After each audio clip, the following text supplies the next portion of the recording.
Honorable members, the Minister of Sport, Arts and Culture, guests, let me use this opportunity to welcome each and everyone at this important meeting. We are going to discuss and focus on aspects of our oversight role as members of this committee pertaining to sport, arts and culture. We will receive for these 2 days crucial briefings from the department. And today we are dealing with NFVF, the National Film and Video Foundation.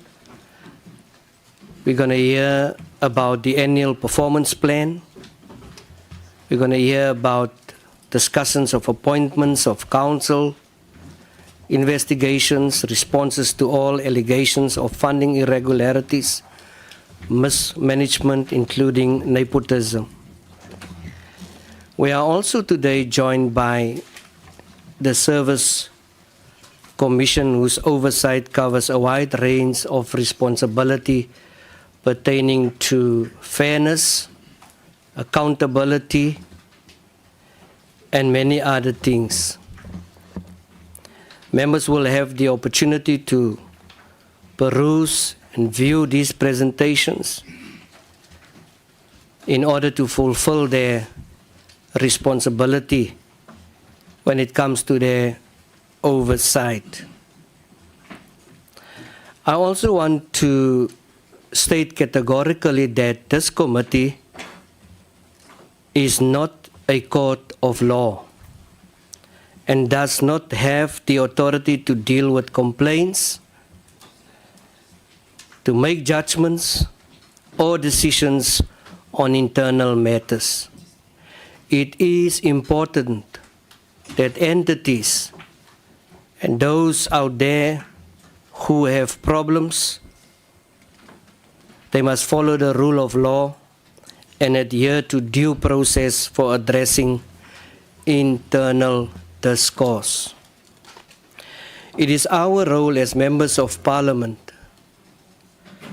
to exercise oversight in line with our legislative mandate, following recommendations and expressing our views based on the findings when it comes to fairness, accountability, and the adherence of applicable laws. These recommendations and discussions that we are going to have here today will then be submitted to Parliament for ratifications, where we as members of Parliament will have the opportunity to discuss and to debate, and if time deems it fit, vote on some of these issues. With that said, I once again would like to thank the Minister with his busy schedule. I also would like to thank the Deputy Minister for her presence here today. And I would like members to do what is best for this country. With that said, honorable members, I am going to invite members from my right-hand side to introduce themselves, following the professional staff members, and then I'm going over to the Minister to introduce his entourage. Honorable Mtetwa. Thank you, Chair. My name is Eugene Mtetwa. I'm a member of the Portfolio Committee on Sports, Arts and Culture, deployed by EFF. Thank you, Chair. Thank you, Chairperson. My name is Polana Makhato, member from Limpopo, member of the ANC. I'm deployed here. Thank you very much. Thank you, Chairperson. My name is Imran Musa from the Al Jamaa Party, member of the Portfolio Committee on Sports, Arts and Culture, and also the leader of Al Jamaa in Parliament. Thank you so much. Thank you so much, Chair. My name is Gift Mutaung. I'm a member of the Portfolio Committee of Sports, Arts and Culture, and I'm a member of the MK Party. Thank you. Thank you, Chairperson. Good morning, or in fact, good afternoon to everybody else.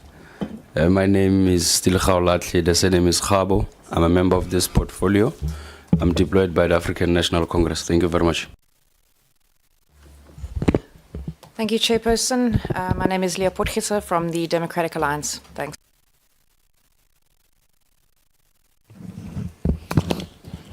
Thank you, Chairperson. Good afternoon, everyone. I thought Chair was going to correct a certain situation before we can even start to introduce ourselves. So I will allow Chair to correct that situation before. Thank you.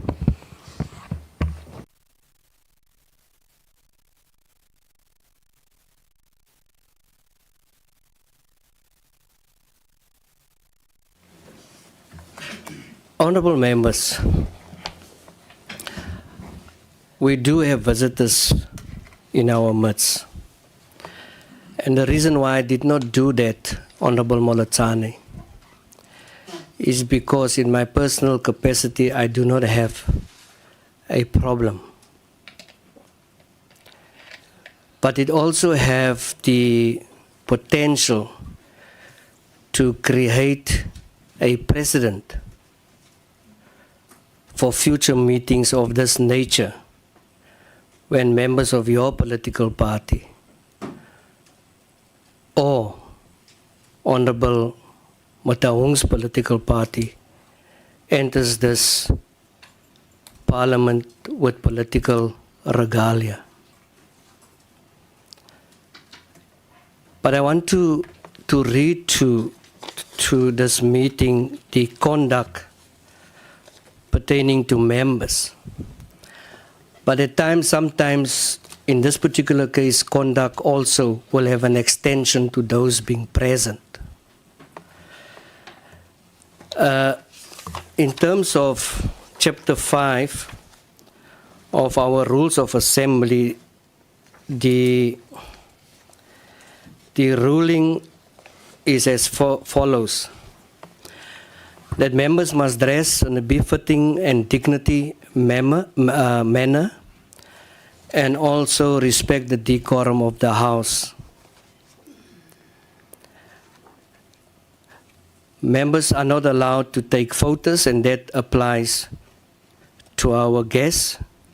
Members are not allowed to take video footage during proceedings, speak on a cell phone, eat, read newspaper, or in any other way conduct themselves in a manner not befitting the dignity and decorum of this House.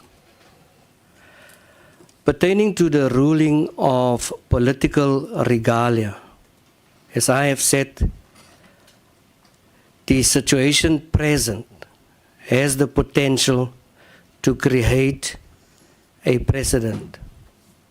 This is an open meeting. Anyone is welcome. But as the chairperson of this meeting, to prevent future happenings of this nature, I would like to request the guests to consider remove the political regalia if that is possible.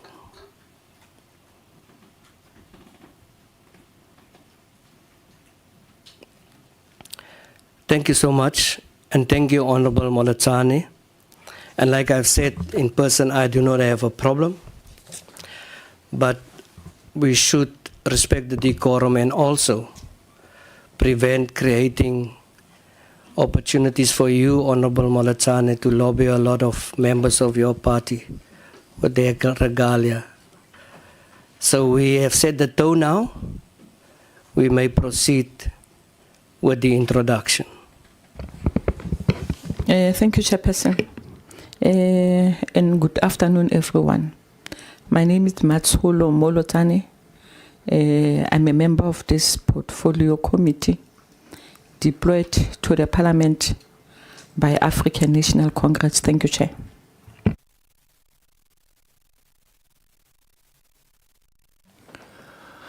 Good afternoon, Honourable Minister, Honourable Deputy Minister, Chairperson, colleagues, guests. My name is Marlon Daniels, a boy from the Eastern Cape, Port Elizabeth, entrusted to serve as a member of this portfolio committee and also as the Chief Whip in Parliament for the Patriotic Alliance. I thank you. Professional staff members, starting from my left. Good day, everyone. Good day, Minister, Deputy Minister, members of the committee. My name is Achabulile Etumi Samtia. I'm the Secretary for Sports, Arts and Culture. Thank you. Good afternoon, Minister, Deputy Minister, all guests present and members. My name is Fiona Clayton. I'm the Committee Content Advisor. Good afternoon, Minister, Deputy Minister, members of Parliament, all guests present. My name is Johnny van der Westhuizen. I'm the Committee Assistant for the Portfolio Committee on Sport, Arts and Culture. Thank you. Good afternoon, Chairperson, members, DM, Minister, and guests. I am Vuyokazi Guam, Party Support Staff Researcher from the ANC Caucus. Thank you. Good afternoon, members and guests. My name is Sifuile Mazansi. I'm a member of the public. Thanks. Good afternoon, Minister and the Deputy Minister and the Chairperson and the members. Simpio Mgonyama, Office of the TG. Afternoon, Chairperson, Minister, Deputy Minister, and the members. My name is Bulela Kulata, the Executive Secretary to the Chairperson. Thank you. Good afternoon, Chairperson. My name is Lindingwa Mahlasela, the Committee Researcher for Arts and Culture.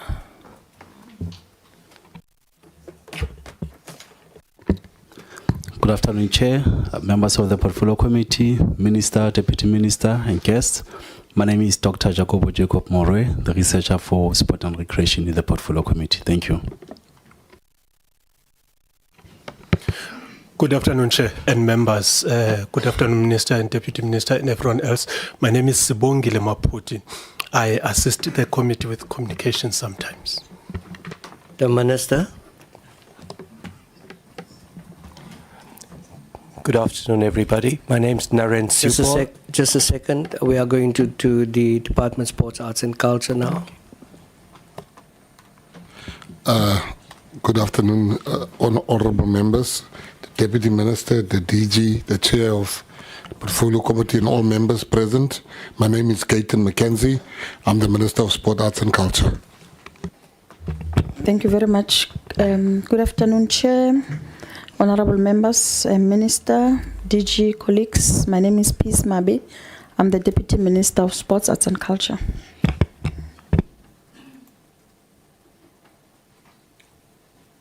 Good afternoon, Chairperson, Minister, Deputy Minister, members, Public Service Commission, and everyone in the room. I am Dr. Cynthia Kumalo. I'm the DG. Good afternoon, Chairperson, Minister, DM, members, and colleagues. I'm Charles Lears. I am the Minister's Special Advisor. Thank you. Good afternoon, Chair, Minister, Deputy Minister, DG, colleagues, and honorable members. I'm Sbosiso Tsanyane, Acting DG, ACPD. Good afternoon, Chair, Minister, Deputy Minister, all colleagues present. It's Michelle Boitzer, the Parliamentary Officer to the Ministry. Good afternoon, Chair, Minister and Deputy Minister. I'm Ludwig Ralevipi, the Officer of the Director General. Can we start from my left-hand side at the back?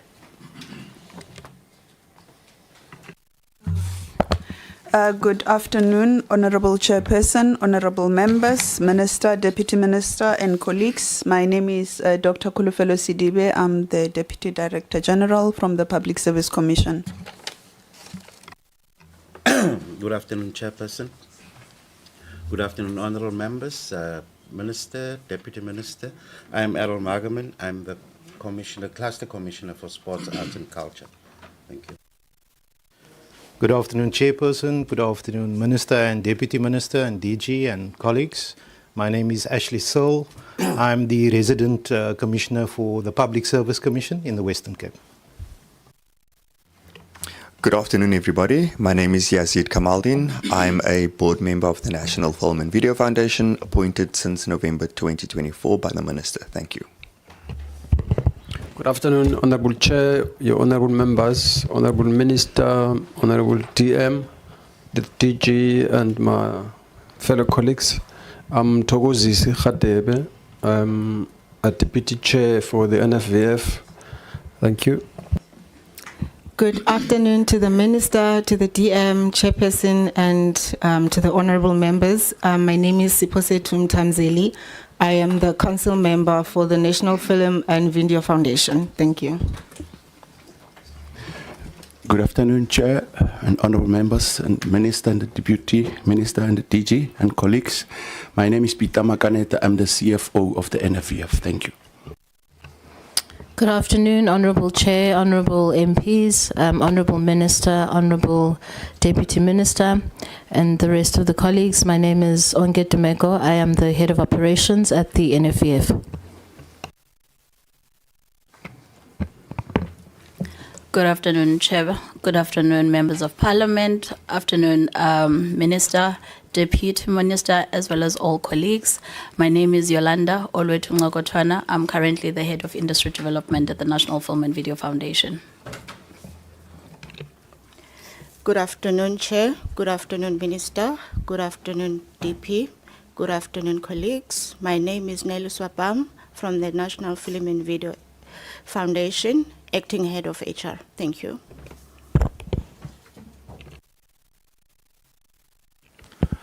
Good afternoon, everybody. I'm Pegomuzi Dladla, and I'm with the African Film DAO, and I'm one of the governors.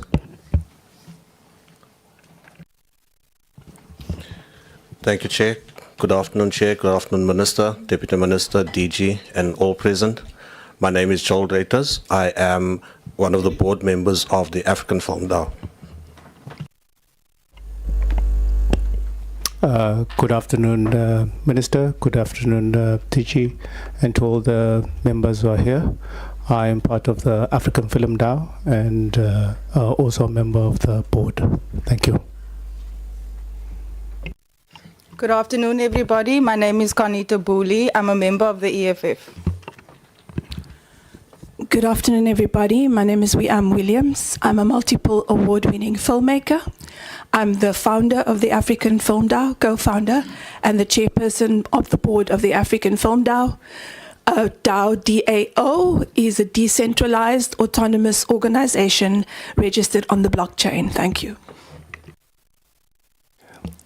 Good afternoon, everybody. My name is Naren Siupol. I am from Creative Futures Consulting, an independent consulting company in the interests of arts, culture, and development. Thank you. Thank you, honorable members, ministry, and guests. We are quite a large contingent present, and like I've said in my opening remarks, it is a very important meeting. So it will be tomorrow as well. I just want to share another apology. So it will be tomorrow as well. I just want to share another apology. We have received an excuse, an apology for tomorrow, with, or rather from the Adjudication Committee of MGE. They are key to tomorrow's meeting. Dr. Kumalo, very key. And we also understand the viewpoint, but it is for us important to have them here tomorrow. I would really want them to be present. The lame excuse of engagement and waiting for the speaker has nothing to do with this committee. That was a process on its own between the department and the speaker's office. So we don't want them to be in contempt of Parliament by not coming. The minister, due to his official program, has indicated to me that he will be present on the hybrid as well. So we would like to have that committee present tomorrow. With that said, honorable members, I would now want to invite Dr. Kumalo, who will briefly. Honorable Mtetwa, just a second. Thank you, Chair. Through you. Just wanted to find out who is leading the entourage from NFVF. Would request that maybe they could take the front seat so that we are able to see them closely. Yeah, even if it's just two. Yeah. Can members move one up? CEO. If we can move one up, because we normally have, even if it's, yeah, the CEO, director.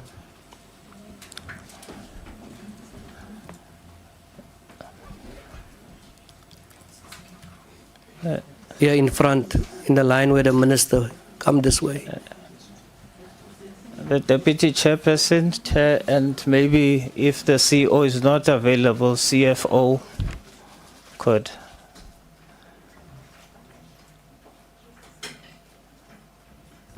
Thanks, Chair. Thank you, Honorable Mtetwa. Dr. Kumalo. Thank you, Chairperson. The presentation is a departmental overview, which we normally use in terms of a standard format regarding the performance. Just a second, Dr. Kumalo. Honorable Khabo. Thanks, Chair. I was a bit worried of the movement while the DG is presenting, but of importance, I wanted to check who's leading that delegation. Is it the chair? Is it the CEO? Is it the deputy chair? So to also understand who will be leading the delegation and who will be taking responsibility of our questions. Thank you very much.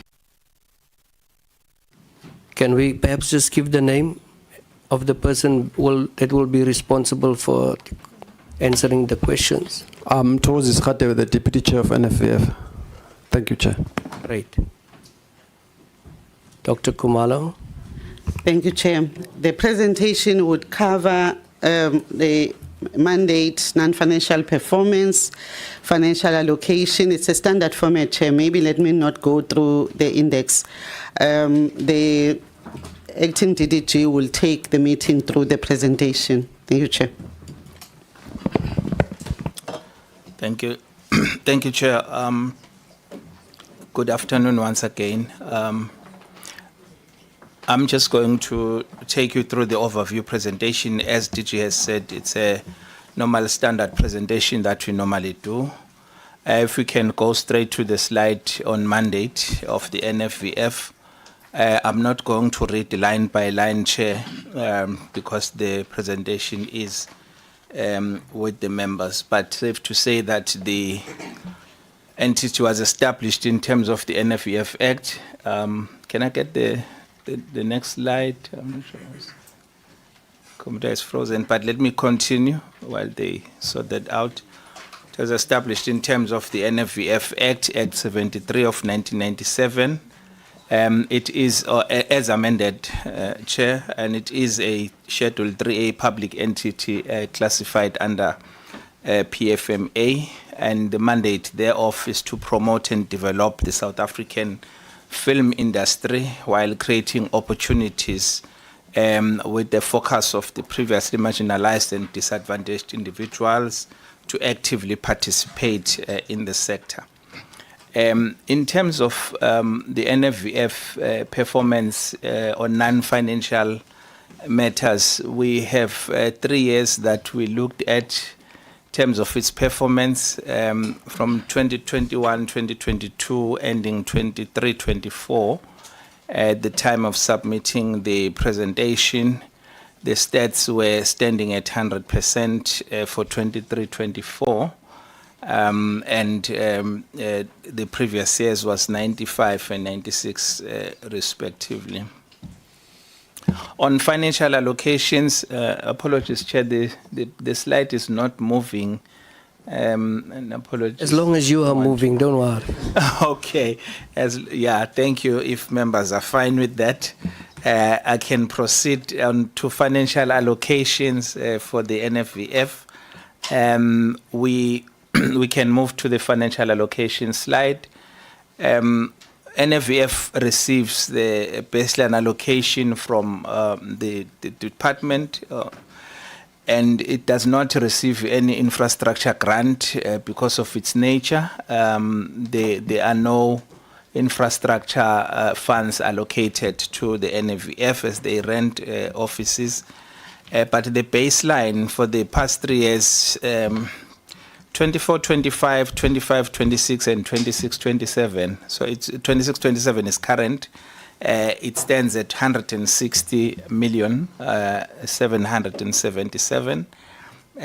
The previous year it was 157,707, and 24-25 was 147,150,000.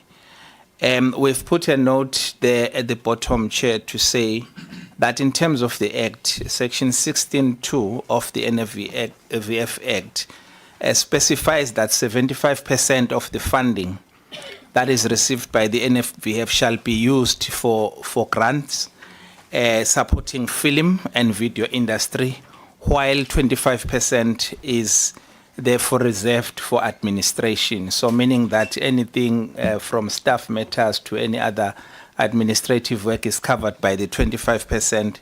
So the bulk of the funds must go towards funding films. And in terms of the audit outcomes,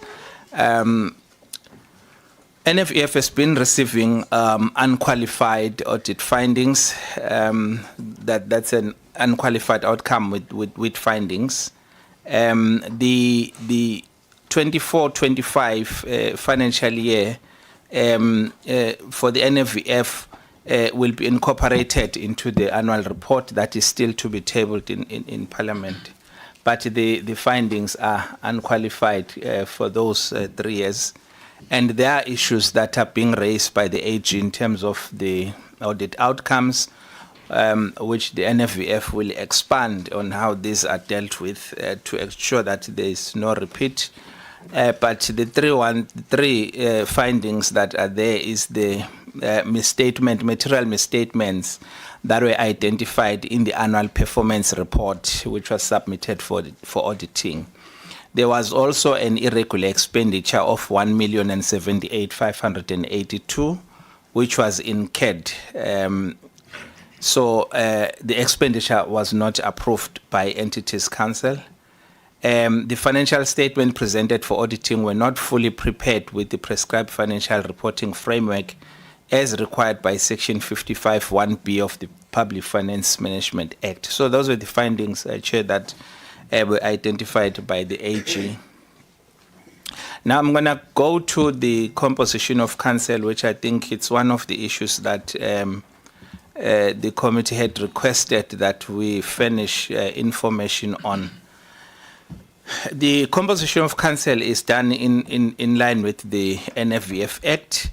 In terms of Section 6, subsection 1 of the NFVF Act, it specifies that the foundation shall act through a council consisting of no fewer than 9 and no more than 14 members appointed by the minister in the prescribed manner.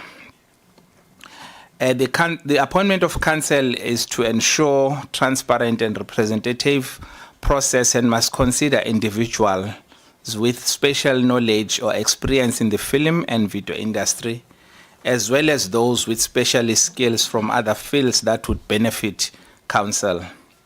In complying with the principles of transparency as required by the Act, the department then prepared an advertisement which was placed on 2 national newspapers and departmental website as well as social media platforms, calling for members of the public to nominate suitable persons to serve as council members of the NFVF.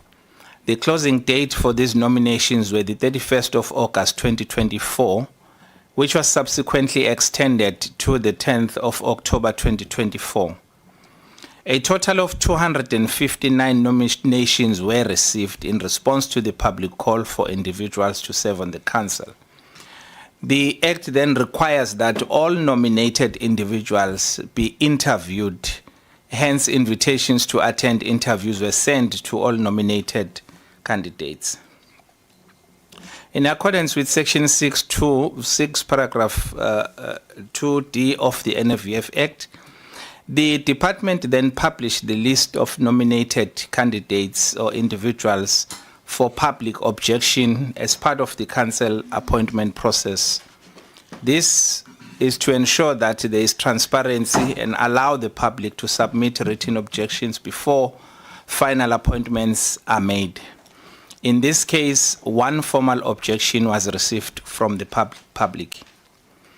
An independent panel appointed by the minister in accordance with Section 6(2)(c) of the Act, with the responsibility to interview the nominated candidates and compile a short list after interviewing the nominated candidates in public. The panel consisted of the following members. It was Mr. Bruce Martins, the chairperson, Ms. Lamis Albertus, a member, Mr. General Ngubeni, a member, Mr. Chabed Emmanuel Muloto, and Ms. Rami Chweni. The interviews took place over a period of 7 days because of the number of interviewees, from October 24th to the 26th, and October 28th to the 31st of in 2004. Due to the unavailability and withdrawal of some nominated candidates, the panel ended up interviewing a total of 247 candidates by the conclusion of the interview process. Out of the 247 candidates, the panel then compiled a short list of 22 candidates who were sent to minister to choose from to appoint the council or members to serve on the council of the NFVF. The minister appointed 14 candidates from the recommended names to serve on the council for a 3-year term as stipulated by the NFVF Act, and this term commenced on the 5th of November in 2024. The department conducted an induction with the council focusing on corporate governance, which includes the roles and responsibilities of the accounting authority, that's the council, in terms of the PFMA. The induction that the department conduct assists in reinforcing principles of accountability, ethical leadership, and effective oversight, ensuring that council members are adequately prepared to fulfill their strategic roles in alignment with the entity and the department's mandate. And the next slide, Chair, is the composition of... That slide you can leave for 10 seconds. Leave it for 10 seconds for members to peruse. You don't have to speak to it. Members, the slide. So the next 2 slides, Chair, it's Yes. council members. We can jump the next slide as well. We can jump the executive as well. Okay, that's oversight activities, Chair, that are following.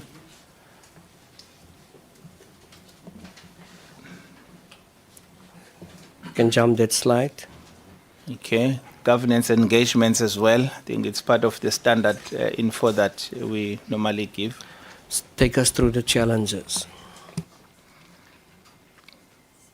The composition of staff also for record, Chair, will also skip. Then the last slide is in relation to the challenges. Chair, the general challenges broadly, the challenge is that of inadequate funding allocation, which then leads to a lot of complaints from the sector as NFVF is not able to satisfy everyone in allocating funding. Now, the NFVF, as the department, we encourage that they review the funding model and are encouraged to look at also the issues of implementing cost-cutting measures. So I think the NFVF will be able to share with us in terms of how they are dealing with the challenge of inadequate funding. It can never be enough, Chair, the funding that we receive against the needs of the sector that come every year. The other one is the issue that we have identified, the issue of the potential labor dispute, which pertains to cost of living adjustment.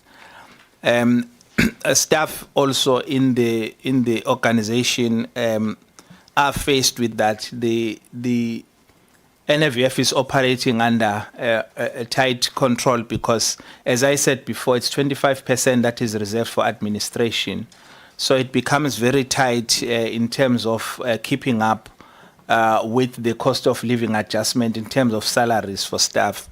But there are continuous engagements that do happen between labor, organized labor, and the NFVF. But we also encourage that salaries must not be increased up to an unsustainable level.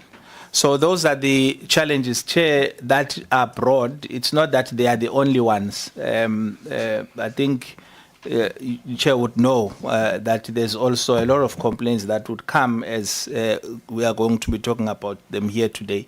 But broadly, these are the challenges that we normally confront with, and we engage with the entities on them. Thank you very much, Chair. Thank you, Disek. NFVF, you have 20 minutes. Thank you, Honourable Chair. I'll just wait for the presentation to be projected. Oh, from my side.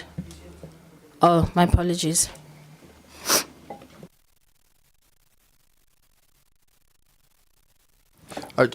Honourable Chair and honourable members, maybe let me do while Onke is finding a spot from which to project, let me do the introductions. Once again, my name is Mtokozi Sradebe. I'm the Deputy Chair of the NFVF. I have with me, Chair, because we take this responsibility very seriously. In an ideal world, all 12 of us that remain on the board currently, from the 14 that was originally appointed, we would have loved to all come. But due to austerity measures and other, the diary is not coordinating and unavailability of some of the members, there's only 3 with me here. The Honourable Setum Tamzeli, she's a council member and she kindly volunteered to come. And also Mr. Yazid Kamaldin right behind me is also another member, and then myself. So the 3 of us represent the other 12 that couldn't come here today, Chair. Yeah, and then in terms of the structure of our presentation, Chair, this afternoon, and the honourable members, I'm going to do just the overview, which is what I'm doing now, and then introduce the team. On the non-finance side, Ms. Onke Dumeko, the one that's taking the position now, will do the non-financial. Just a second for me. I see a few hands from my right-hand side. Honourable Mtetwa, then Honourable Musa. Thank you, Chair. I think we don't want to assume that we know that there are certain people who have resigned. I think the Deputy Chair could address that issue to say who is the 12 that is still remaining and who are not here, and what are the reasons for them not here. Thanks, Chair. Through you, Honourable Chair. Just a second. Let me take Honourable Musa. Thank you, Chairperson. I also want to inquire whether you have a mandate from the other members.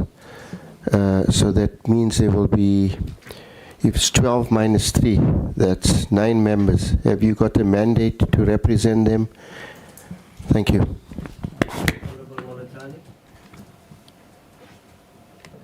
Thank you, Chairperson. Let me just follow on what other honorable members have just raised. You know, it's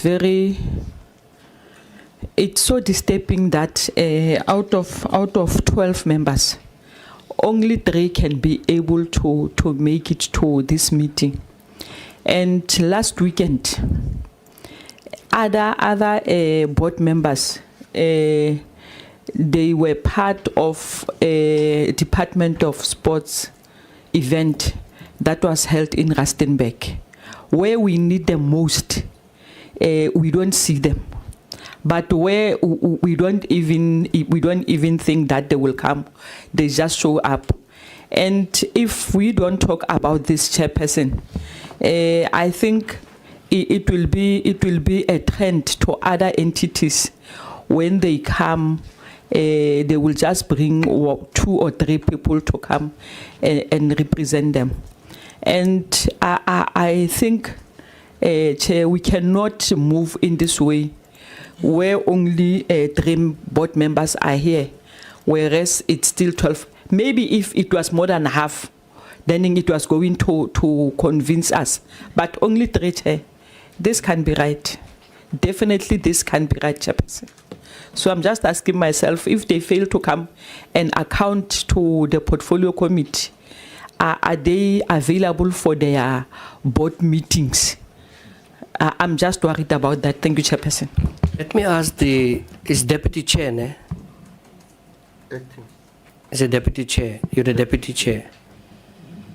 Are you the Deputy Chair, I'm asking? Yes, I am, Honorable Chair. Let me ask you a question. What is the amount budgeted for NFVF?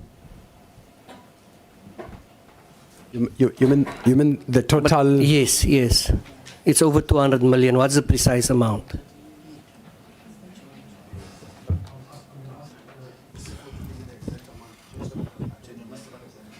I'm going to ask the CFO, Chair, so that I don't misrepresent the committee.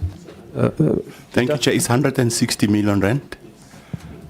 160 million. You are dealing with a 160 million rand budget. You come tell us here that only 3 is available. My follow-up question, when we ask names for your representation, what are the reasons that you did not send it to Parliament? You want a direct answer, Chair, from me? Yes, I'm asking you. Yeah. No, Chair, maybe let me answer it this way.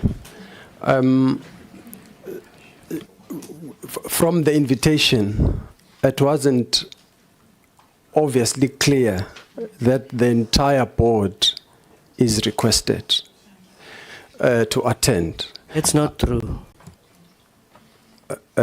Chair, I think we can pull the invitation so that you can read it.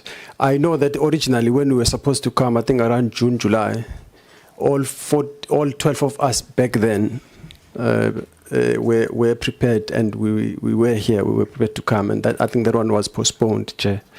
But this time around, it was debated, and I think I'm indirectly also, Chair, answering the honourable member who asked on the other side whether or not we've got the mandate, the 3 that is here, and also to give names like Honourable Mtetwa was asking. We'll come back to the names of Honourable Mtetwa. What I'm asking, Parliament has requested a list from you of your delegation, you and your entourage. What are the reasons that we did not receive that? You see, that's why this industry comes across or looks the way it looked for the people outside. Because we are sitting here with people who are running 160 million rand, and with these small petty things, they can't give us answers.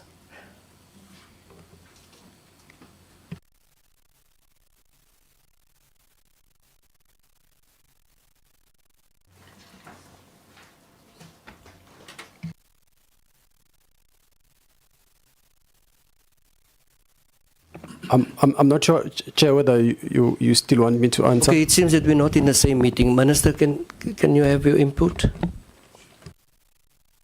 Thank you very much, Chair.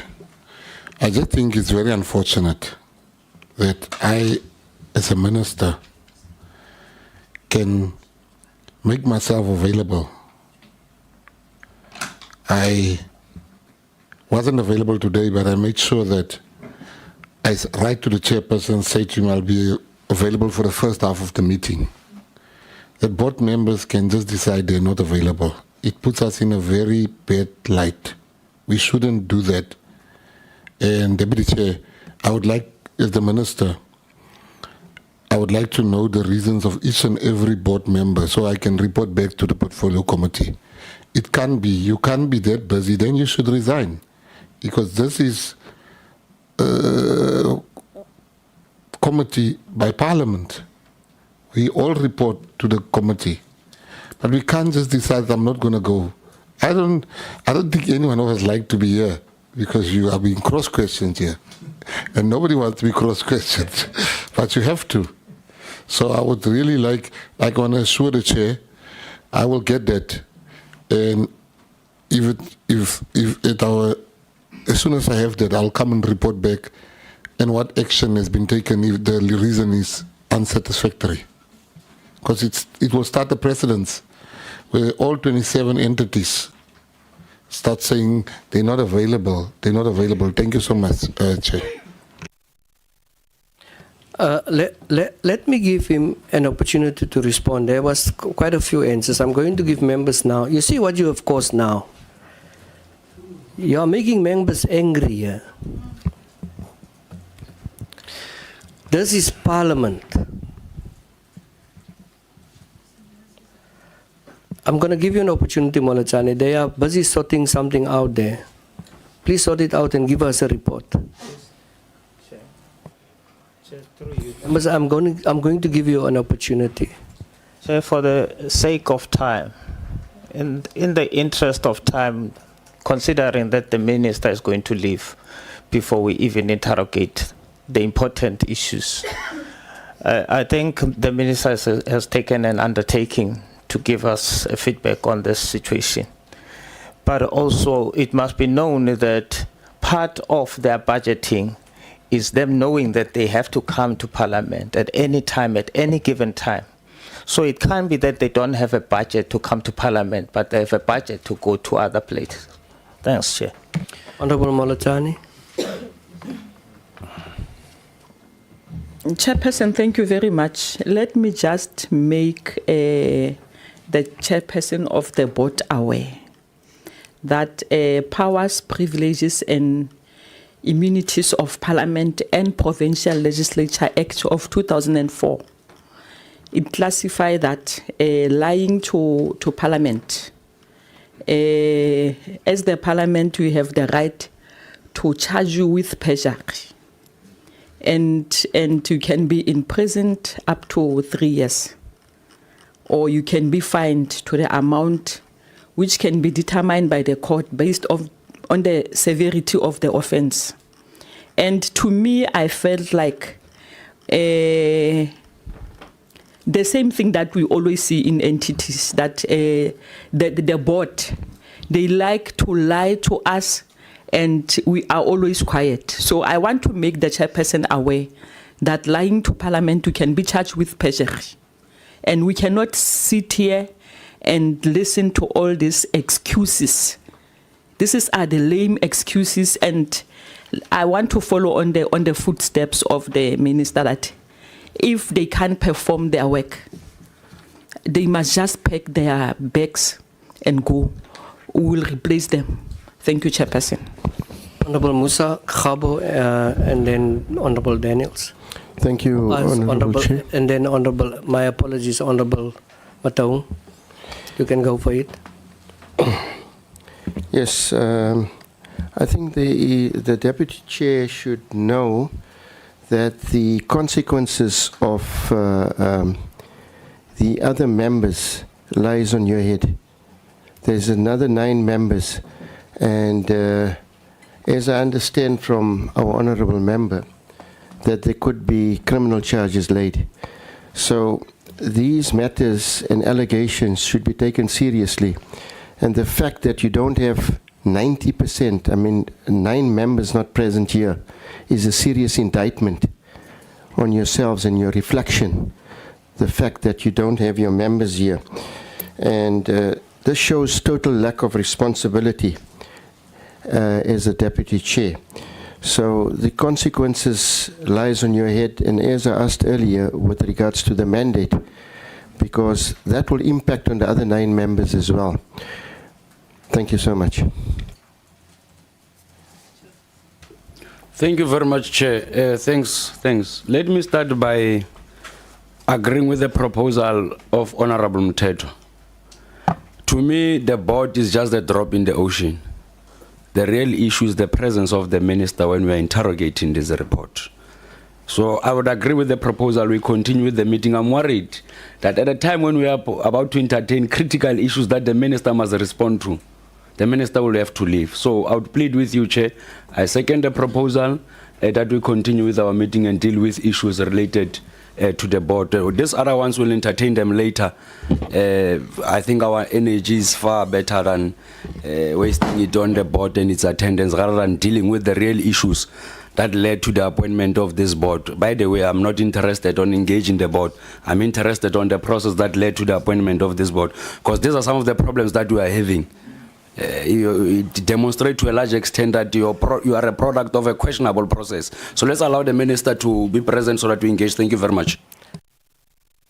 Or is there still members that really want to say something? Honorable Daniels, Honorable Makata, you really want to say?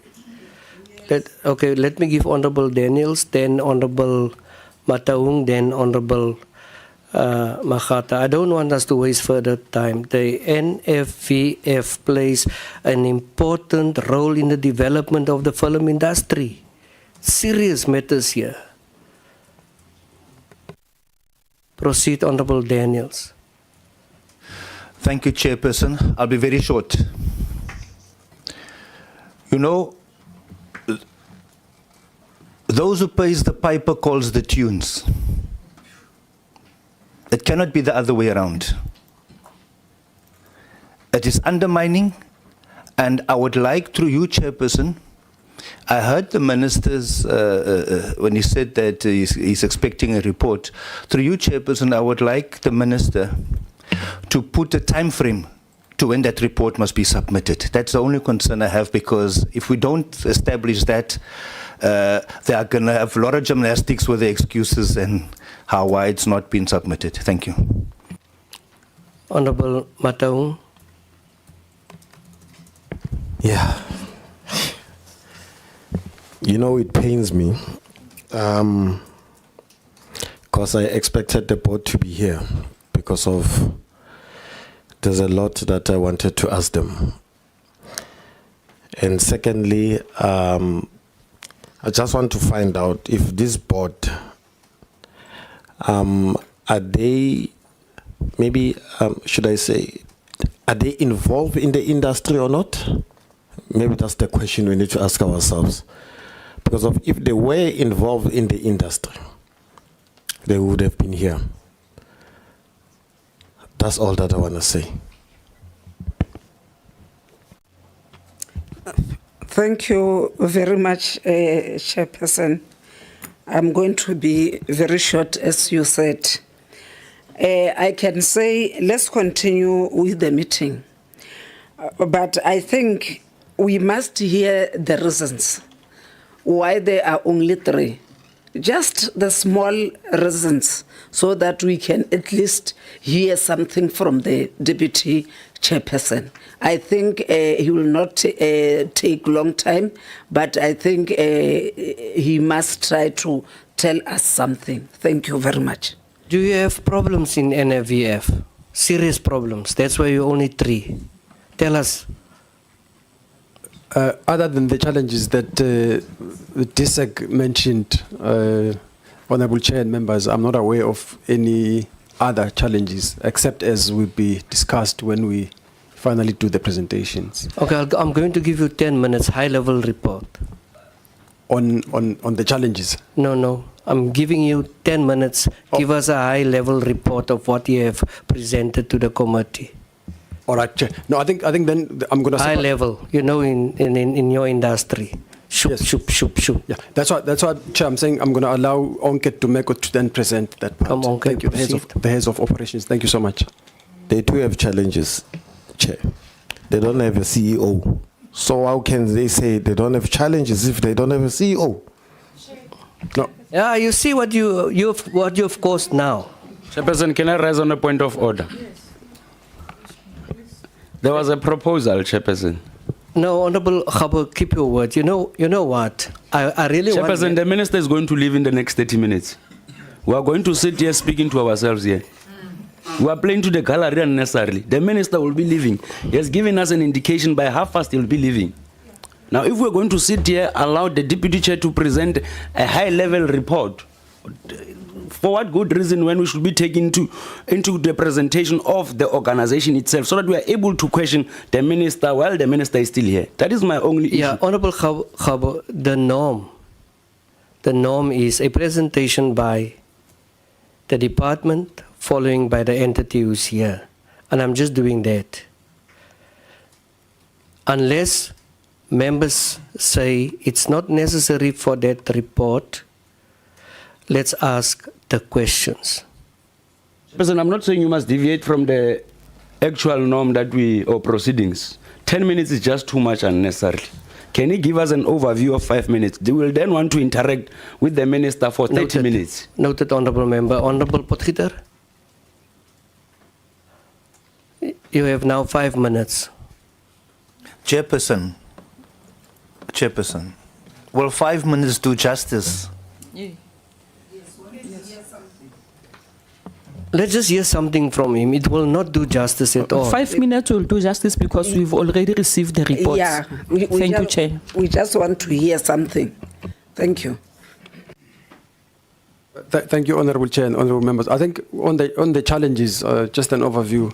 One of the biggest challenge we have is that NFVF hasn't had a permanent CE for at least the last 5 financial years. And when we came in, that's one of the things that we tried to prioritize. And that process produced a particular CEO who's unfortunately resigned during the probational period.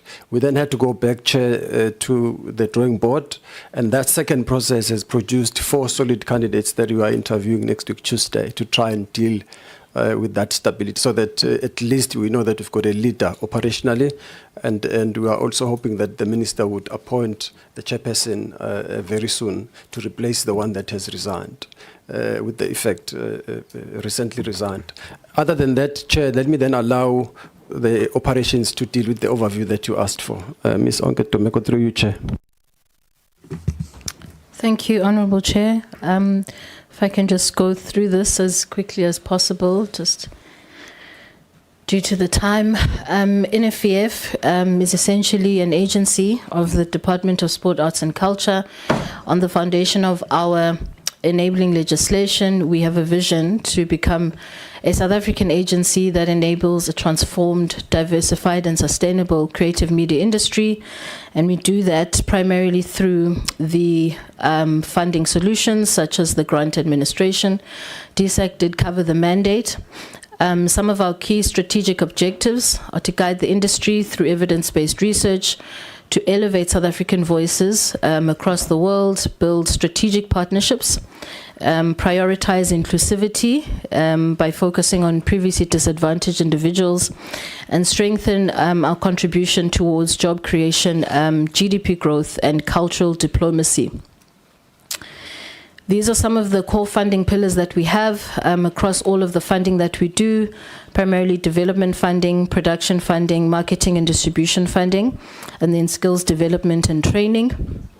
And then in terms of our provincial placing, we partner through the different provinces just to make sure that we spread our impact nationally. So within Gauteng, we have partnerships with the Gauteng Film Commission, with Western Cape, the similar entities such as Westgrow, and then the KZN Film and Tourism Authority in KZN. So that's just the established provinces. With your more emerging provinces, such as the Eastern Cape, Limpopo, and the Northwest, we have similar partnerships, such as those in work that we do with the Eastern Cape Development Corporation, where we have a film hub in East London. And then with Limpopo as well, some of the work that we do with the Limpopo Economic Development Agency, and then the work that we do on the ground in the Northwest. Even though there's still some work that is in the pipeline there in the Northwest. And then if you look at your more underserviced provinces, such as the Northern Cape, the Free State, and Mpumalanga, we do understand, obviously, that there's still a lot of work that needs to be done here. For example, with our roadshows, we prioritize our efforts here to increase the numbers here, but we do fund a number of festivals in these provinces to make sure that we are delivering on our mandate. In terms of the APP, for 2025-26, the non-financial performance, there are 4 programs: administration, content development, training and skills, and then public engagement. So these are just the targets when it comes to administration. So these will focus on all of the financial targets and those related to human resources. Some of them also relate to the policies and the governance related matters to the entity. And then on content development, all of these targets relate to the core funding, the majority of the core funding that the organization does, your development projects, your production funding objectives, and the related slates that we do. So that's essentially for content development, and then all of the targets that relate to the co-production initiatives that we have. And then with program 3, with training and skills, this is then all of the targets that focus on our intentions to drive skills development in the industry with our national bursaries and our postgraduate or international bursaries, and then the other training programs that we have. And then program 4, public engagement, focuses on the partnerships that we have, but also primarily the activations that we do domestically and in other areas of the world. And then where we focus on the key strategic festivals that require our participation, and then also our efforts towards honoring filmmakers within the industry with the awards show that we implement, and then the grants that are related to marketing and distribution. So festival hosting grants and public screening grants and the like. And then just some of the success stories that the NFVF has had the privilege of seeing come to light with some of the funds that have been, some of the projects that have been funded by the NFVF. These are just some of the projects that we are highlighting, which have had premieres at very key international festivals, such as the Venice or the Berlin International Film Festival, and Lucky Fish, which also premiered and was the opening film at the local Durban International Film Festival, and then just the other key highlights that we have, South African filmmaker Kgodisa Mankuno's documentary, which won Best Documentary Feature at the American Black Film Festival in June. So these are just some of the highlights that we wanted to pick out. Sabbatical was recently screened at Ster-Kinekor, Ster-Kinekors across the country. And then so these are just quite a number of the highlights, some of the awards, some of the films won for Best African Film at the Joburg Film Festival. Some of them also won SAFTA awards. So they're just some key highlights from the projects that we have funded. I will hand over chairperson to the CFO, who will take us through the 2025-26 budget. Thank you. Thank you, Chair. Through you. So our budget, as has been presented, Chair, we indicated it's allocated 160 million. So 75% of it, which is 120 million, goes towards the core work, which is content development, training, and our other strategic initiatives. And then we left with only 40 million.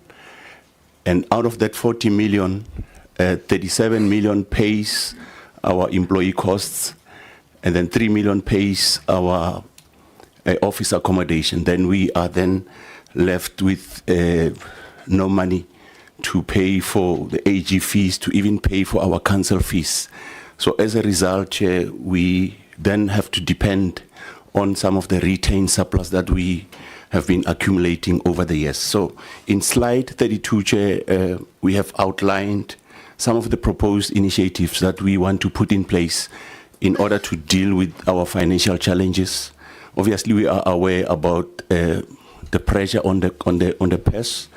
So there are some initiatives that we have outlined in terms of having to review our funding model, and also to implement the film fund, which we think will assist us in terms of raising some funds in order to augment our budget. And there's also some of the challenges we've highlighted is in terms of monitoring the impact of the kind of work that we do. So there is a plan then to strengthen our M&E framework to assist in terms of ensuring that the funding that we pay out is able to be sustainable, and in order to assist the industry. So at a high level, Chair, those are the finances. Thank you. Thank you. Members, if it's an order with you, may I deal then the same with the presentation by the public service, that we accept it as read.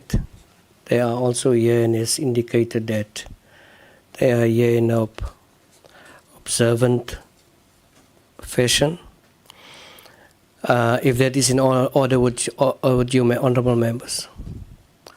With that said, I will now also then give an opportunity for deliberations for members to ask questions. And today I will start with Honorable Daniels, following by Molotani, Potgieter, Gabo, right to this end. If you want me to pass, Honorable Daniels, I'm happy to do that. Why would I want to pass, Chairperson? Did you want to come back to me as a second thought?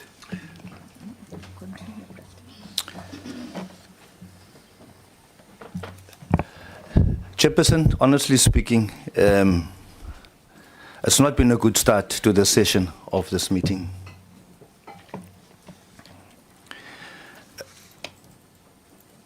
When I look at the finances, the challenges that's been raised by NFVF, and when DSAC presented talking about inadequate funding allocations, I firmly don't believe that the allocations are inadequate. I want to just ask one question to NFVF, and then I will await their response before I continue. You have now, from 12 members, got a delegation of 3 people. Coming to this particular session, in line with your budgets, do you receive any funding from the allocated budget given to you for attending this meeting? Are there stipends involved? If so, how much for these particular sessions? Thank you, Honorable Chair. Through you, Honorable Daniels. I would like the CFO to give the exact amounts, Chair, so that I don't misrepresent Parliament. Yeah, if there's a question posed and someone is affected, the CFO, respond immediately. Let's not go through the Deputy Chair. Thank you for that. Thank you, Chair. So there's an allocation, Chair, of 1.5 million for the board costs. So that will include their meetings as well as their claims. So for them to have to attend this event, we will have made funding available for that in terms of our allocation. Despite the fact, Chair, that we have indicated that out of the 160 million that has been allocated, 40 million is being consumed by payroll and office accommodation. Then we have to depend on the retained surplus in order to cover any other administrative costs, including board costs. Thank you, Chair. So my direct question then is, let's talk about today.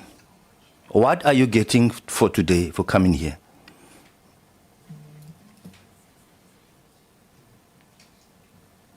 You mean in terms of stipends? Yeah, you say there's 1.5 million board cost, which I understand you've explained it adequately. Yeah. But as an individual for attending this meeting today, are there any stipends allocated to you, and if so, how much per person? It's 493 rand just per night. That's the S&T for the one night. And then obviously there are travel costs. We book for the flights as well as the accommodation costs. Thank you for that response. In my personal view, I don't think 493 rand is an exorbitant amount, because I see that they are still needing an extra 9 million rand to keep head above water. And it's a negligible amount in my personal view. We have to be fair and honest in one's opinion or view when it comes to these things. I think, Chairperson, that was my main thing, because I see the main issue here was budgets. Everything, no matter how we go around this thing, it's about money. And if the department is giving so much money to the tune of 160 million rand, is there no appetite from NFVF to also aspire and attempt to generate their own funding? Because the problem that we have is that people come cap in hand, and there's that entitlement that the department must give us money.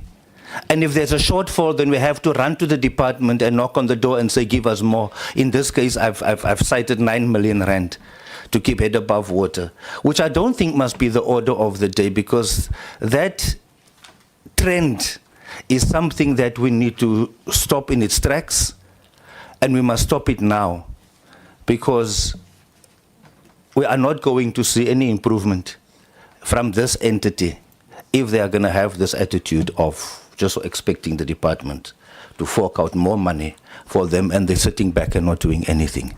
So I want to park there for now, Chairperson. Thank you. Thank you, Honorable Moletsani. Thank you very much, Chair. I have so many sets of questions. If Chair is going to allow us to have the second bite. Putting the stopwatch as well. Okay. Thank you very much, Chair. Chair, I just want to start first with this issue, the composition of the council. I think when Mr.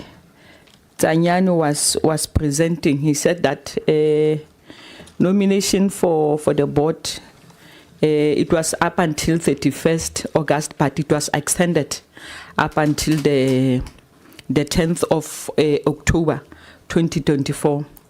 I just want to check how many nominations were received by the initial closing date of the 31st of August. How many nominations were received out of that, and the reason why was the closing date extended? It was the 31st of August, and then it was extended to the 10th of October. What was the reason behind the extension of the closing date, Chair? What is the difference between the number of nominations obtained by the initial closing date of that extension. Before the closing date, what was the initial number that they got? And I think that one, it will fall on the second question I've asked regarding the reason for the extension. And are there nominations who missed the initial closing date and made it to the shortlist and the appointment or on the appointment of the council? If so, why are they, and why did you allow them? Because they failed to apply on the initial date of the 31st of August, but they applied when there was an extension, and they've made it to the shortlisting. What was the reason behind that, chairperson? And a panel was assembled and conduct interviews of 247 nominees over 7 days, and that panel recommended only 22 to the minister. Who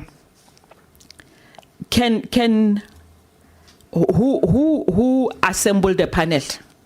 Can we know who assembled the panel that conduct those interviews of 247 nominees?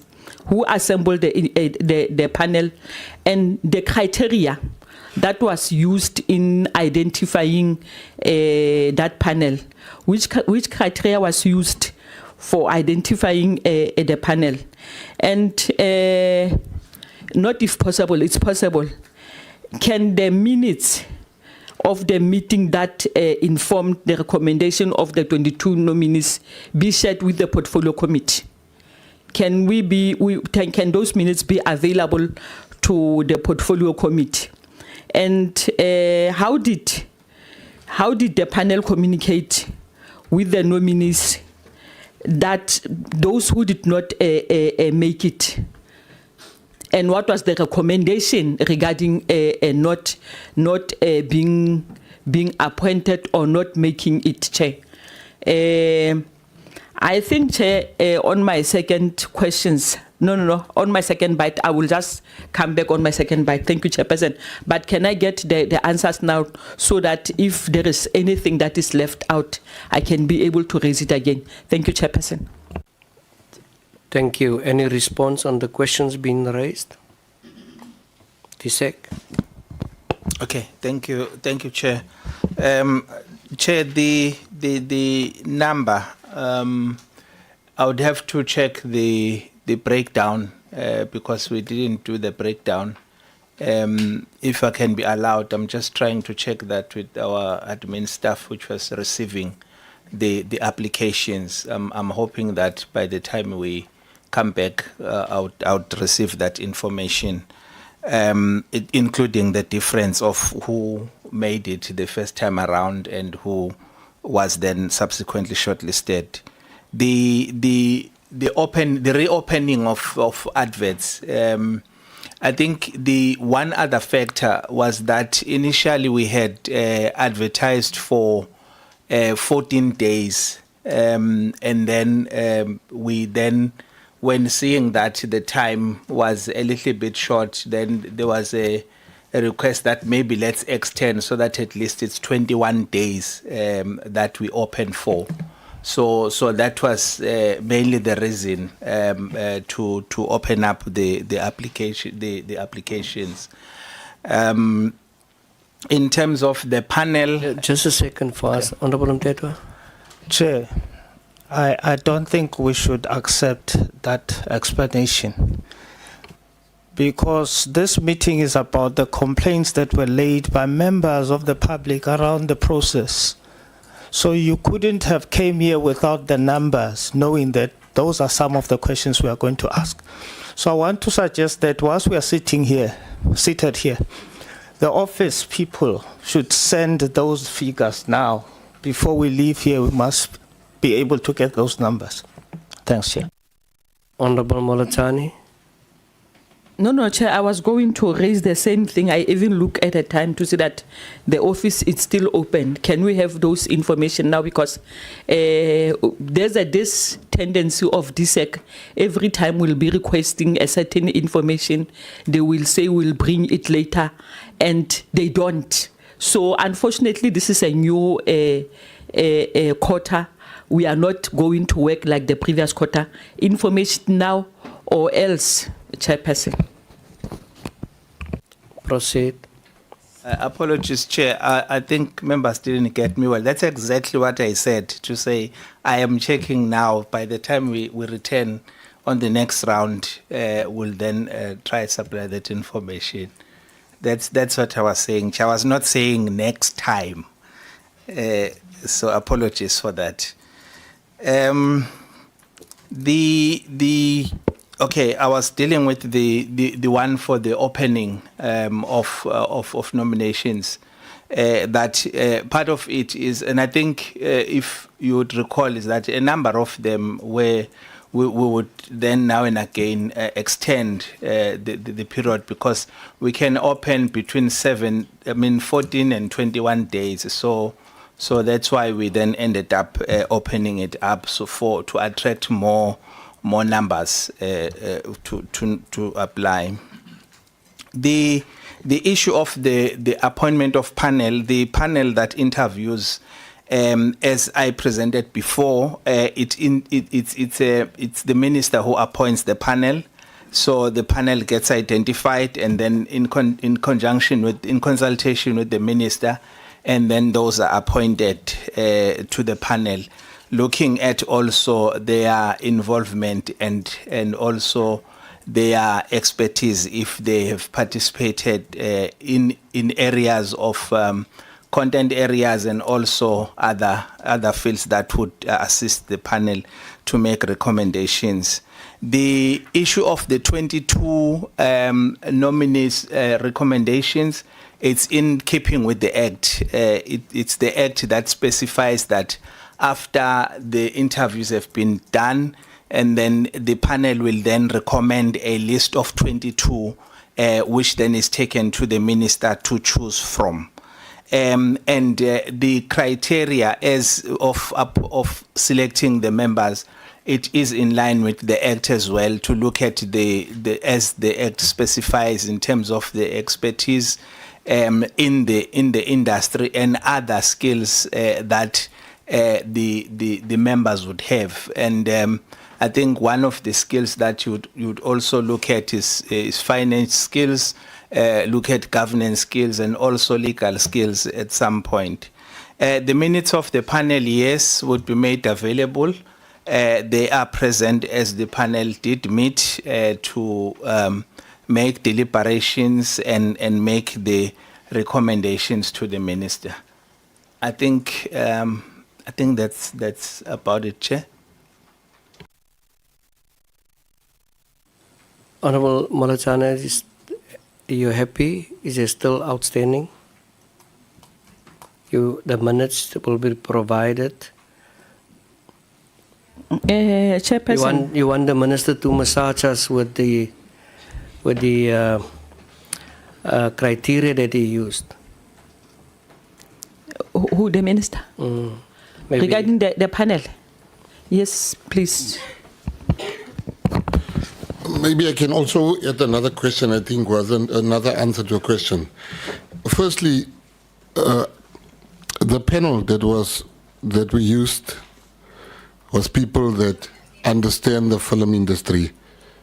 One, people that's in the film industry, people that's in the creative space. That was the first one. The second one, which I think it will show when Minister Simpiwe brings not the forms from the office. We chose this boards on youth, experience in finance, in marketing, in movies.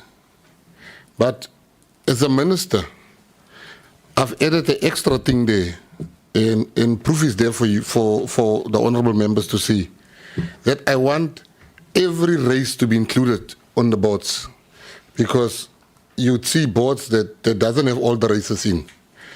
In DSEC, the only board that doesn't have all the races in was the Freedom Park, because we couldn't find a white person that applied for Freedom Park. But so those are the criteria that we use.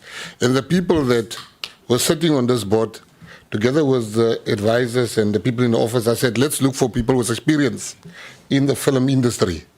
And that's what we did. Thank you very much, Chair. Thank you, Minister. Honourable Potgieter.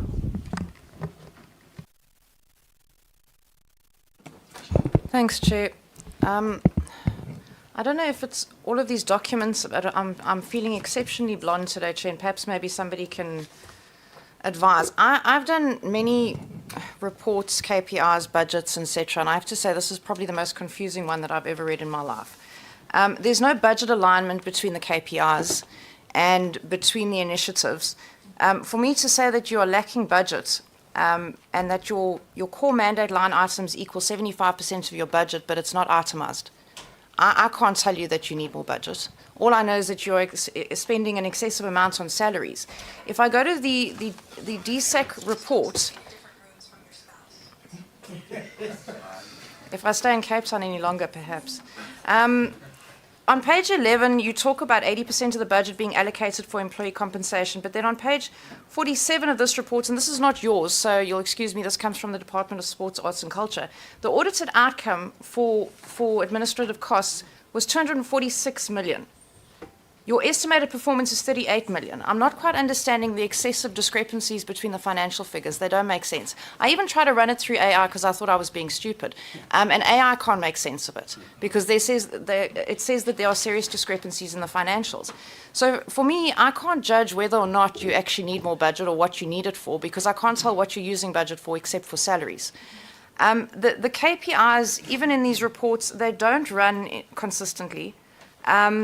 And there doesn't seem to be an actual KPI versus the actual result. And we're looking at, we've got the 23-24 estimated performance, which cannot be taken back to an actual KPI.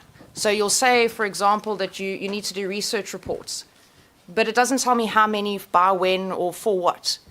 And then I get an estimated performance. So what am I observing? What am I judging this on? Just linking that with the PSC report, which is quite worrying because they talk about insufficient internal control mechanisms, non-compliance with legislation. They go on to talk about poor reporting on pending cases in terms of HR.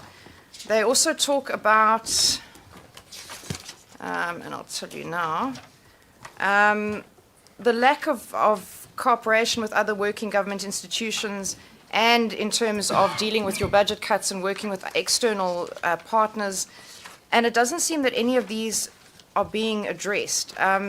Your audit essentially reads as, unqualified with findings and repeat findings. So nothing is actually being addressed year on year.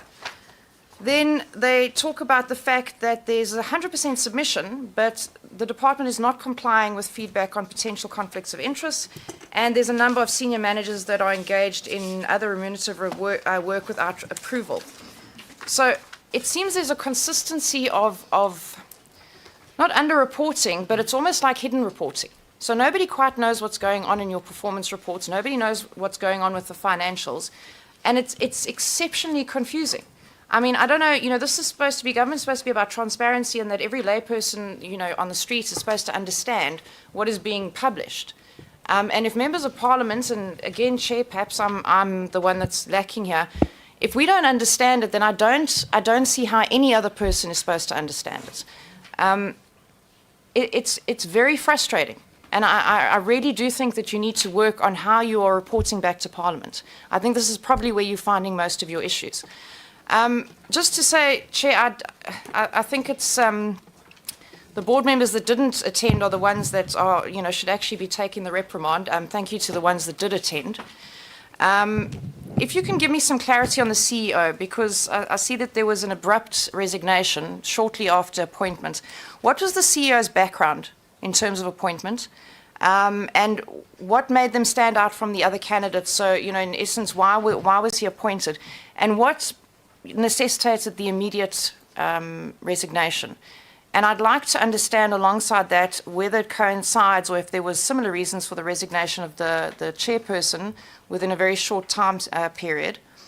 And then I think one thing that arose from the complaints, Chair, was the conflicts of interest of various board members that are sitting on different boards throughout sports, arts and culture. And that does concern me, because if you have an interest in one board and you're sitting on 3 other boards, where does your interest actually lie? Where are you putting your priorities and your motivation and your passion? So if we can possibly, and that's probably a longer exercise, get an explanation as to that.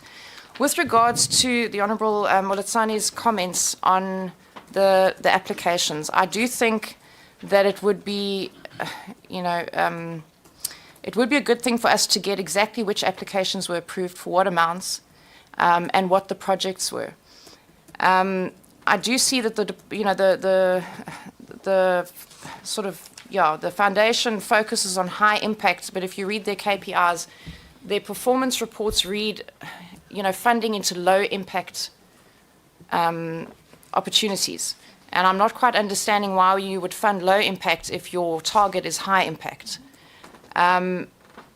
It's very confusing. I'm finding, all of this documentation is great, but it's almost like I'm being buried in documentation so that I don't find the items that I'm actually looking for.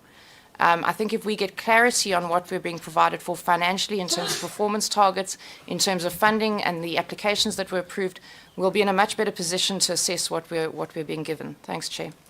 Thank you, Honourable Potgieter. Any response? Chair, can I respond to the one that pertains to, because I'm obviously the final person when it comes to appointments.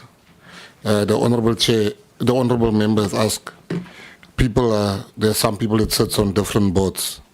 I mean, let's just be straightforward. There's nothing wrong with that. If the law didn't want you to do that, they would not have allowed you to apply. It is common knowledge throughout South Africa, corporate world, state, where people sit on more than one board. So I just needed to answer that one. The other ones were not pertaining to me. Thank you. KPIs, my favorite. Let's hear what the response is there. Thank you, Chair. Thank you, Honourable Member, for the question. So I heard you raising the audit outcome to say there's been discrepancy. So the audit outcome that we have captured in the 2024-25 report includes 152 million rand of the PESP. So the AG obviously expects us to include it as part of our income. Hence, there is that discrepancy. But I think in slide 30 of the presentation, Chair, we have given the itemized budget. So you will see there that there is content development that takes about 66 million rand. But I think we've got a detailed budget that aligns basically with what is sitting in the APP. So there is. So you might not be able to read it directly when you look at our APP. However, we have ensured that there is that alignment in terms of the budget to the KPIs and the targets that have been set for the 25-26 financial year. And I had also a question raised about the repeat findings. So in the 24-25, Chair, we had about 19 findings that were raised by the AGSA. And this year, those findings have been reduced to 11. And in the 25-26, our target is to achieve a clean audit in terms of saying that there will not be any findings that have been raised. So there's been quite a significant amount of work, Chair, that has been put in place in terms of automating, for example, our grant management system so that it interfaces with our financial reporting system. And some of the findings that were raised by the AG this year were more, we can call it, more cosmetic findings in terms of saying they were not in agreement in terms of how we have been presenting some of the disclosures of the numbers. However, there's been no findings, for example, raised this year pertaining to grant funding. So I think as management, we are working towards achieving a clean audit into the 25-26 financial year. Obviously, subject to us ensuring that we've got stability in the entity, because Chair, all the entities that you see achieving clean audits, one of the success factors is the fact that you've got stability at the CEO level, you've got stability at the board level, you've got stability across the entity, because that's what they call it, tone at the top. So those are some of the things, Chair, that we are dealing with. And we've been having a lot of vacancies. In finance, for example, I'm the only one and the PA who are permanent staff members. We've been working through with temporary staff members because of some of the organizational restructuring that is currently taking place. But I think if we are then able to go past that in terms of stabilizing the entity, we can guarantee that we will be able to easily achieve a clean audit, because we are just the 160 million rand budget. It shouldn't be rocket science to achieve a clean audit. But the ingredients of a clean audit, obviously, it's stability at the top, in the middle management, as well as throughout the organization. Thank you, Chair.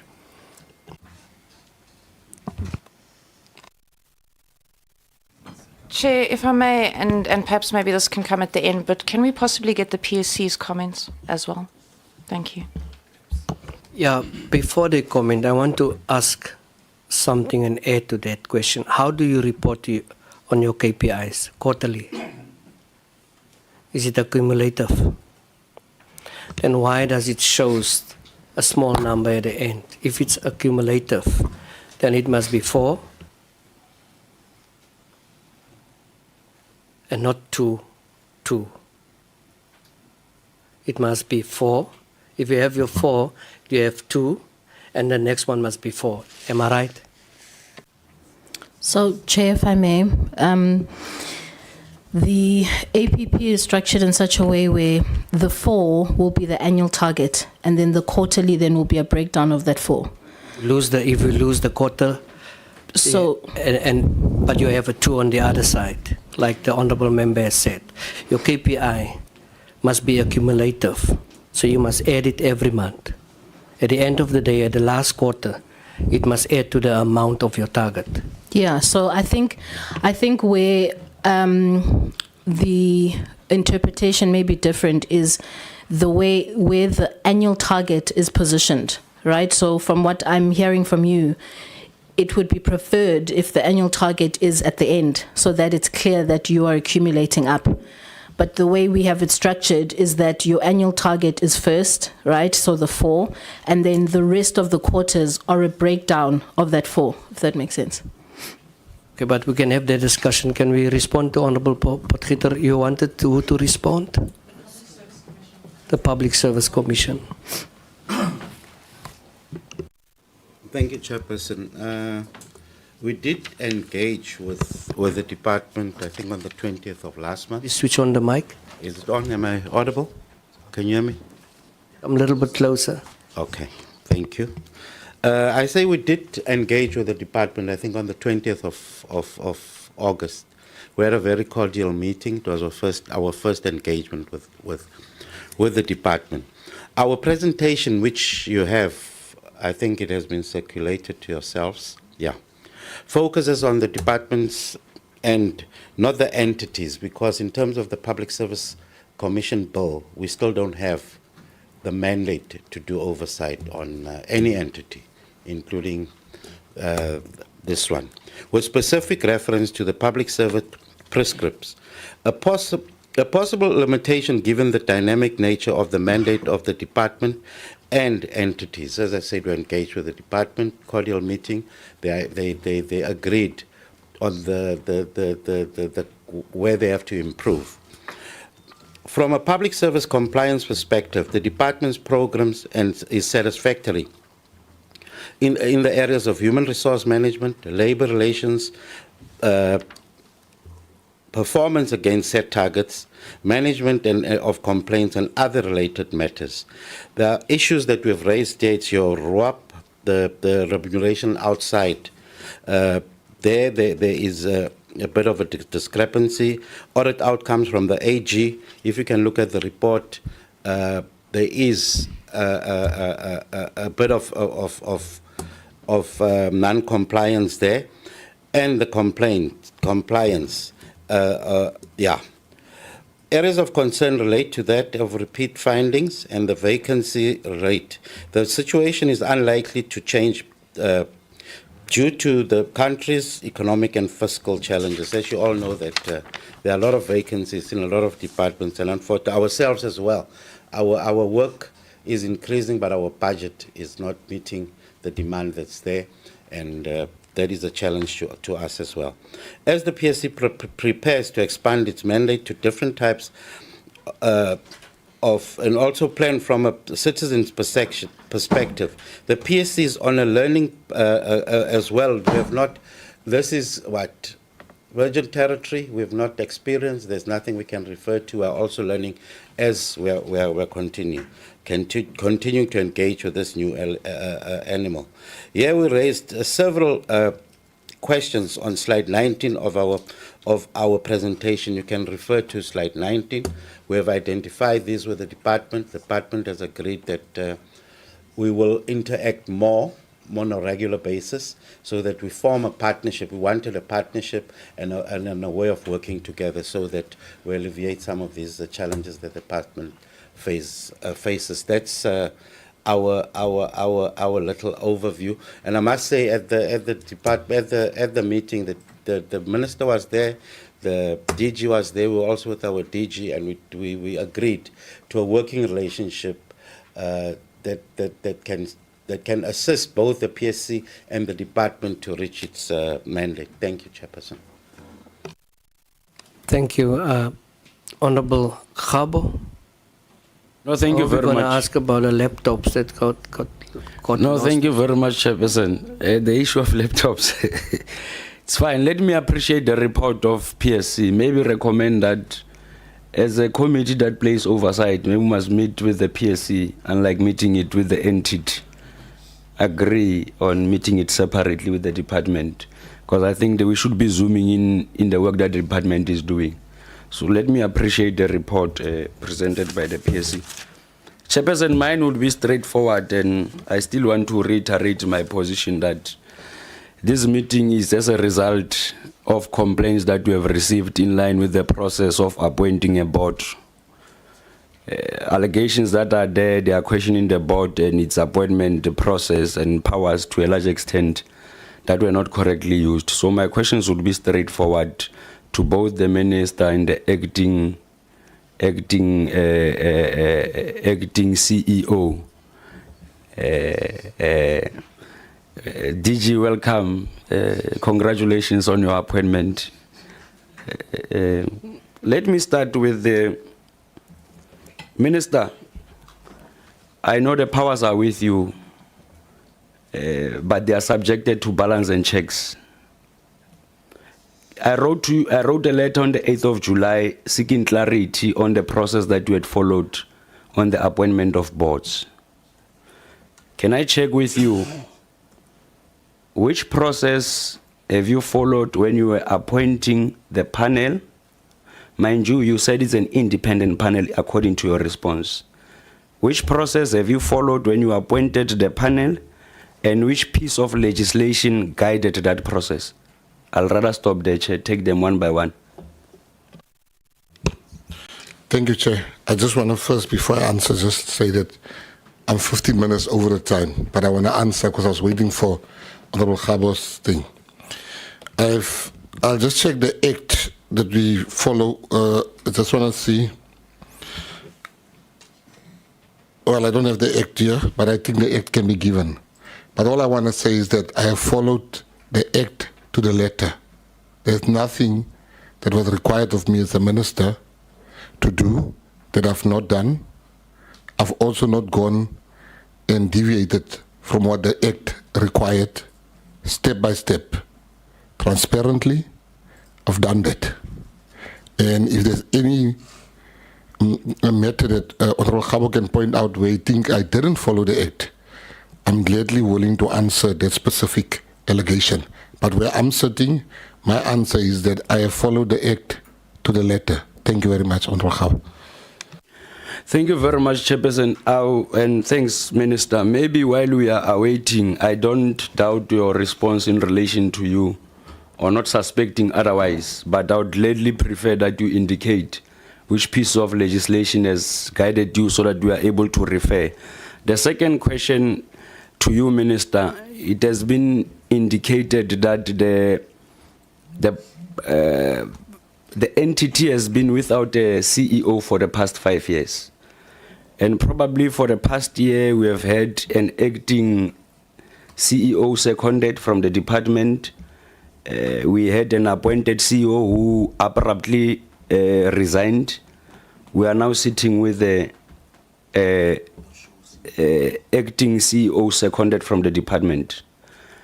I wanted to check with you, is it true that you are the one who have appointed the acting CEO, seconding him or her to the entity? Which one are you talking about? There's been different ones. Okay, let me start here. Who's the acting CEO? DG?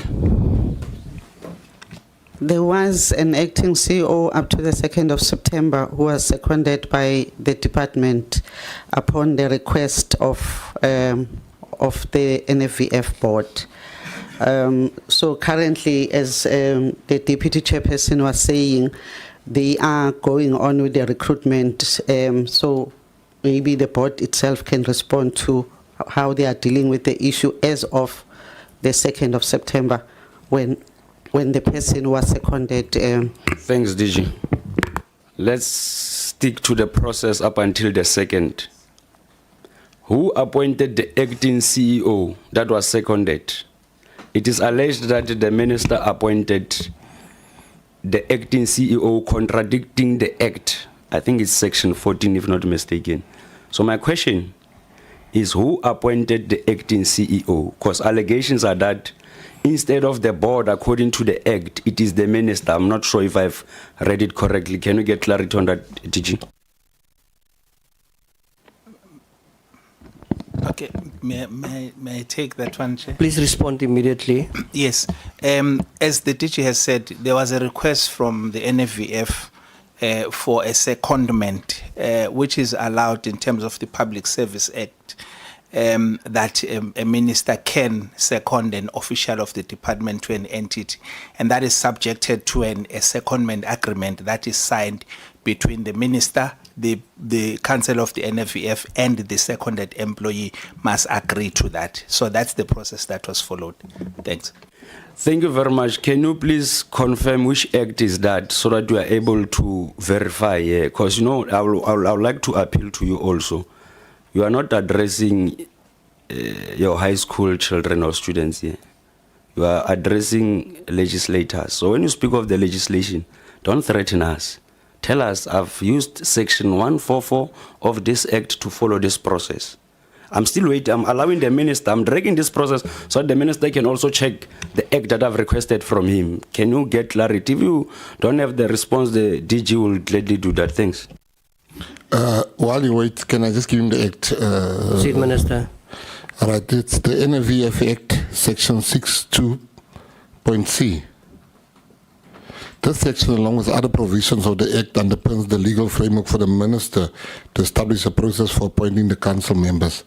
That's the Act. And also, just lastly, Chair, I've stayed 20 minutes over. I just need to answer the last issue. We don't just decide we want to appoint an acting person. The board writes to us as the department and then request of us to appoint. In as far as the acting positions are concerned, it greatly bothered us. We had a CEO. People resign, and it's personal matters for people. You can't stop them. I think there was an attempt to stop the CEO from resigning, if I'm not mistaken, but he has left, and there was nothing we could do about it. So we back through the process again. Am I excused? I've stayed 20 minutes over. Honorable Chair. Can I through you, Chair, ask something in your response to add the minutes of that meeting of the board that took the decision that they are requesting that you appoint or second a CEO. Because day before yesterday, you were saying in this parliament, you are not appointing CEOs. It is not your authority, it is not your responsibility to appoint CEOs or any executive members. Council. And what you are reading now, it is the section that speaks to council. The section that speaks to CEOs, it's section 13 of the NFVF. And I agree, it says that the board, the council must, in collaboration with the minister, request that. And the appointment should be approved by the board. So if you can provide us that email, that letter that requested that, and the minutes of the board that took that decision. Chair, I did say in this council, in the minister, that I don't fire people. The board, the minister cannot fire. I don't fire people. The board, the minister cannot fire people. The board, the minister cannot fire.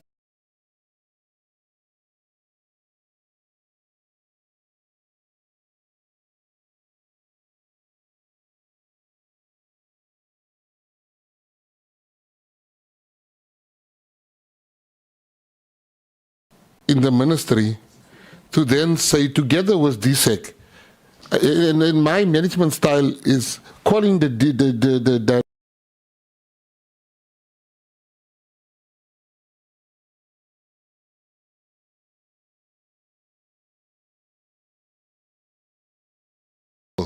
it is very evident now when I ask the... Person, can I rise on a point of order?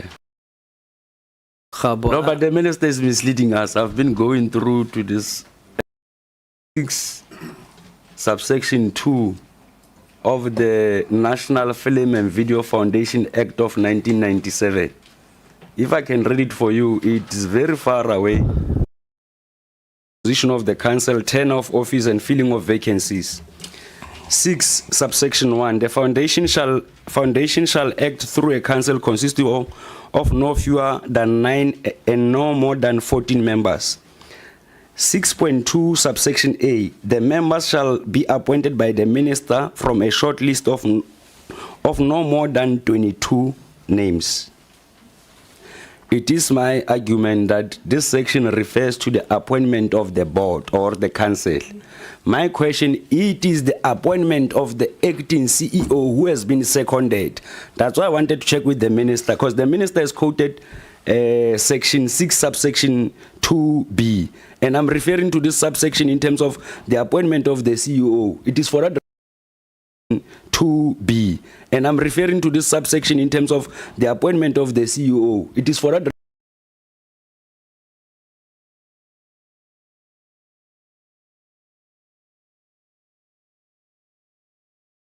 I have made a ruling. I'll start from that corner down here. Now I see other hands.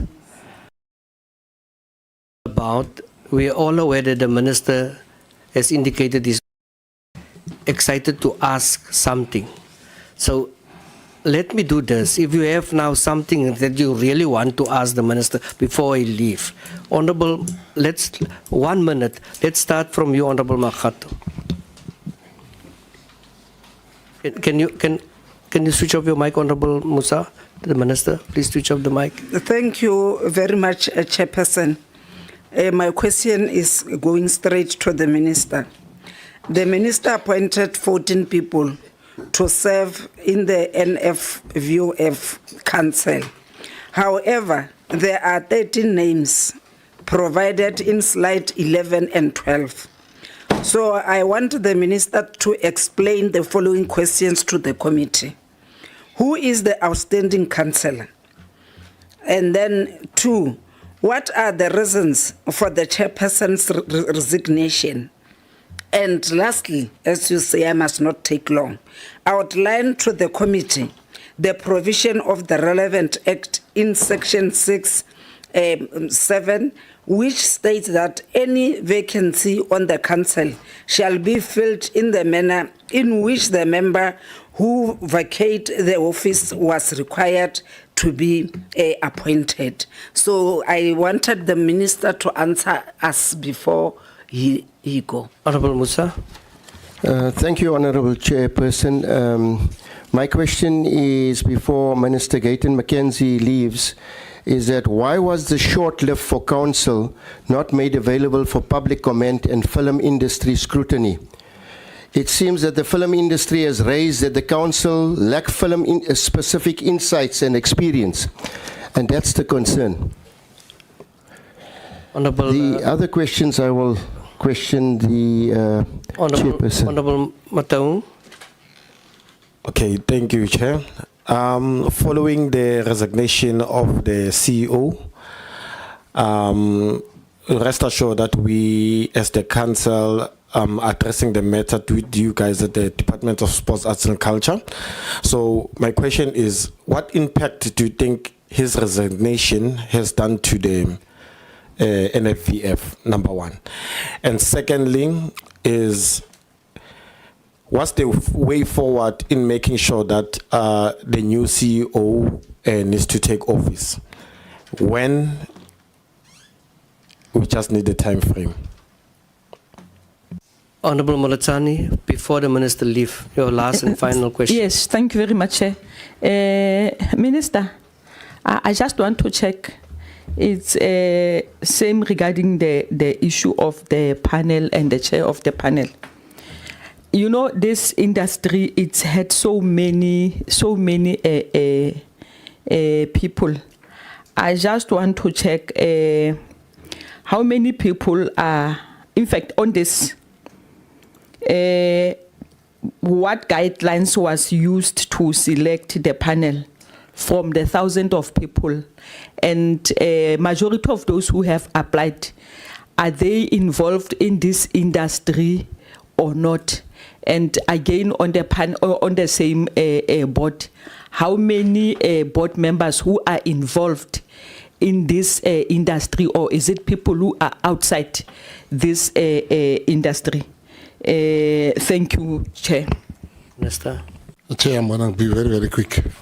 There's a difference between the act differs when it comes to appointing a CEO and an acting CEO. It's not the same act. When it comes to acting a CEO, I'm not involved in appointing the CEO. I'm not sitting on the panel. When it comes to acting CEO, the board writes to the minister and the department to ask us to co-opt someone. That's the first point. The second one, the act doesn't say it has to be 14. It says it must be no fewer than 9 and no more than 14, which means we can fall in the middle. And as I said, the issue of the CEO, why he left, I do not know. Honorable, the issue of what the industry said, I said to you that I did what the act requires me to do. And there's nothing that can be pointed out, nothing, that I didn't do what the act requires of me. And lastly, and I'm speaking fast because of time, I'm already half an hour late. Lastly, to Honorable Molatani, the people that applied for the act, as I said, it's the same thing that I was explaining. The people that applied are people that's in the industry, they are youth, they are in marketing, they can add value to the council. You know, there's this fallacy where if you apply for a certain government department, that you have to have experience specifically on that matter. That works for CEOs sometimes. It doesn't work for boards and stuff like that. A board needs a variety of skill to be there. No disrespect, Chairperson. The other questions, I think the whole team is very equipped to answer the questions regarding the legislation and the whole process because they were part of the process. May I please be excused? You don't want to take Honorable Mtetwa? Oh, Honorable Mtetwa, what was your question quickly? Because you don't have time, I want to put it to you that this is what you are doing as the minister. First and foremost is section 13, subsection 4. Go and read it. That's what talks to CEO, not the section that you've quoted. And that is statutory breach. Section 51 of Public Finance Management Act, breach of fiduciary duties, dissolving the NFVF board without, prematurely so. Executive ethics, clause 1.4.1, repeatedly appointed small politically associated members into boards. Chad is a member of PA. NAC, there's a member of PA. And you argued that the person must not be in the office. And if I were to give us an empirical evidence that a person who's not in the office, meaning the top 6, and just an ordinary member appointed in a particular board will not serve the purpose. What you are actually doing, you are galvanizing the sector for your own political power. That's what you are doing. You are destabilizing these entities deliberately so that you remove the board in order to put the board that serves your purpose. And then immediately when the board comes in, you then the board destabilizes the HR. NAC currently has got a person who's been serving a suspension for 21 months. 21 months without any hearing. It's the same thing that is happening even at NFV in other boards. So I'm saying, Minister, I put it to you that what you have done, what you are doing, it is not honest. You are one person who quotes the Bible, and I want to tell you, you quote the Bible when I ask you a question. I've got a list of questions. Even the process, how it was hurriedly. First and foremost, when you have shortlisted names, you need to give the public to comment about those names in order to verify if those names do not have anything attached to them. That is why it is done through the Act. Let me allow you, because I can see that you are in a hurry to respond, but I put it to you, that's what you are actually doing. You don't have questions, you just have insults. There's no act, or you quote me the act, Honorable Chair, Honorable Member. There's no act that says, I must show the public the shortlisted name. There's no act. Now you come here, you talk about my religion, you talk about my political party, you just have insults for me all the time. Chairperson, can you point the point of order at the back, because the minister is busy responding? Yeah, so for me, you come here, I've answered every question here, every question. Now you come here, you insult me, you insult my religion, you insult the political party like it's a there's no top 6 member. If you can mention the name. Honorable Chair, I have answered most of the questions and I'm willing to come back to answer furthermore. Yeah, let me make the following ruling. Honorable Daniels, just a second for me. The members are eager to engage with the minister. There are reasons that the minister cannot stay longer. We will still have the deputy here. We will still have the department. We will still have NFVF here. So those questions, I would invite members to still pose that questions. And in terms of the dispute and rebuttal pertaining to whether the Act says this or that or the other, I would invite members also to come up with those proof in terms of the facts of those particular acts as what the minister has mentioned. So I will allow the minister to leave. We will have the deputy minister here, we will have the department here, and we will have NFVF here. Honorable Daniels. 10 seconds, Chair. No, Honorable Daniels, I've dealt with every member who want to ask questions to the minister. If I'm going to allow any member now, I've ended with Honorable Gabo. If I'm allow any member now, it will be a member that will have an input on what is presented to us and not a reaction on what has been said by both the minister as well as members of parliament. So I'm going to allow the minister to leave. We will, as the committee minister, give an opportunity to members, those burning questions pertaining to appointments and disputes and allegations that has been made from either side, so that that can then also be proved wrongly, or it can be proved rightly by whoever party. So I'm going to allow the minister to leave, and I'm going to give an opportunity to Honorable Mataung. Honorable Mataung. Okay, thank you. NFVF, here we are. I just want to find one thing. Honorable Mataung, my humble apologies. Honorable Khabo wasn't done. He was still having those questions on the act, and I think he still have some questions. Can I allow you, or can I come back to you? You can proceed. It was your turn, and I apologize for that. It's fine. Honorable Mutaung can continue so that I readjust my questions now that the minister has left.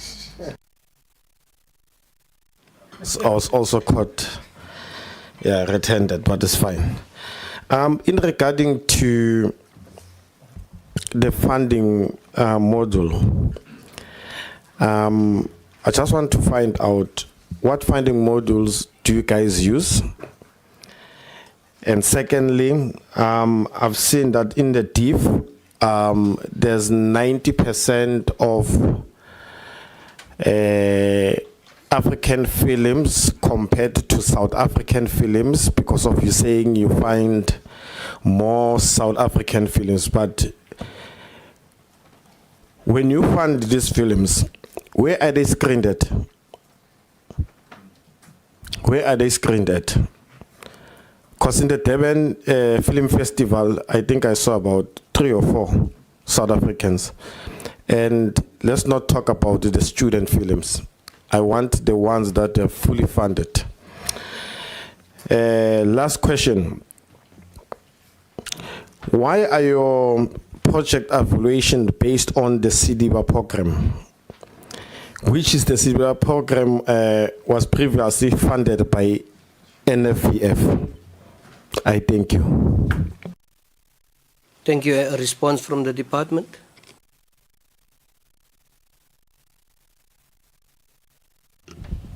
Through you, Chair. Thank you for the question. So I think firstly, in terms of the funding models, I'm not sure if the CFO will want to add on to this, but essentially we fund through a grant funding process. So there was an MP, I think Honorable Potgieter, who had a question around the budget aligning to the APP earlier, which the CFO responded to, but essentially all of the targets that we have on the APP relate to what we can afford. So the funding essentially pertains to the grant funding process that we do. So we would release a call to the industry, an open call to the industry. There would be a compliance process of those applications when everyone would apply through the online portal. Each project would be funded by, on average, 3 people through an independent process of advisory panel members. And then there would be the council that would approve those grants. So that is the process that we follow when it comes to grant funding. In terms of the Durban International Film Festival, the Durban International Film Festival is its own separate entity. It is not something that the NFVF owns. So it is their prerogative as to how many local and international films that they will screen. Because it is an international film festival, they have to screen some international film entity. It is not something that the NFVF owns. So it is their prerogative as to how many local and international films that they will screen. because it is an international film, they have to screen some international films.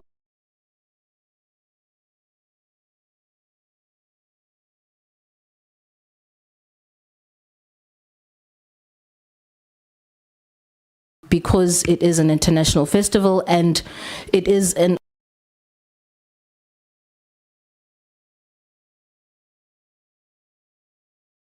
some films that would have been funded, such as the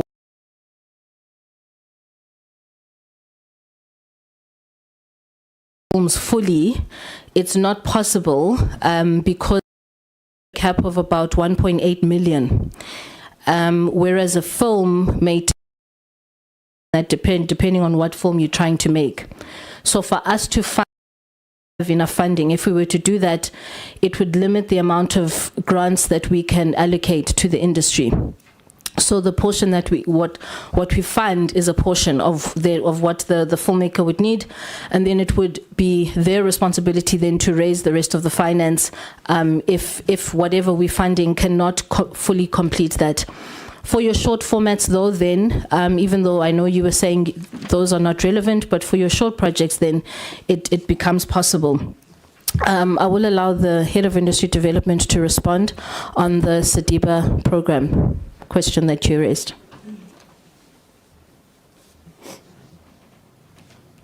Could I please ask the Parliament member to please repeat the question? Why are you guys using the 3 tiers of the SEDIBA in order for you guys to approve the production companies who have sent their proposals in? Because of that the producers, they don't understand that module in terms of when they set in their proposals for approval. Okay. Thank you for that question. And again, that's because of you using it, and you once funded SEDIBA, but you're using their method. Why? Why don't you have your own method from NFVF? Okay, so I think the Parliament member is combining 2 things.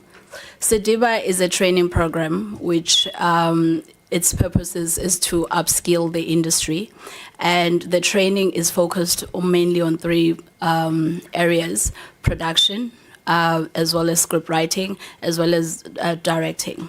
So the SEDIBA program is targeted at different levels of experience in terms of where the industry is. So you will have a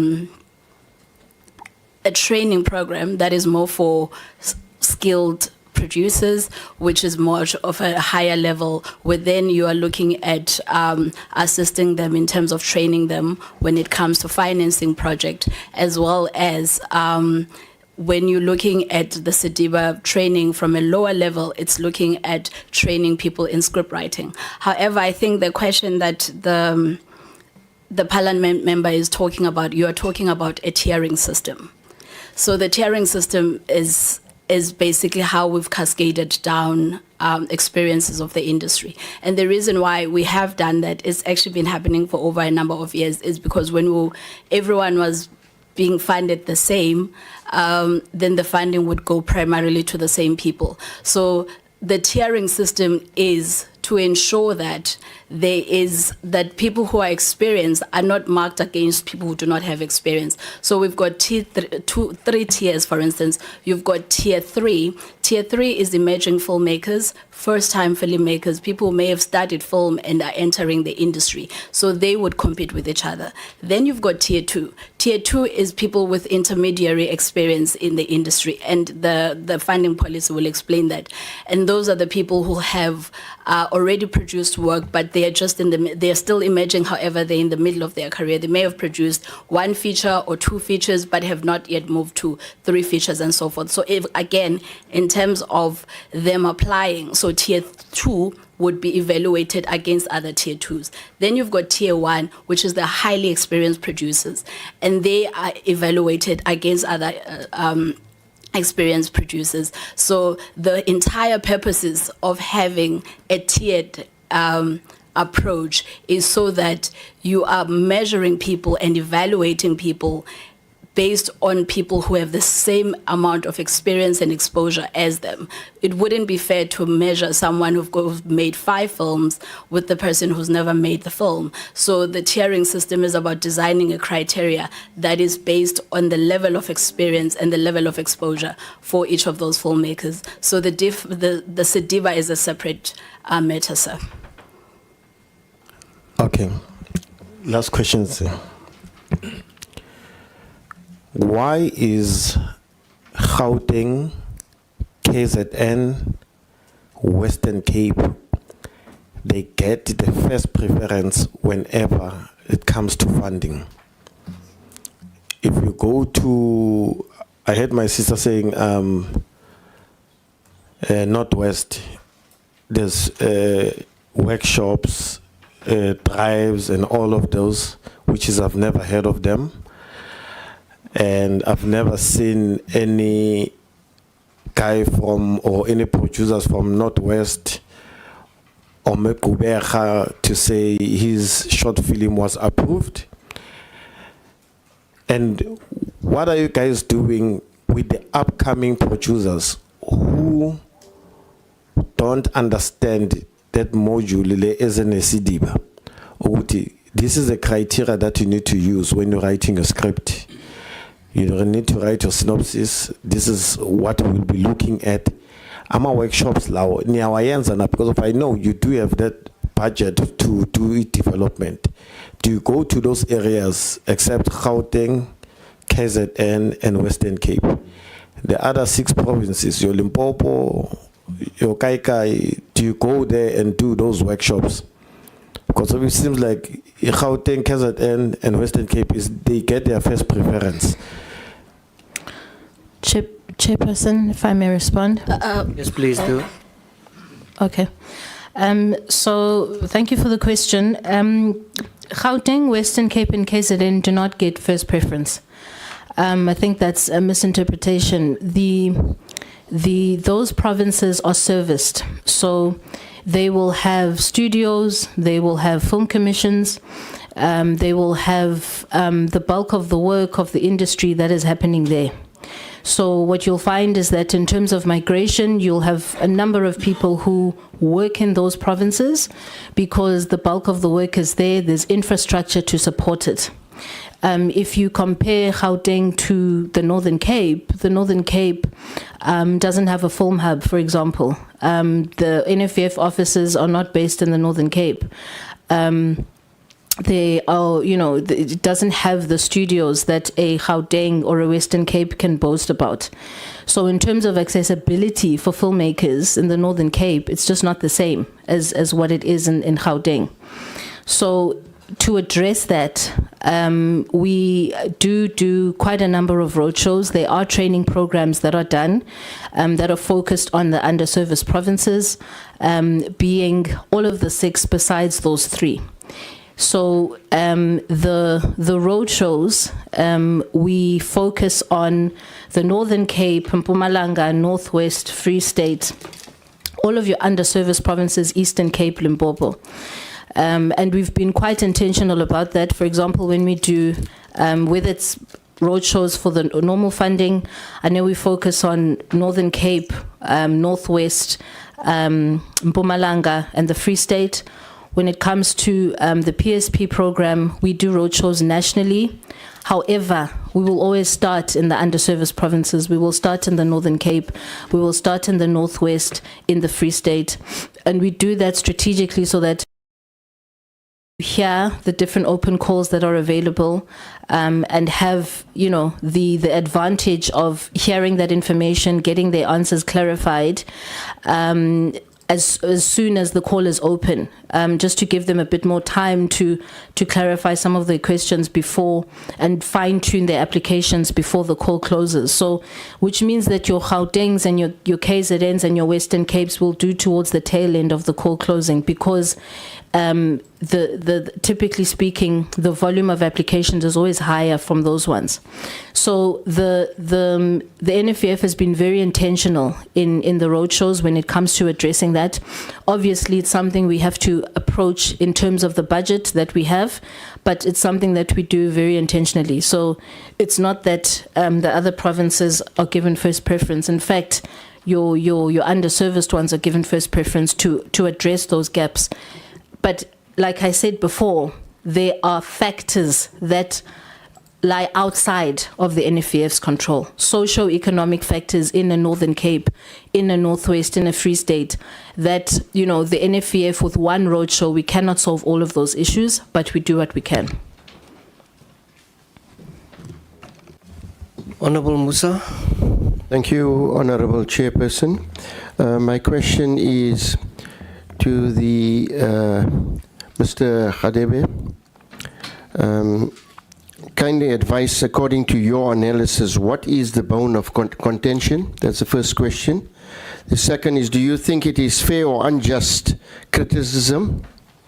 And question 3, how do you plan to address these concerns?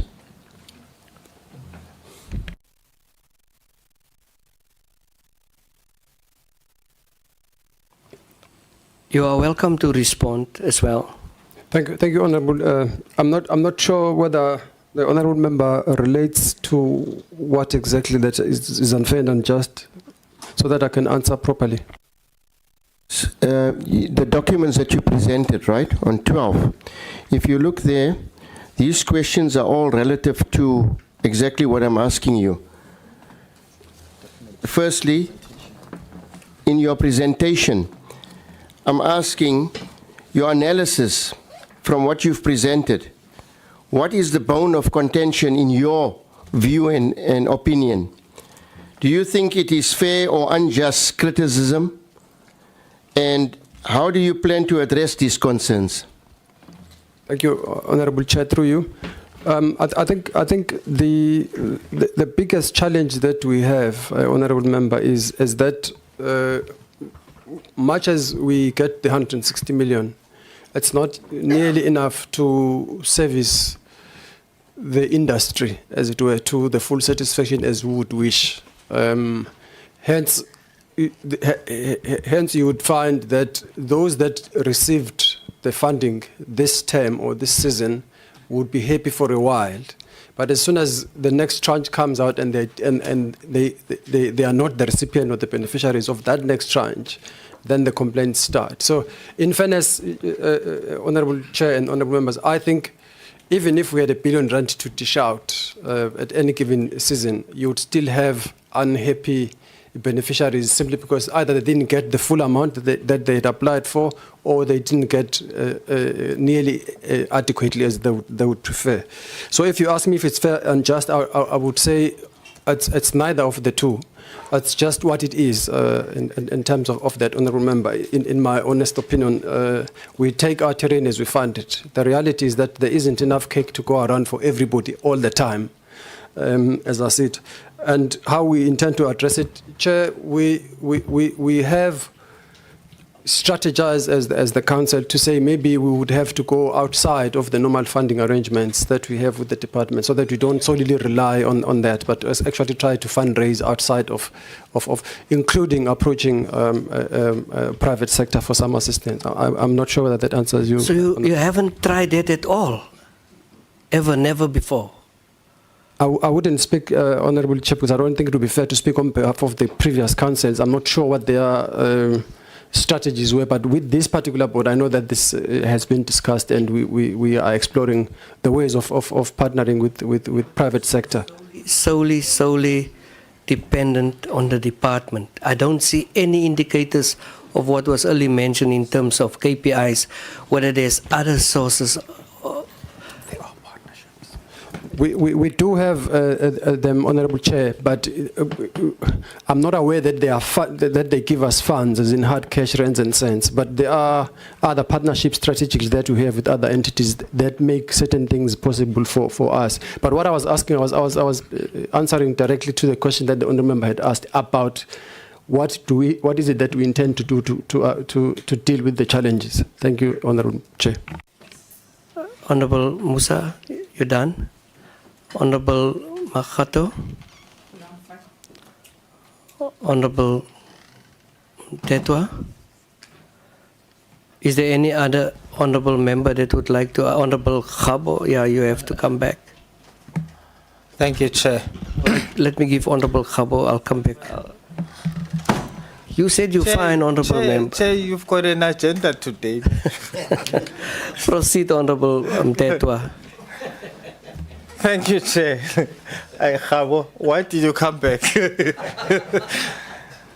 Chair, you know, Chair, I want to close my statement so that I'm not misunderstood or misinterpreted on what I have said to the Minister. You know, Chair, we've said ANC is accused of cadre deployment. Nobody has ever said that we are insulting them when we say so. It is one of the things that we need to guard against because corruption and influence, there's a thin line between that. I said it the other day. There's a tendency and a pattern that we can follow in how these boards are dissolved, hurriedly dissolved. And you see, when you look at the members in this particular board, you have Saudi Hamid, chairperson of NFVF, also serves on Boxing SA. Ntokozi Sekhape Tebe, deputy chair and HR of NFVF, also sits on Boxing SA. You have Vincent Blenis, CEO of NFVF, also who sits in the Boxing SA.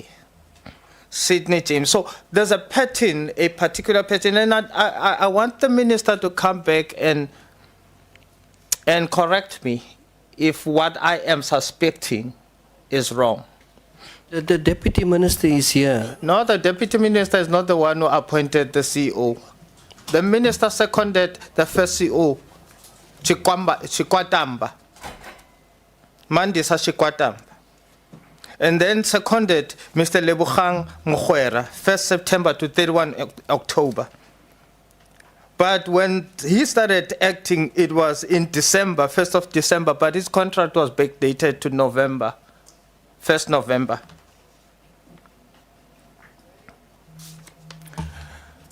And then there was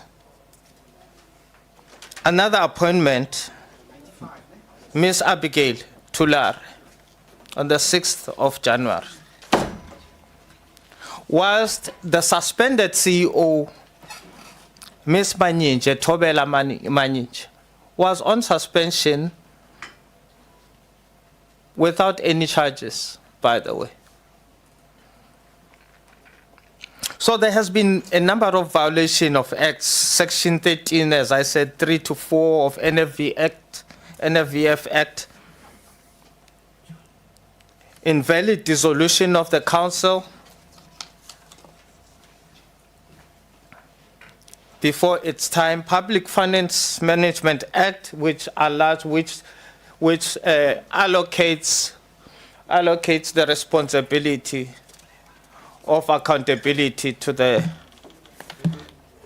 board and to the CEO, but this board has said that it has gone without a CEO and a board at a particular time. Who was taking accountability during that moment of vacuum? We're not hearing such reports in this meeting. It's like we are told, no, let bygones be bygones, move forward. Don't think what has happened, don't challenge what has happened. And I want to say this with all the respect, with all due respect. I'm saying there's a pattern. You have NAC that has an HR person who has been suspended, was suspended on the 19th of February 2024. Charges given 28th November 2024. With a salary of about 43,567 a month in full payment during this suspension with no charges. which amounts to about 914,000 a year. And this is just after the deductions. The actual salary is 83,137, which amounts to 1.745 88900 per annum. Okay. And Teto, can you keep your word? I want a response. Who was in charge? No, I'm Because- coming to the questions, Chairperson, that are relevant to the board. I just want to close the issue because I made this statement too. I want the minister to go and charge me. Otherwise, I will go and report him to the ethics because this is contravention of the law. And he has taken oath of office. He can't come here and be emotional and tell me that I am accusing him, falsely accusing him, when I am quoting the laws that he couldn't quote here. But he says that he applied the law. So it can't be. Coming to the board, let me come to the people who are here to respond and say 75% for projects and 25% for ops. That's how your budget is allocated. You saying that CFO, unqualified with findings, is nothing much. Because you are counting numbers that you have reduced it from 19 to 11. But material, what is the meaning of material findings? Irregular expenditure, is that nothing to you? Does that amount to nothing when you say irregular? Irregular cannot be something that you committed unwittingly. You cannot commit such an act unwittingly. You must have done that decisively. But you are not giving us these. We want to hear what is it that you are going to do so that you don't spend, you don't have any regular expenditure the next time. We want to see the itemized budget, that when you've divided the provinces. I'll come to the provinces.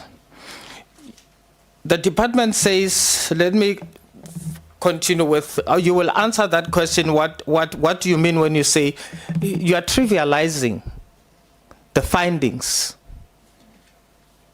That's my concern. If you are approaching it with that mentality of trivializing these findings, it means that you might come back and do the same thing because you are not telling us what is it that you are going to do. 2 national newspapers department.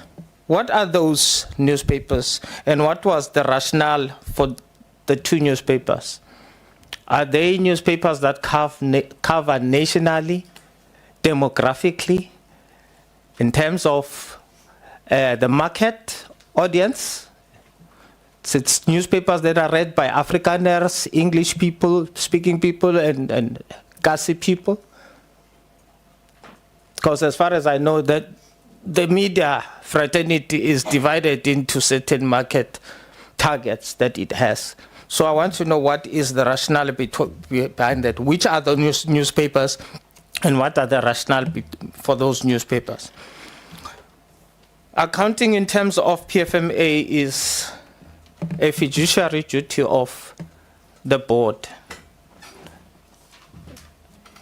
It is also a fiduciary duty of the accounting executive, which is the CEO. The period when you didn't have a CEO and the board, who was taking the responsibility, and have you reported on those finances? Department, have you received a report on those finances, financial activities?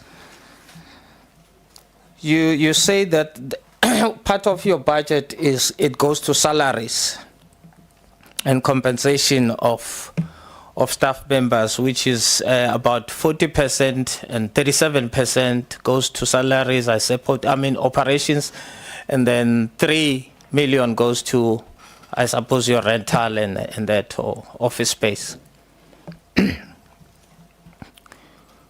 One of the things that you are not telling us, and I know that it affected you, It is the issue of the merger that was proposed by the minister, the former minister, which stalled a number of other processes.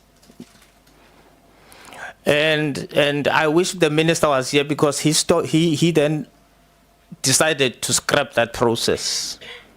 But that process speaks exactly to the issue of more money going to salaries than it goes to the projects. You have a very disturbing picture where you have Gauteng province, Western Cape and KZN. I suppose they get funding for content development. The actual mandate of NFVF. And then you say Eastern Cape, Limpopo, Northwest, they're developing group of provinces. I don't know what do you do for them in their process of developing. And then you say Free State, Mpumalanga, and Northern Cape festivals. That's where the money is looted, on festivals. We are here, we're supposed to make an impact in changing people's lives. You speak of success stories. I want to ask you, the best documentary that you spoke about, how much did you support it with? How much was spent on it? And then compare it if you have ever supported an international documentary or movie. How much was it that was put on that international documentary or movie?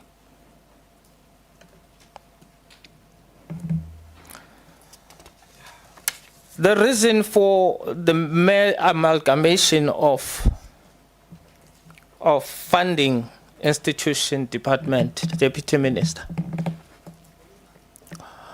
The rationale behind that, it was that you reduce the salaries, okay?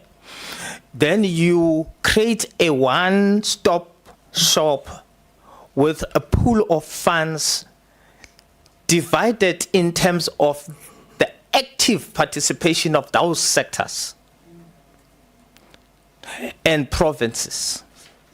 Because you can't say you are allocating NFVF to do film, and when Limpopo doesn't have a film studio, doesn't have anyone who's doing film, that funding will be skewed.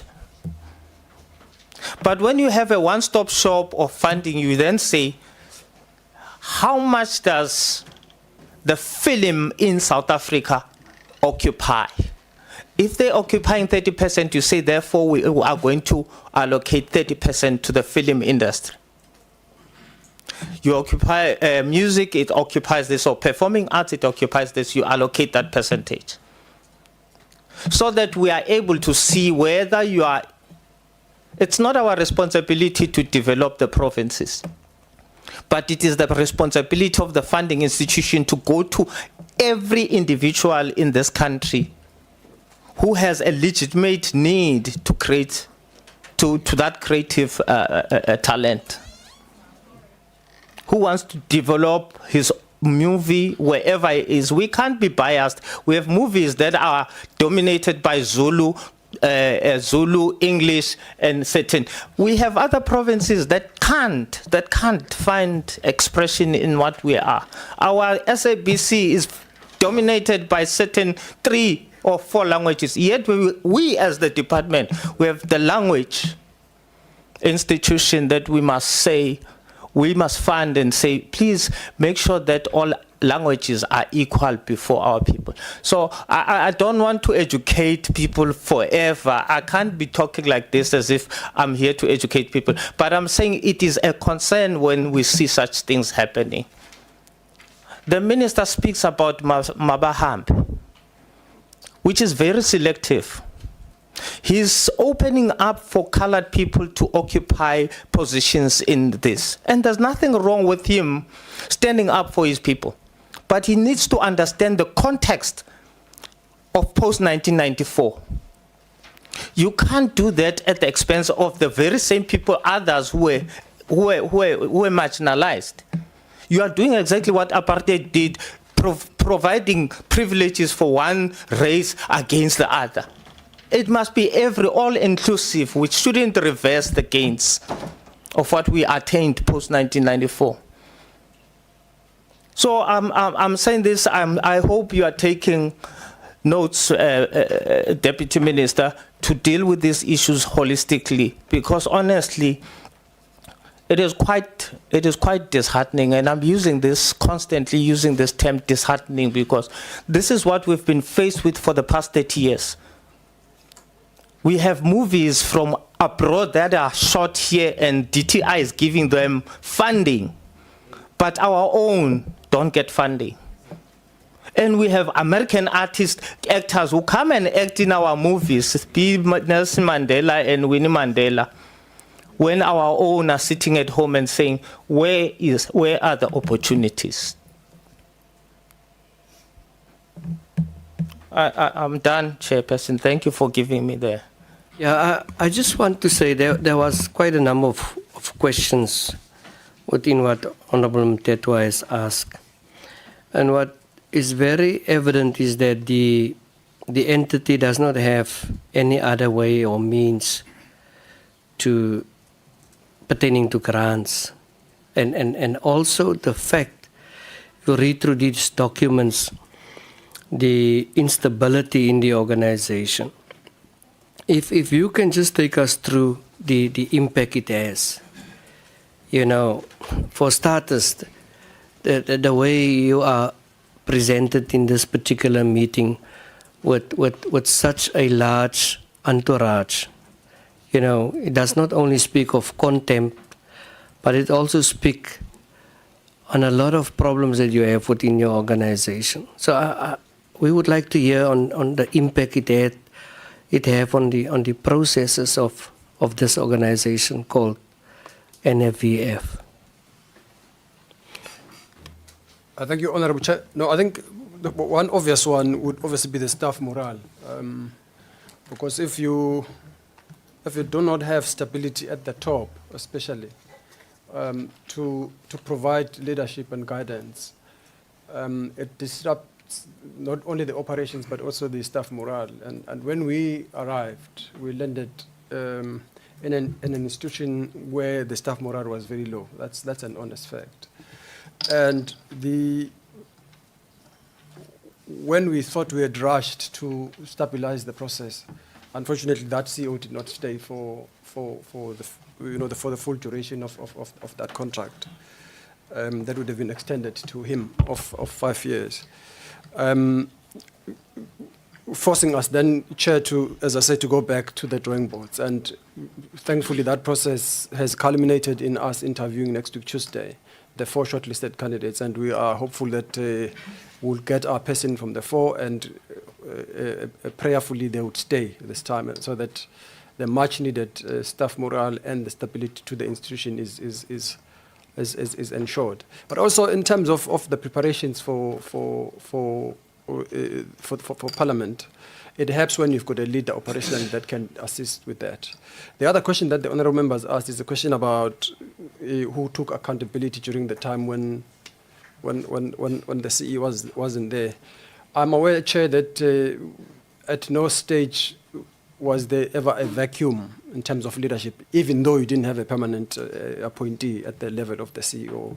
You always had acting CEs, either the HODs, there would be acting CEs, and they were accountable to the board. The one time that I'm aware of, and the DG is here, and Mr. Nsanyane can correct me, was when that board had been dissolved. I'm not sure what the accountability exercise was there, because it was before our time. But certainly during our time, there's never been a situation where there was really no acting CE, even on the interim. Like Honorable Nyambose was saying earlier, we've been through so many acting CEs in the intervening period, simply precisely because in terms of the PFMA, you cannot not have an acting CE to sign off on the things. Thank you, Chair. Who's acting now? Chair, the last secondment of Dr. Machaba came to the 3 months that she had been seconded to us came to an end as of 2 days ago. We quickly had an urgent meeting as the board, and we have appointed an acting CE internally. But the reason why we have not, because the paperwork hasn't been done, obviously we were airborne when we did that meeting. But there is an acting CE who's going to start on Monday. We just need to finalize the paperwork and also to inform them and for them to accept whether or not they check that. But there would be no vacuum chair between now and Monday. That is just only to, obviously, to allow us sufficient time. We think that September and October, because we are interviewing on the 9th, we think that that 2 months that we are proposing for the interim CE to act will be sufficient, especially if we get a person that doesn't have to serve the full calendar month notice where they currently are employed.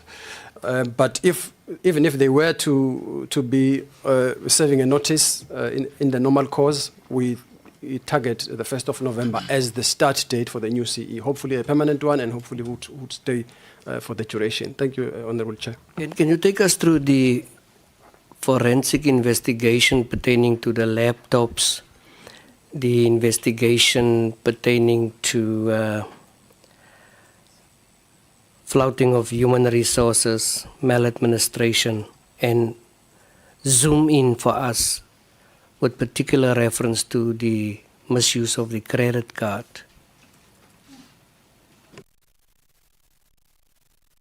Chair, I'm going to allow Peter to speak first, and then if there's a need to chip in, I'll chip in. Please, CFO. Sorry, Chair. Chairperson.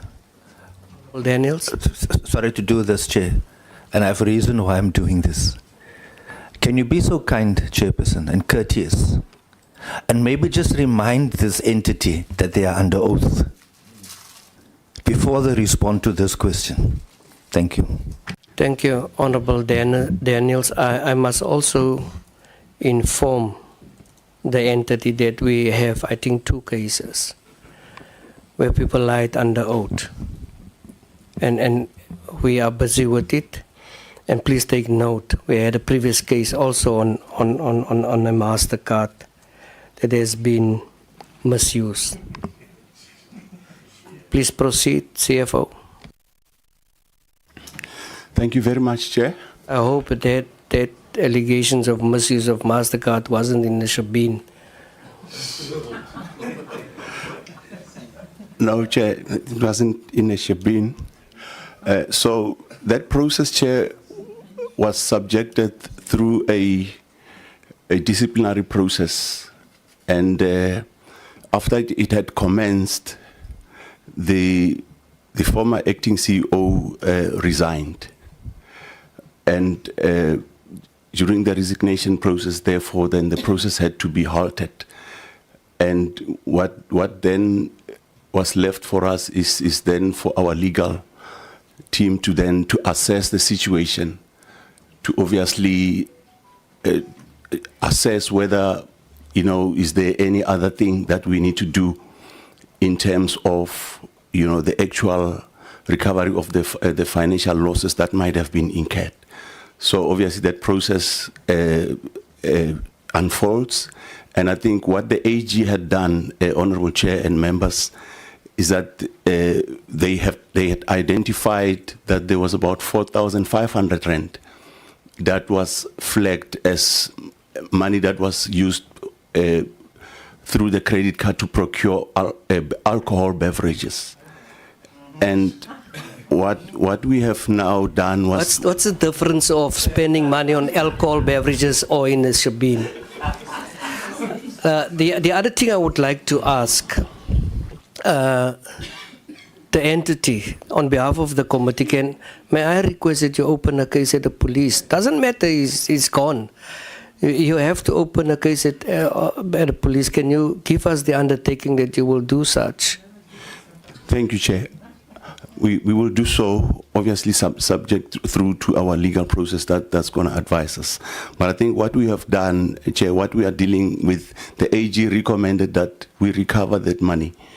And we had since withheld that 4,500 from that monies that were due to the former acting CEO. But obviously that will be subject to another process But I think noted, Chair, that we will need to pursue that matter. Thanks, CFO. The laptops?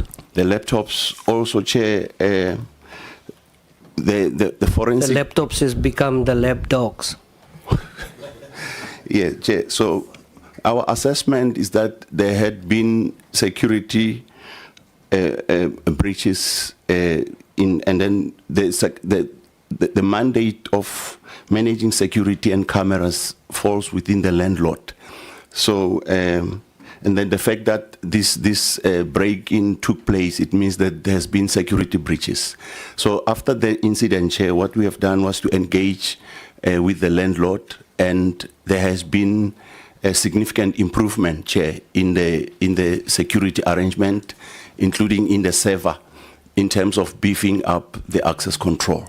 So we were fortunate that the laptops were insured, and we were able to then to claim back the 240,000 that was lost. However, it was recovered.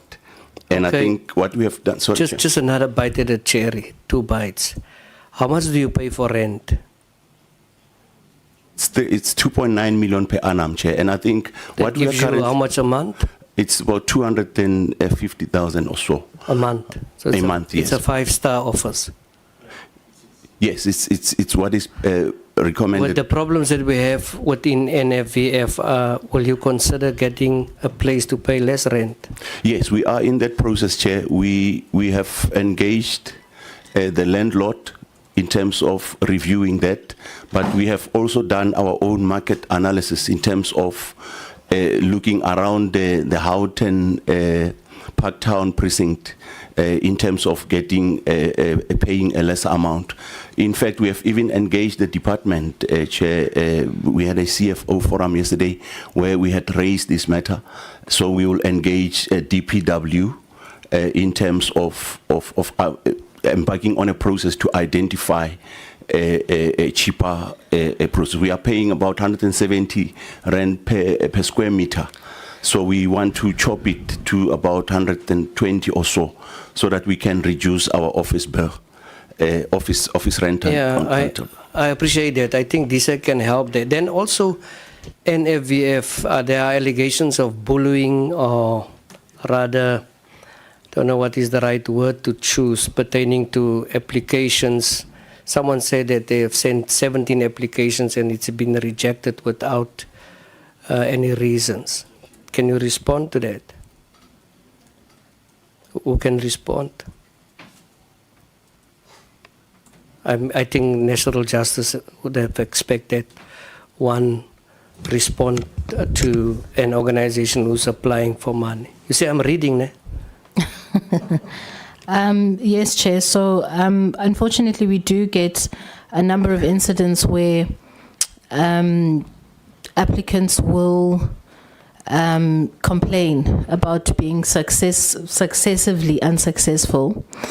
We actually had an example where we were taken to task by an applicant who was just exhausted by the number of times they'd been rejected, and we undertook a process to actually train them to improve the quality of their applications. So it's one thing to ask for the reasons or get the notes.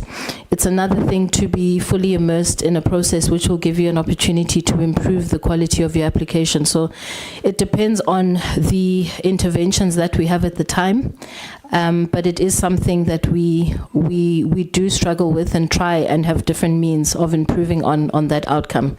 It is unfortunate because we may get 1,000 applications and only have enough budget to fund 35 or 40 of those 1,000 that we get.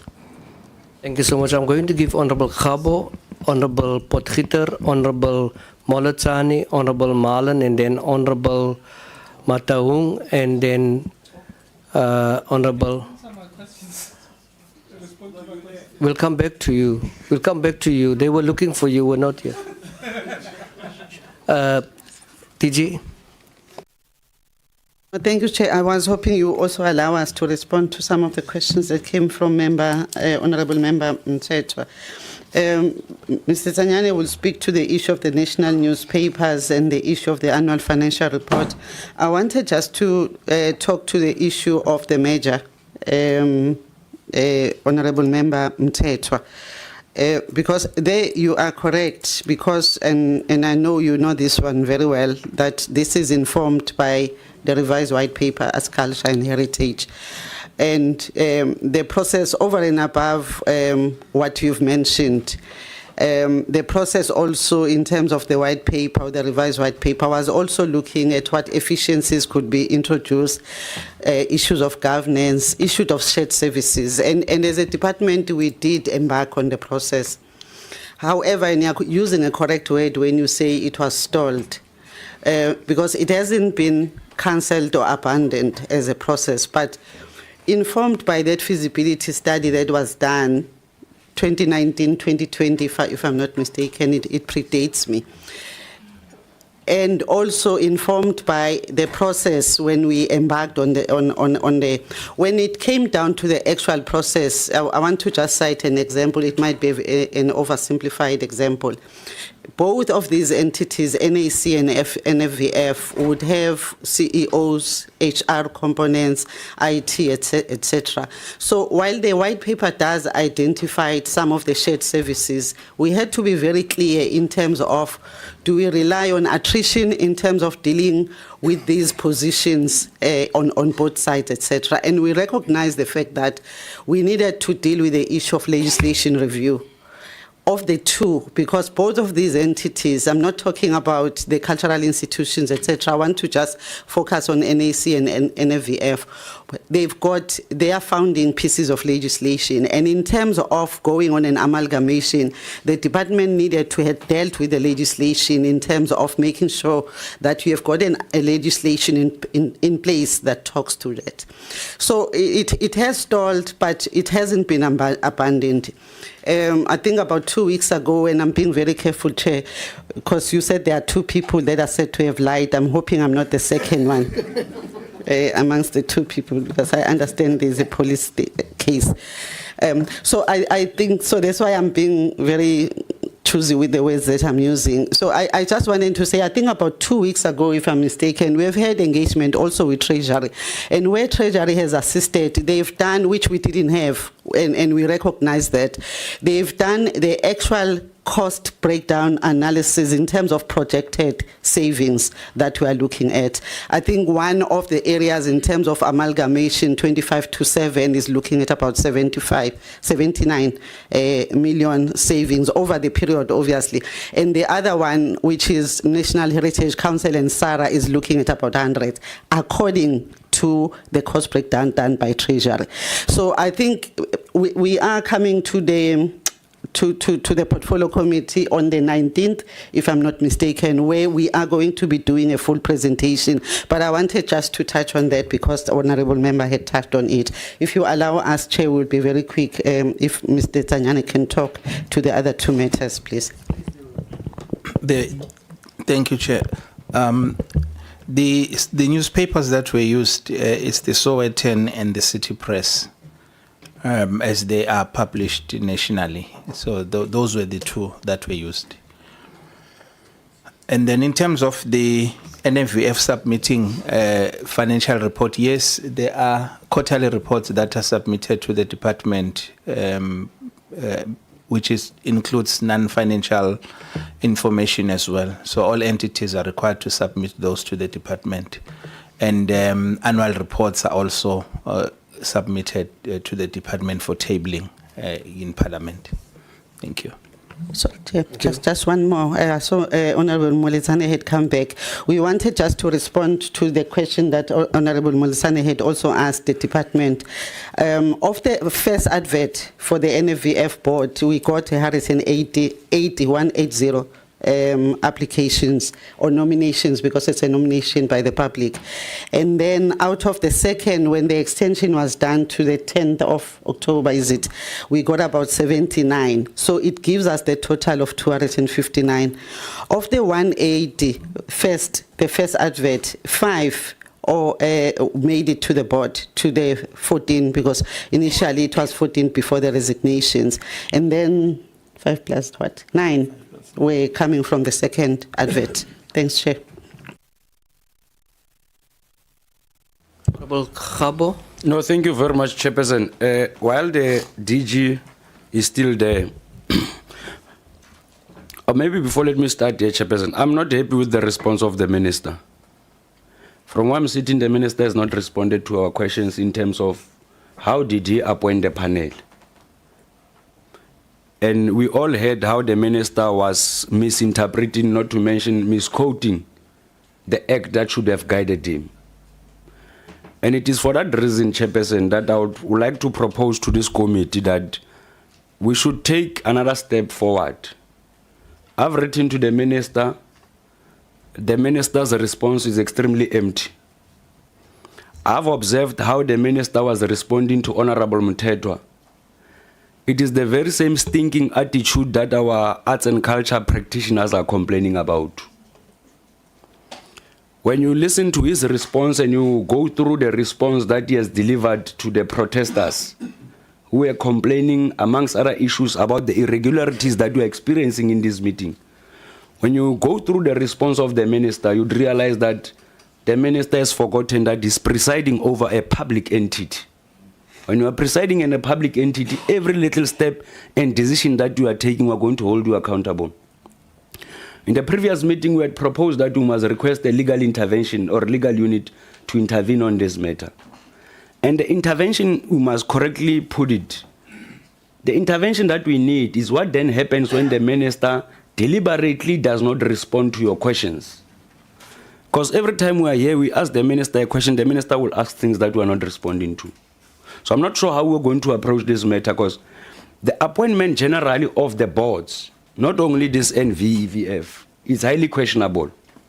And it is for that reason that I would not be comfortable interacting with the board, because their legitimacy is still under question. I'll rather raise my issues with those who have been dealing with the day-to-day administration of the foundation. That is my first issue.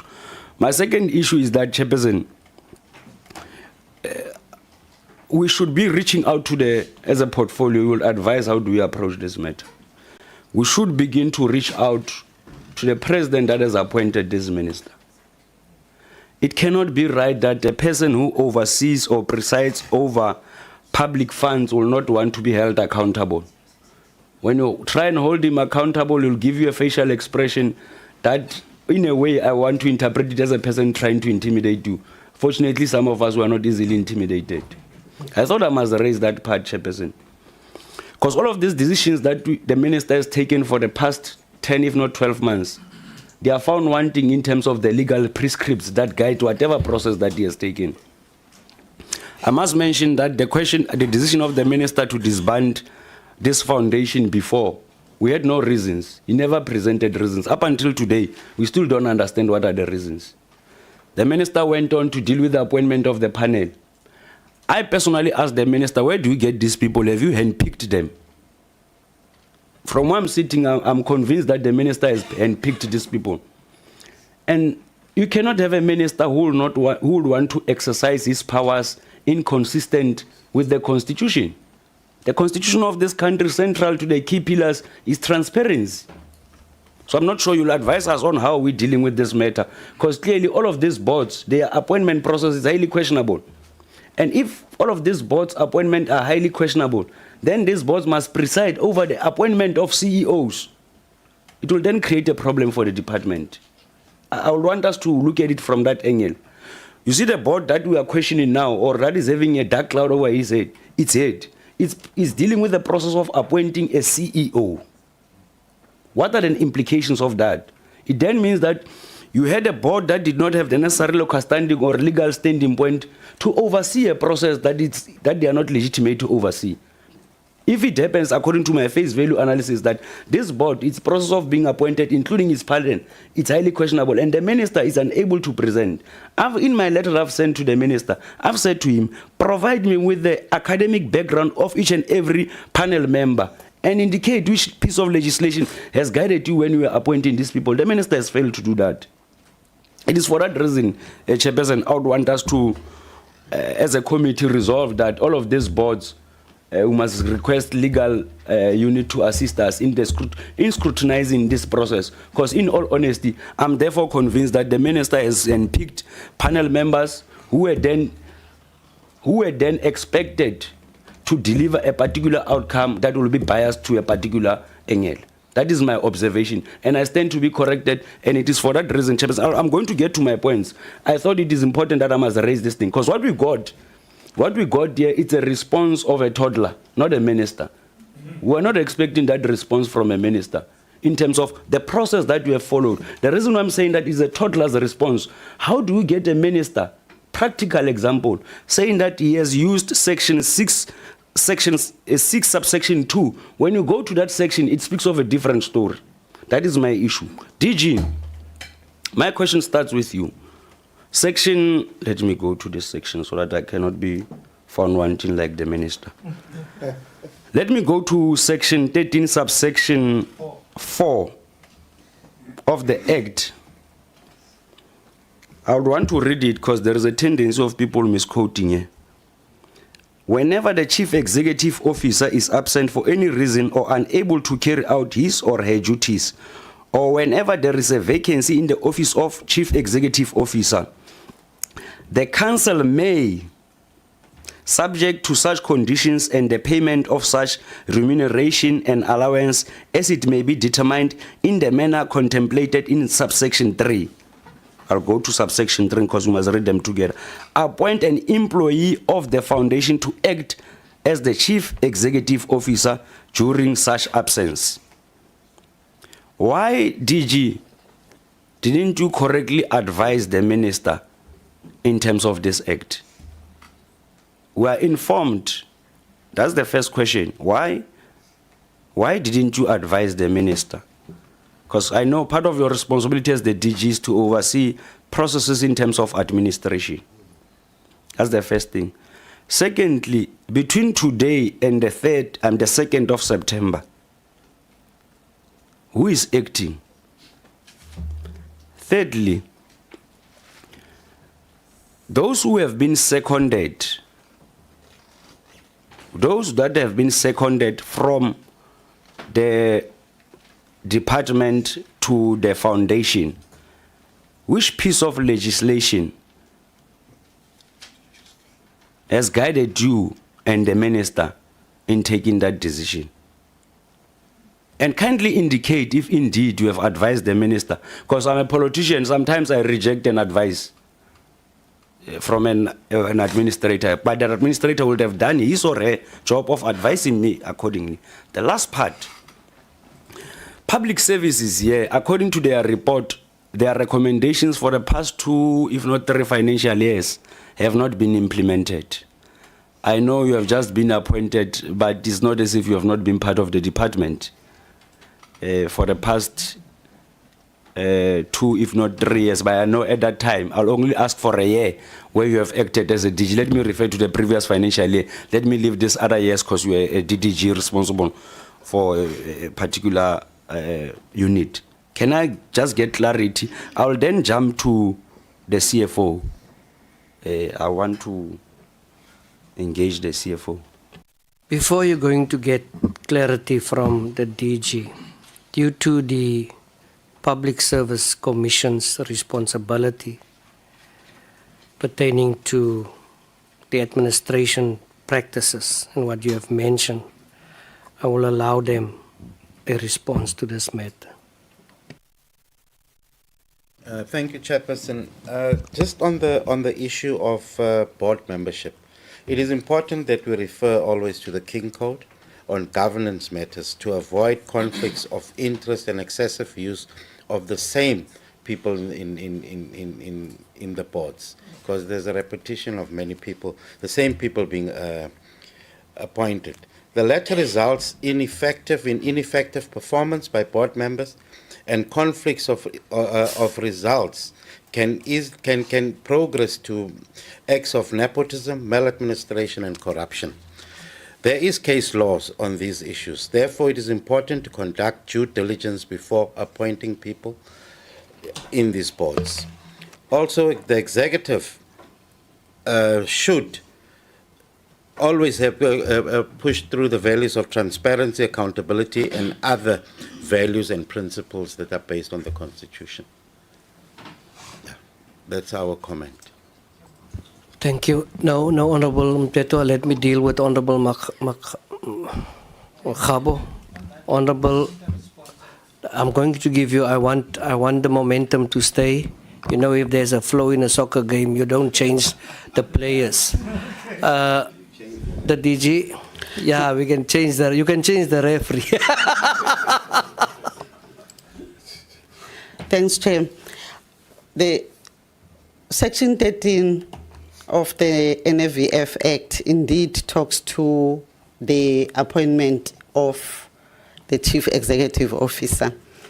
And as a department, yes, we did advise Minister, and we even sought advice from National Treasury on the issue from the onset, from the time when the first acting DDG Chikwatamba, who was mentioned by Honorable Mtetwa, started acting. Now, the actions of the minister were not initiated in a vacuum. The minister acted and intervened in a space when the board of NFVF, through the chairperson of the board, wrote to the minister. Now, if you look at the Public Service Act, Section 15 of the Public Service Act, and also I believe there are public service regulations that are then specific to that. It allows the process of secondment that was followed by the minister. So basically, this was a response in terms of the board through the chairperson of the NFVF indicating that while Section 13 of the Act prescribes around the appointment of an employee, they found themselves in a situation where they couldn't appoint anyone within that particular level who could be CEO, hence they wanted the intervention of the minister. So basically that is what informed. We engaged even because it wasn't just NFVF, there were other entities that were in the same kind of a situation. We engaged with National Treasury, who also provided us with their own advice. And we sought also our legal opinion internally in the department. While you are looking, DG, may I just ask the NFVF, were the board in agreement of writing to the minister? Thank you, Honourable Chair, for the question. Yes, we were in at ATM when it comes to that. Thank you, DG. I wanted to ask that the board also responds who's acting now, because we cannot intervene if there is nothing that's been initiated by the board. So I think that question best be responded to by Mr. Hadebe. Yes, thank you, Chair, through you again. We had responded to that question, Chair. We said because the period of Dr. Machaba, who was the last acting in the interim, only expired 2 days ago when we were already airborne coming this side. We haven't interacted with the report, but we had a quick meeting virtually as the board and we've agreed to appoint a particular individual in terms of the section that Honorable Makgabo was just quoting now. From within the entity, there is somebody, it's just that we haven't informed them and we haven't signed the documentation. As I say, we were airborne when the decision was made. But we do have somebody that would start effectively on Monday as the acting in the interim. I even said we've given ourselves the full 2 months of September and October, so that we can then target the 1st of November for the new CE to then to start work. Thank you, Chair. Thank you. In some of the documents, I've read that someone's contract ends today. It was actually August, and then they said on the 5th. So I don't know, was it a kind of a carryover to come and assist report? Who was that individual? The acting CE, the most recent one is Dr. Machaba. That's the one I'm talking about. And with her now having vacated the seat and gone back to DSEC, we met urgently a day or two ago, and I can't remember. But we then took a decision to appoint from internally one of the staff members to act. We haven't signed the documents with them, and that is why we haven't informed them as yet. Also, we didn't want the honourable members to think that it was a knee-jerk response from us simply because we're coming to appear today. But the process is that we have appointed in the duly constituted board, as we are empowered to do in terms of the enabling legislation. We will be signing the documents with the individual, and if they agree, then they can start on Monday, so that there's no vacuum in between. Because and the reason we do that, Chair, and we want to act swiftly is because not only the staff morale is affected by that, but even the industry is not very happy with us if there's no stability at the top, as it were. Thank you, Chair. Thank you, Dr. Kumalo. Chair, I just wanted to, what did I want to say?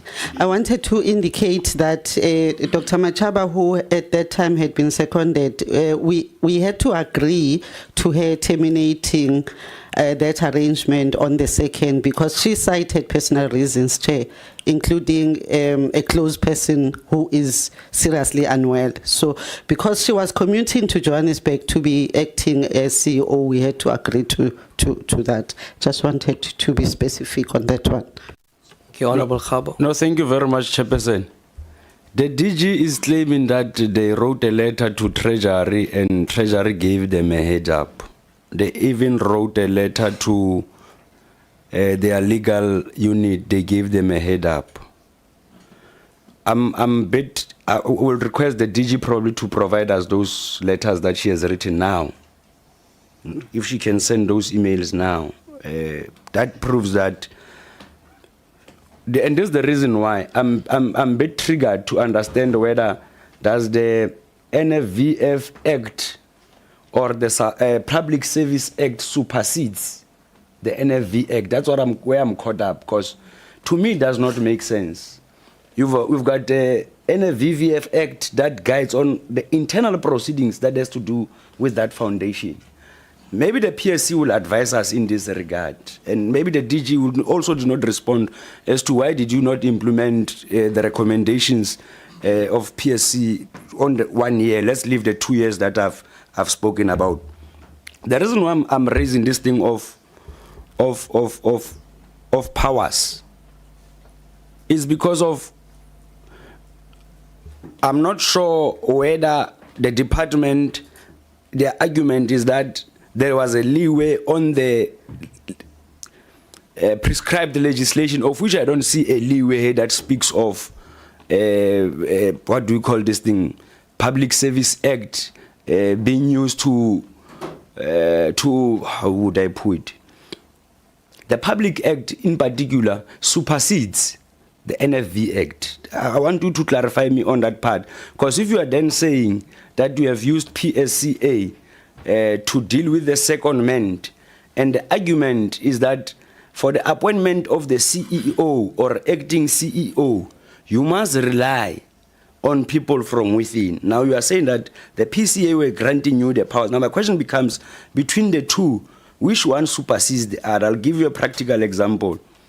The NFVVA Act, my apology, I'll get there.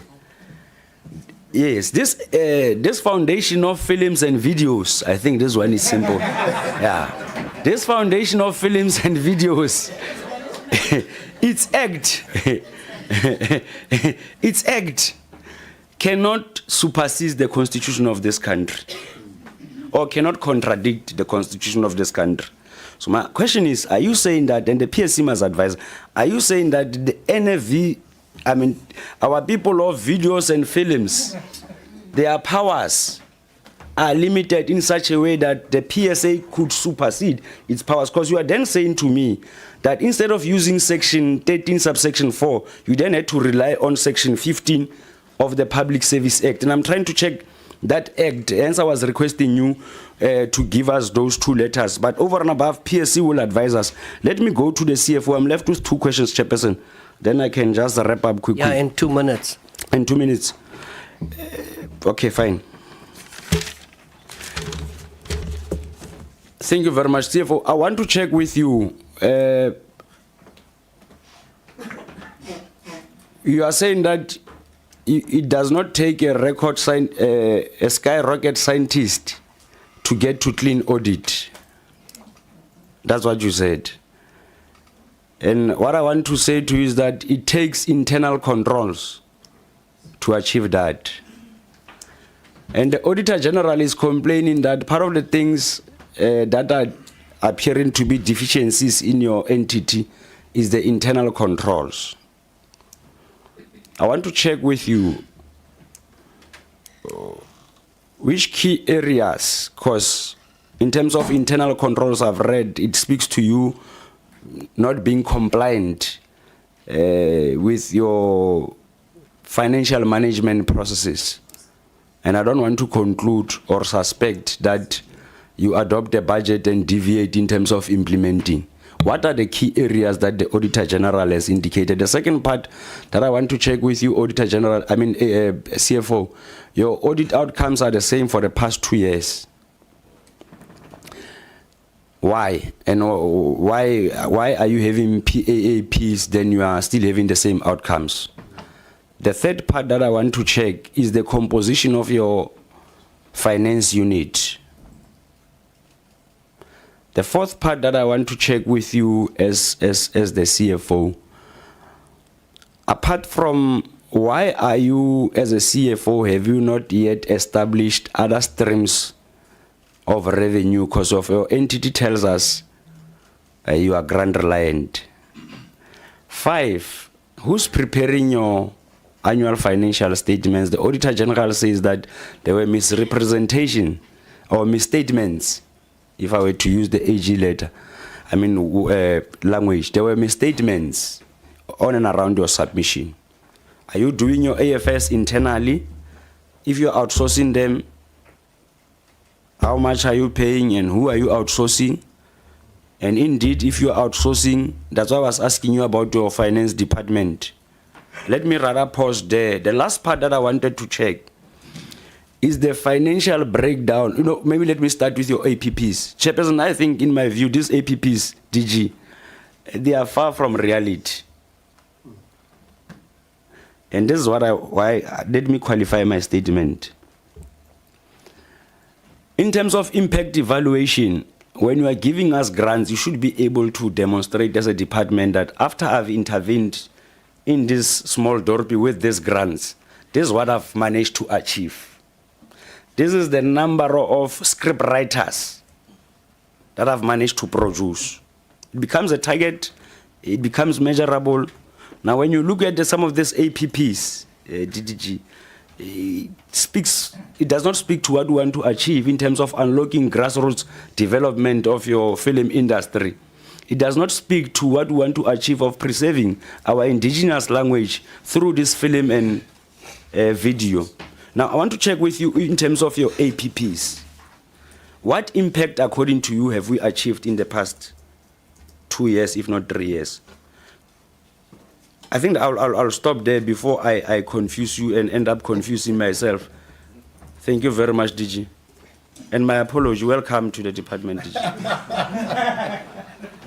We already welcomed the DG.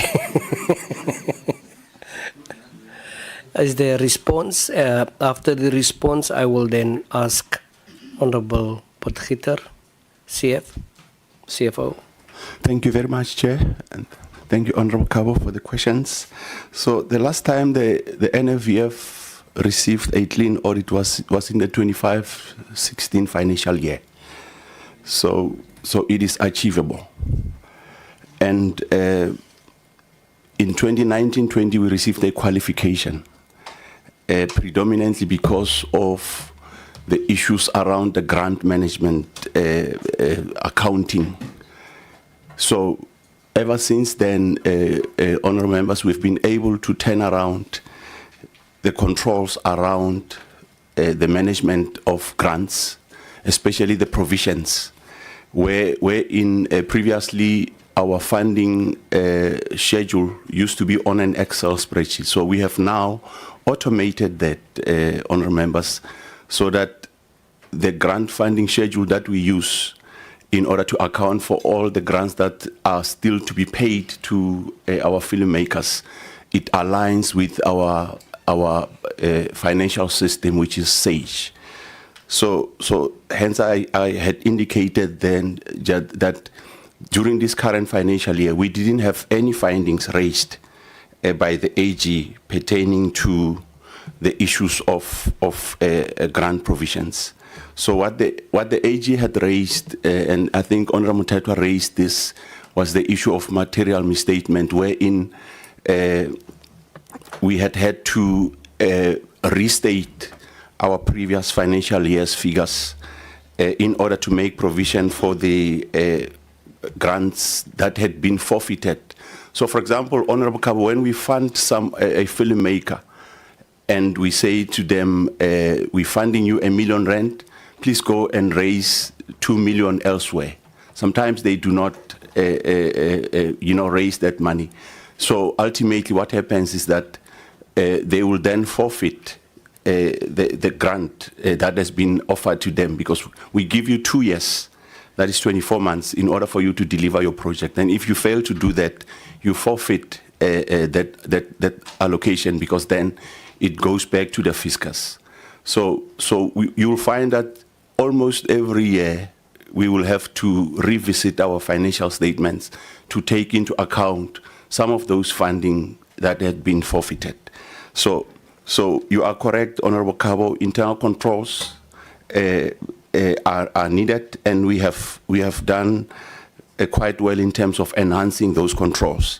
But as I have indicated, you asked about the structure of finance. You've got a CFO, you've got a finance manager, you've got an accountant, you've got a finance officer, and then you've got colleagues in supply chain and ICT. So I am the only person who is permanent, and the PA, and the finance manager is on a temporary contract basis, and so is the finance officer, and so is the temp accountant. So as a result, then you will have to depend on additional support in order to enhance the capacity internally.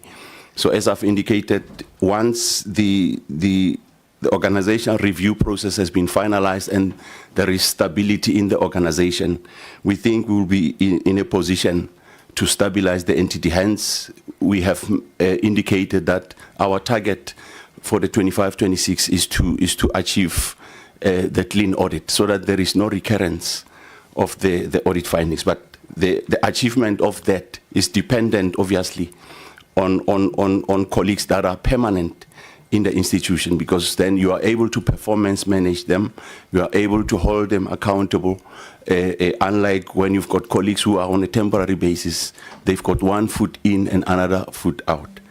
So the financial statements are prepared internally, and then going forward, once we have stabilized, there will not be any need for us to depend on contractors.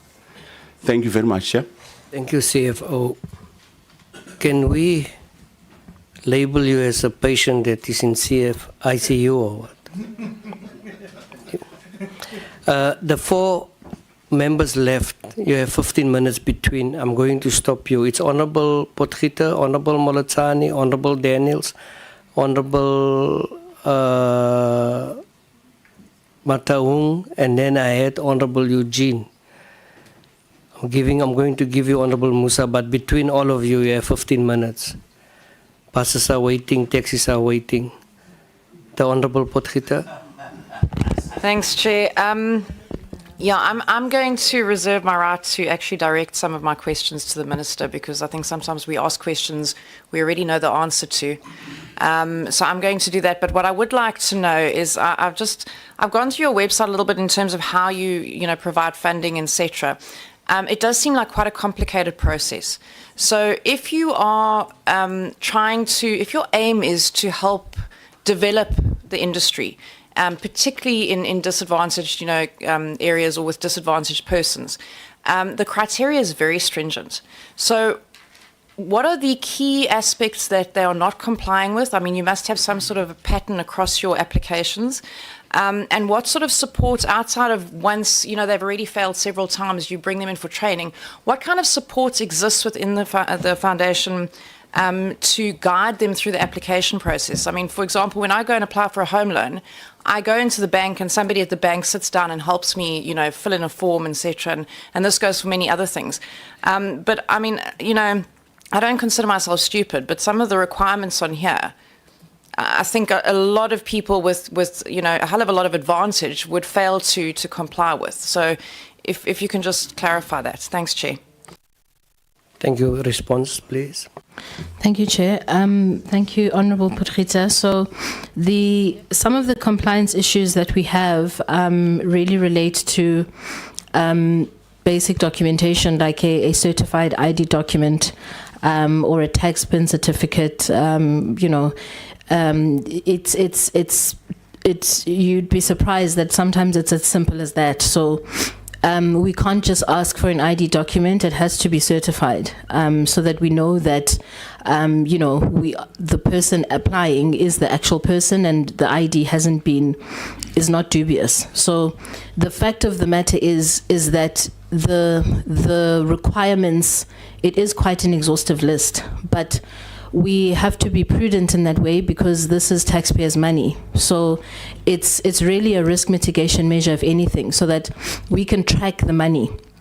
Should there be anything that we pick up as an issue, there is a way for us to track it because we have proper documentation. I mean, you made the comment about applying for a house or a car. The reality is that if you want to buy a house, the bank will ask you, or home loans will ask you for certain documents, right? And you will supply them because you want the bond. If you want a car, or if you're applying for insurance, they may ask you for proof of residence. You will supply it because you want to get that insurance contract. So it's the same thing here. I think sometimes the perception is that because it's a grant and, you know, it's some people will perceive it as free money, then we should just dish it out. But there is an NFVF Act that we have to abide by. There's the PFMA. There's various legislation that we have to comply with when it comes to that, and that is what some of that documentation is informed by. So in terms of the support, look, we have to work within the structures and the confines that we have. But we do, I mean, with the roadshows that we do, we will spend an entire day in one city, and, you know, we like to do about 2 to 3 towns in a province, going through the open call, what pertains to the open call, going through the compliance list, and we have the team from the applications department and various other members, but we have people who are close to that to answer those niggly questions. So oftentimes in the presentation we will say, you know, these are some of the things that you should be well aware of, and this is how you should do it.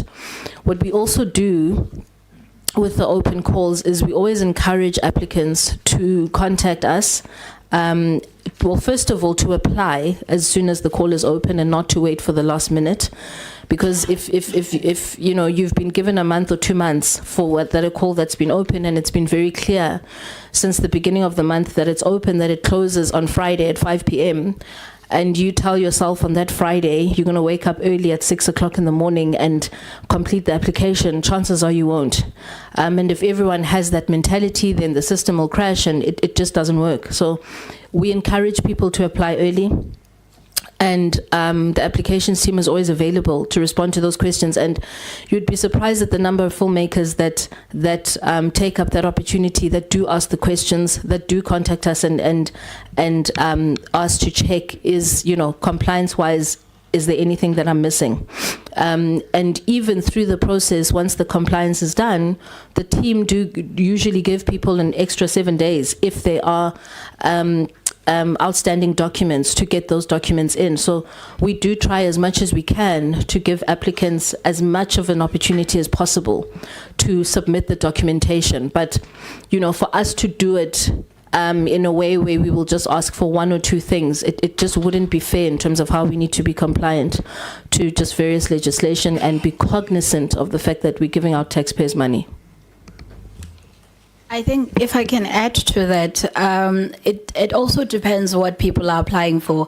I think, for instance, we've had the disability fund that we've run, or rather a call for people living with disability, where we actually understood the issue of access right across the board. So for instance, because disability has a spectrum, we would ask people to either submit a video recording of what they want to do rather than expect them to write, or do a write, or have somebody apply on their behalf. And I think so that actually goes to show that where access is required, we will ensure that people are able to apply.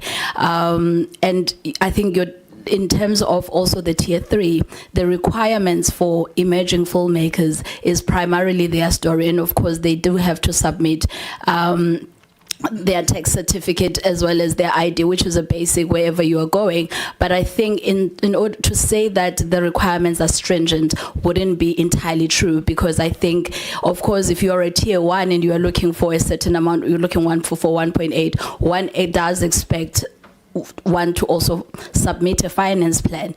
And if you are going to submit a finance plan and go to private sector, one also expects that the filmmaker who has such experience would take care of the documentation. So you wouldn't find someone who actually can't take care of the documentation. But when you're looking at emerging filmmakers, I think a lot of leniency is shown, including things such as language. We do allow people to apply in their languages if they should want and if they should need to, and it is up to us to then get panelists who will speak those languages to ensure that they, for instance, are able to communicate in the one way that they can communicate.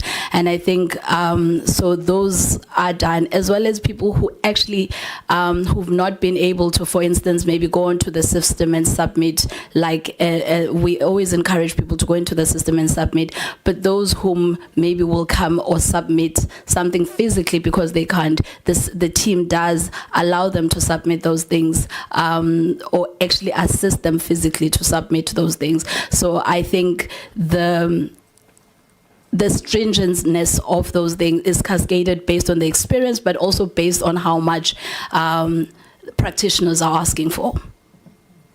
Thank you so much. Honorable Molatani.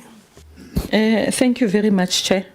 I think, Chair, my first question will go to Mr. Zanyane regarding the first applications and then the second applications, because he responded that the first applications were 180 applicants, and then the second application were 79, and then out of that second applicant, they took about 9 members to be on the board. What was the reason for them to have the second application? Unless they wanted to appoint these 9 board members who were not part of the first batch of applicants. It still doesn't, they don't give us the reason that will convince us that there was a need for them to do an extension so that they can be able to get this 79 applicant. What was the reason behind that? And who are those 9 members who were appointed from the second batch of applicants? To me, even if they cannot answer, I've already have my answer. My answer is very simple. They didn't get those 9 members from the first batch. So for them to accommodate those 9 members, they had to do the second they had to do the extension so it can be able to apply. That's all, Chairperson. Secondly, Chair, I just want to check with the board. You want a response on that?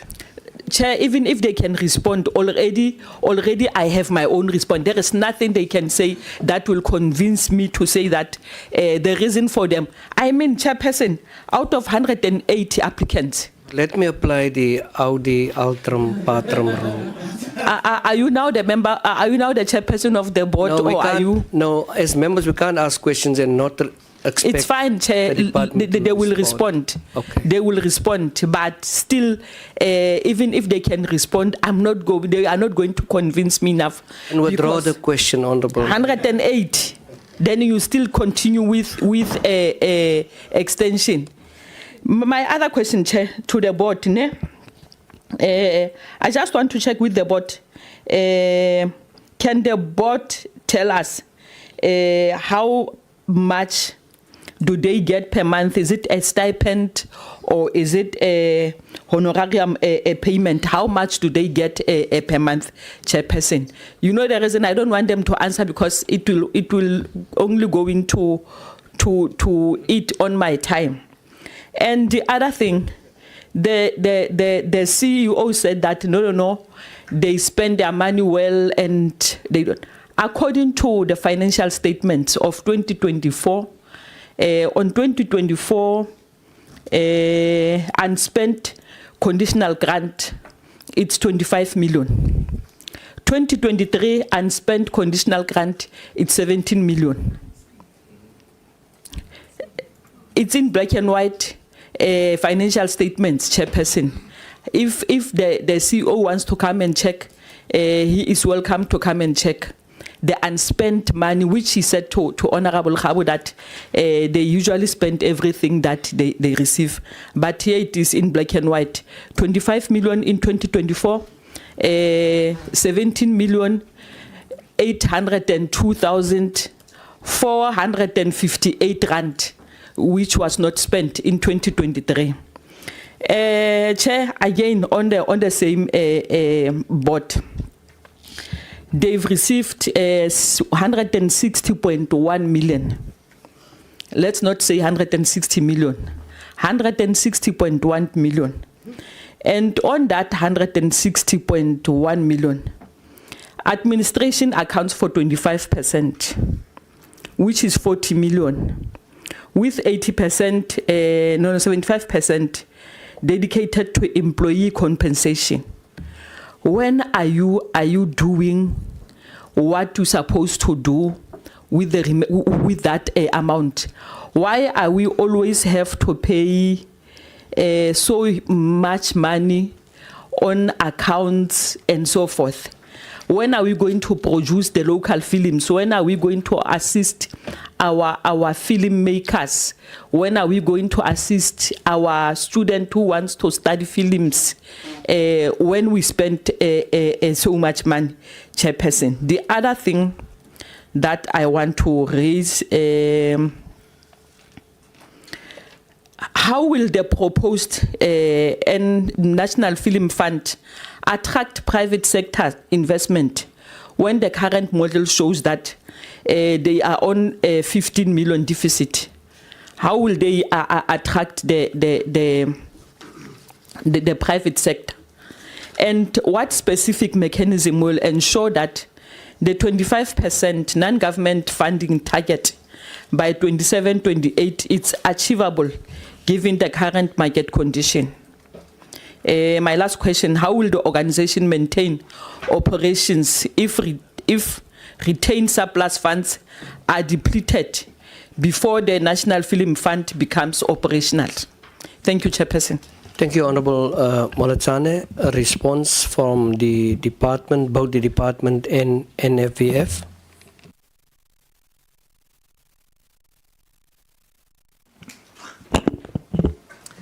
Thank you, Chair. In terms of the numbers that were received, yes, it's correct. But I think earlier on I indicated that the advert was opened because one of the factors was to extend the time that we had given, because it had been 14 days and we wanted to extend to 21, at least to be 21. And yes, the second chunk of nominations, there were people who made it to the board, and also from the first one. But the nominations themselves, they had not yet been passed to the panel when that happened. It is the combined nominations that were sent to the panel, so they were not sent separately. And then in terms of the names, maybe I must just open, because there is a list of names among those who made it from the first advert and the ones who made it on the second advert. Oh yes, from the first advert, Mr. Chatlow made it. Mr. Leon van Nierop made it. Miss Fulufelo Sylvia Chikudo made it, the one who subsequently resigned. Miss Nobuntu Tubazana made it. Miss Umpemitsi Mkhosi made it.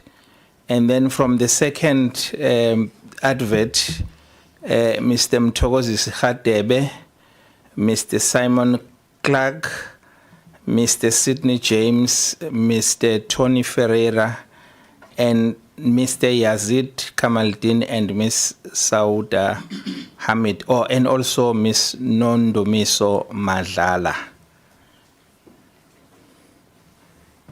Yeah, I think Siposetu Mtamzeli also was from the second advert.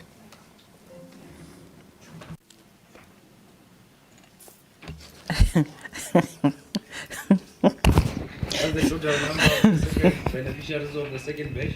Nine. So, Chairperson, now I'm aware the reason why it's because the chairperson of the board was not part of the first batch. That's why they had to open so that he can be able to go. He can be able to go. So you're happy I gave them a chance to respond?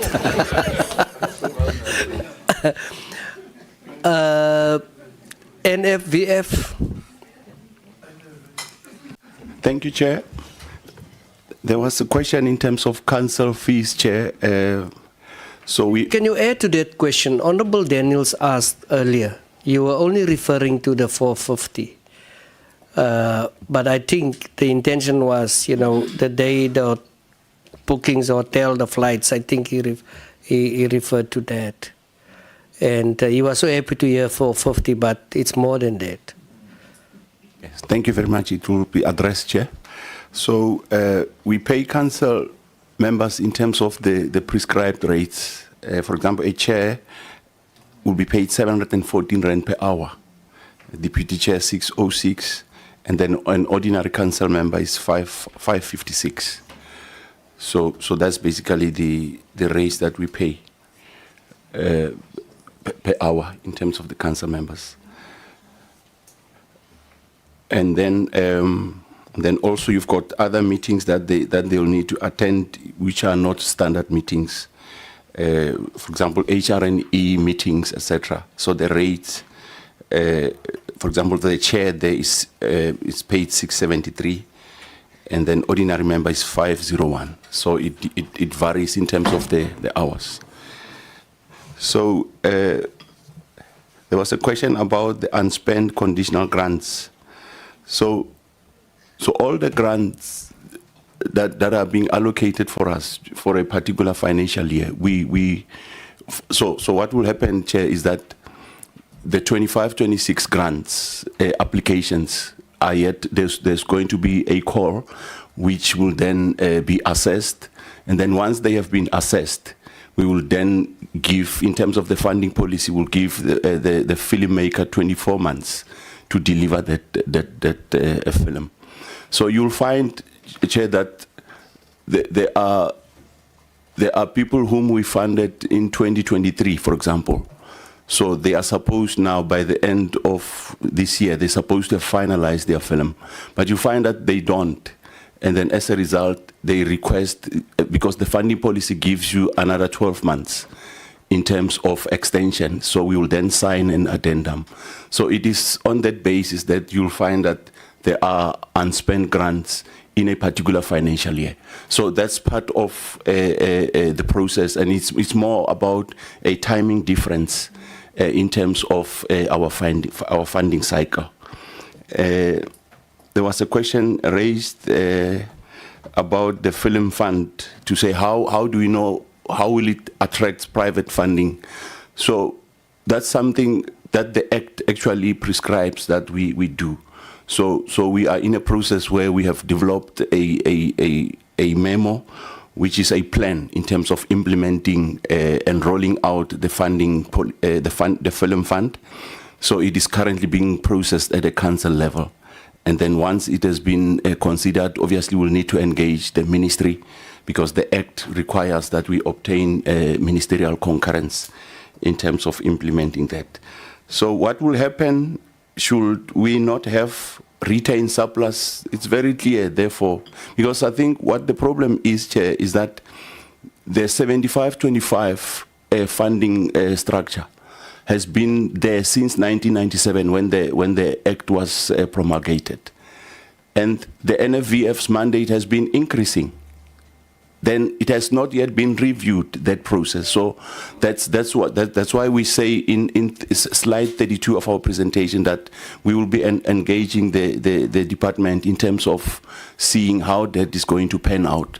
But we'll also be sitting with an industry that is saying because in order for us to cover that 9 million deficit, Chair, the funding structure is supposed to be 67-33.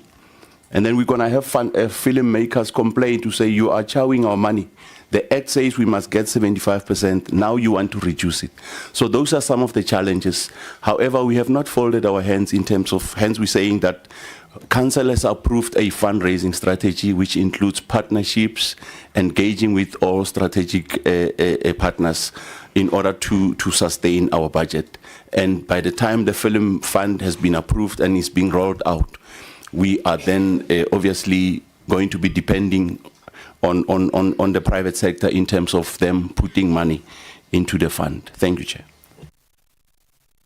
Thank you so much, Honourable Daniels. Thank you so much, Chairperson. I know we're pressed for time. And I promise I won't take up much time. I think I must start, Chairperson, colleagues, and reiterate that the NFVF, Honourable Khabo, NFVF,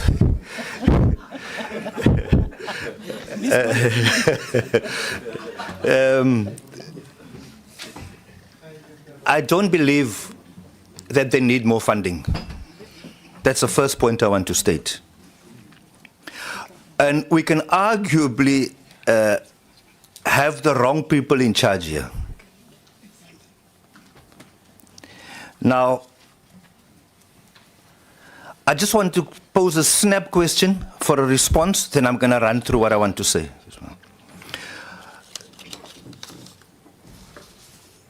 The establishment of the provincial structures, the identification of the provincial structures, there are established ones, there are emerging ones, and there are underserviced ones. Can the CFO give an indication about the apportionment of funds allocated to established, emerging, and underserviced? Because I see there's 3 provinces established, 3 emerging, and 3 underserviced. I would just like that answer, please. Then I'll run through the rest, Chairperson. Thank you. CFO.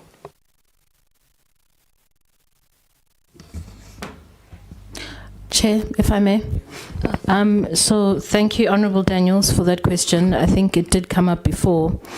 Our mandate is national. So because of that national mandate, which is also prescribed by the Act, we are not in a position to ring-fence funding for different provinces. We have to apply our mandate nationally. However, like I was saying before, when it comes to the serviced and the underserviced provinces, our approach is to prioritize underserviced provinces in all the funding, because when we have to report back to the department, whether it's for normal funding or special projects, They want to know how we spent it. We have to qualify it. They want to know how much funding was spent in each of the different provinces. If it's job-related funding, how many jobs were created there. So that's why I mentioned the approach about the road shows, and even in the evaluations with the chairpersons of each of the panels. There will be times where they will be deliberate to say, we will start with applications from the Northern Cape, then we'll go to the Free State, then we'll go to the North. So we'll start with your under-serviced provinces, then we will look at applications from your service provinces at the end.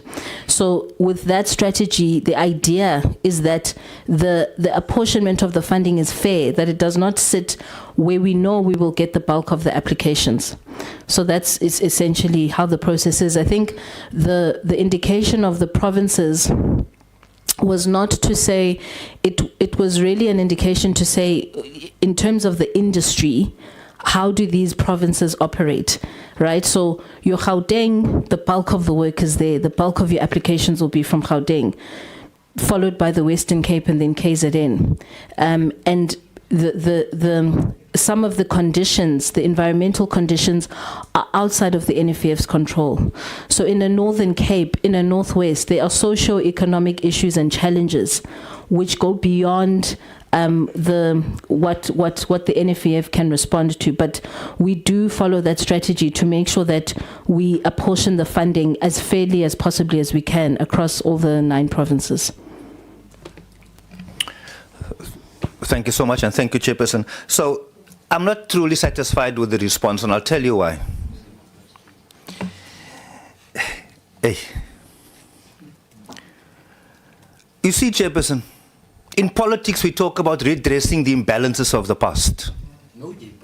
Hey, tada. Order, honorable members. You know, so, I mean, it's not coincidence that we find most of the aspiring ones in the industry, they relocate to where the established provincial structures are, leaving our provinces void of those people. And it's not right. It cannot be that we are told that the apportionment is fairly done, but yet we are talking about emerging and underserviced structures. I would be embarrassed to use the word underserviced when I'm in charge of this entity. It shouldn't be. Because if it was fairly apportioned, we will never have underserviced. Underserviced synonymous is that we are lacking to support certain areas. That's what underserviced means. So that can never be accepted. I also hear that, no, it's not ring-fenced, but as true as Bob, I'm pretty much sure that the bigger chunk is going to where the established provincial structures are. That's not how you redress the imbalances. That must change, Chairperson. Yo, if you come from apartheid, you will know what it means to redress imbalances. We cannot contribute to the same standard and the norms from where we come from. How are we not embarrassed when we go to these areas and we look at the people and think, ah, it's not your turn now, we are still busy going to Igoli. That cannot be right. That must change. And it's not a request, it's an instruction. We must change this entity, Chairperson and colleagues. Now, I want to go to the core funding pillars because there's marketing and distribution funding, there's skills and development training. So surely there is a procurement process to get those service providers on board. I have one question. Those people who see to the adjudication, how long have they been serving in that position? Has it been, can I just be protected here because it's distracting me, Chairperson? Just give the honourable member an opportunity to speak. How long, and I want that answer, how long has the same people been there? Because I tell you what, it's a great chance to loot resources and funding. There's brown envelopes, there's what. Because I've got my preferred service providers that I'm going to use over a long period of time. So the question of how long have those people who adjudicate these things been there is relevant to my concern.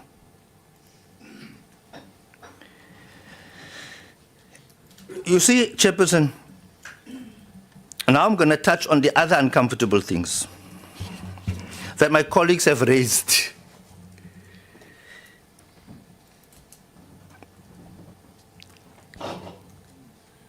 I've heard my colleagues make mention that colored people are preferred in certain instances. Me sitting here as an honourable member of Parliament,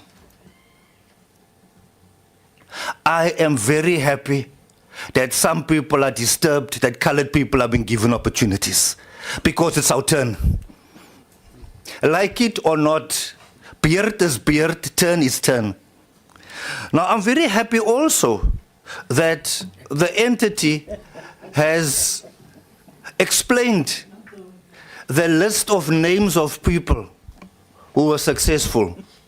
And that speaks to Rainbow Nation representation, which means then that why is it that those who are referred to or identified as Africans in particular have a problem when there's white people and Indian people and colored people getting opportunities? I'll tell you what the real problem is here. For 31 years,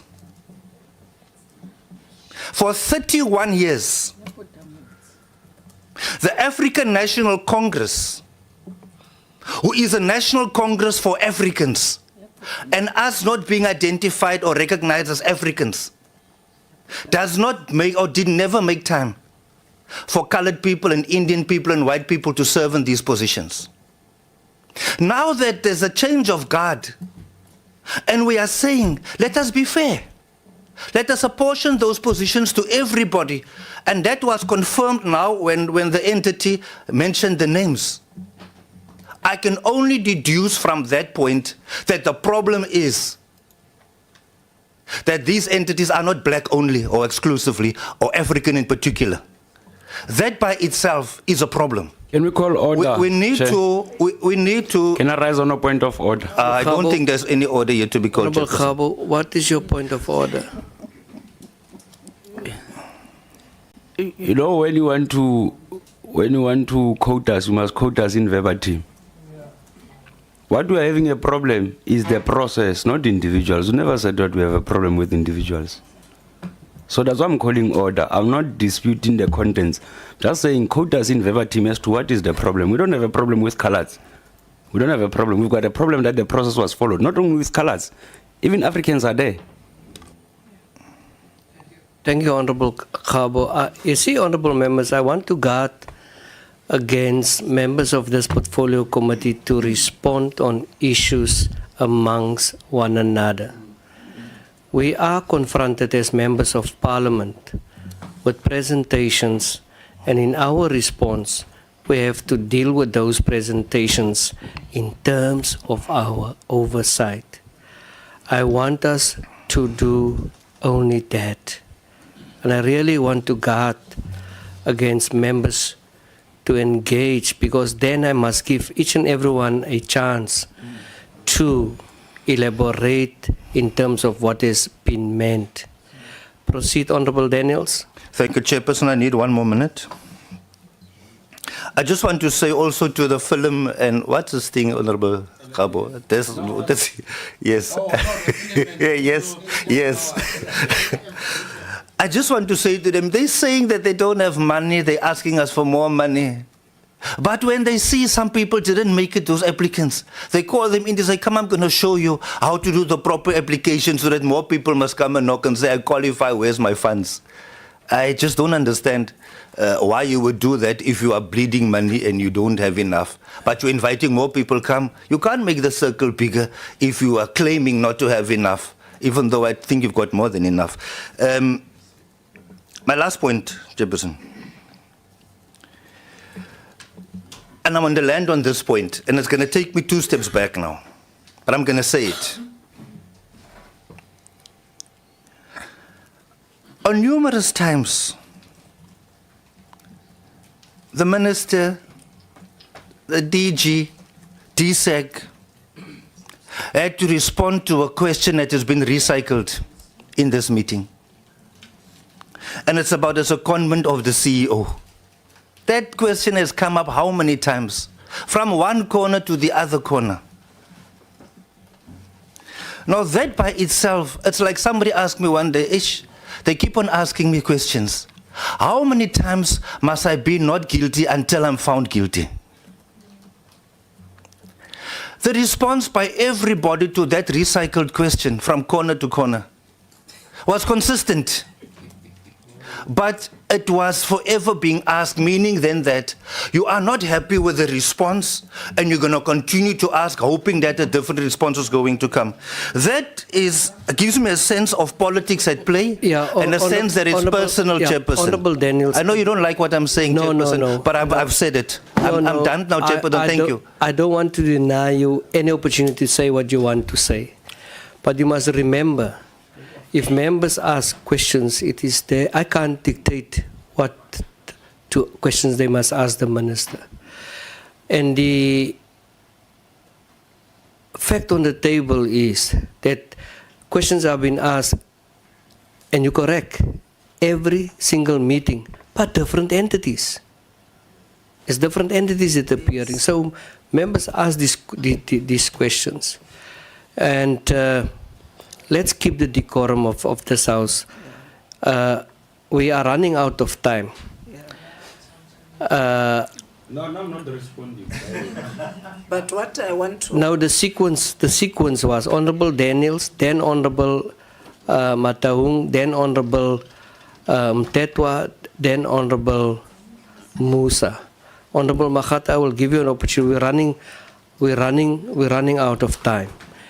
And I'm sure you don't want me to bring back my clock again. But I just want to talk a little bit. Yeah, but that little bit mustn't be a response on what Honorable Daniels has said. No, we are not responding. Please, I want peace amongst you guys. Yes. Honorable members. When we are here, all of us, we are honorable councillors. Yes. And I think all of us, we must respond like honorable councillors. But if we can take the things the way they are, in future, we will have problems. So let's be honorable councillors and then assist each other. Just correction, Chairperson. That's not local government. Okay. Yeah, I understand the honorable member means honorable members. Honorable Khabo, can I skip you? Skip me, it's fine, you can skip me. I'm not responding. I wanted to make a proposal as you are closing. Progressive, okay. I just wanted to make a proposal Okay, on your, I'll if come you are back. closing. I'll come back. Okay, fine. I'll come back to you. Honorable Mataung.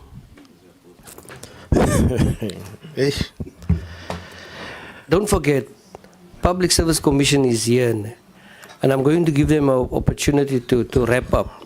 Yes. So don't be part and parcel of that work. Honorable. Okay, thank you so much. Something disturbed me a bit, but it's fine. When the board spoke about that at the present moment, internally, they will be choosing a CEO. So I just wanted to find out from them what stopped them earlier for the minister to intervene in order to choose the CEO at the first place, the past CEOs that they've left. Okay, that's my first question. When the board or the people that were selected, did you guys choose any person with disability?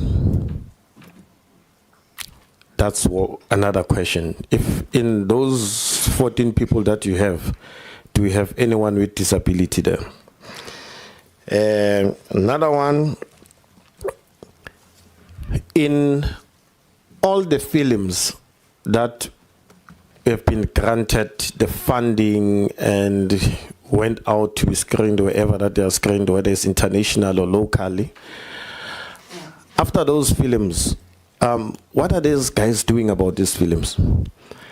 Don't we have maybe a certain mode? Maybe we can say, okay, because of we have a broadcaster like SABC, and we can just do a certain proposal and say to them, you know what, because of we've granted these guys this, can it also, all these films play on our channels? That would be the best thing, because of we're saying we develop them. If we develop independent producers and production houses, so why don't we take these films and they play on our local channel television?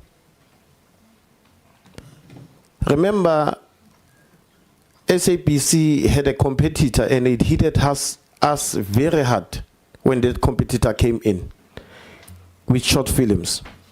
So this is an opportunity for NFVF to make sure that we don't just give people grants to make films after they put them on their shelves. Some of these films, they don't even make, I was speaking a good thief, 90% of them. Some of them, they don't even go to international festivals. Same applies to the documentaries. Why can't we get a slot in our own channel that we have? We have SAPC 1, 2, and 3. Why can't we get a slot? And there's a huge gap. And remember, SAPC has a mandate to educate. And some of these films, when people are putting the proposals, you also have a mandate to say, these are the films that we're taking. So why don't we groom these young men and stop looking at those bigger production houses? You know, I don't want to call them names, but they are making money, but we still fund one and the same companies time and again. Why? We have even producers who wouldn't mind, or even if we say, let's go to Northwest and we do a film festival. It could be a film festival for people from Northwest. Could be film festival from people from Mpumalanga. Then we choose from those films there, because of this, there will be panels and judges that will be judging. And from that thing, then that's when we take, okay, we took about 10 films, which is the best outstanding, then they'll play on the SAPC. That's all that we want. That's how we develop people. All this thing of shoving the money everywhere, it doesn't work, guys. If I can say, TP, how many films talked? Kunma now. How many films? Yeah, right. How many films have you watched?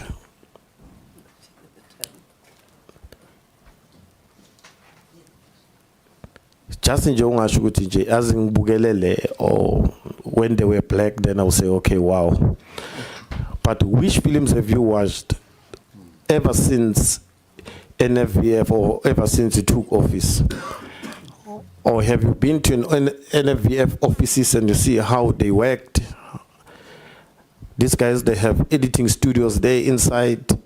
Have they taken students who are disadvantaged areas who believes that they want to be editors, they have cameras, there's guys that wants to be DOPs who cannot afford to go to these schools. I don't want to name them.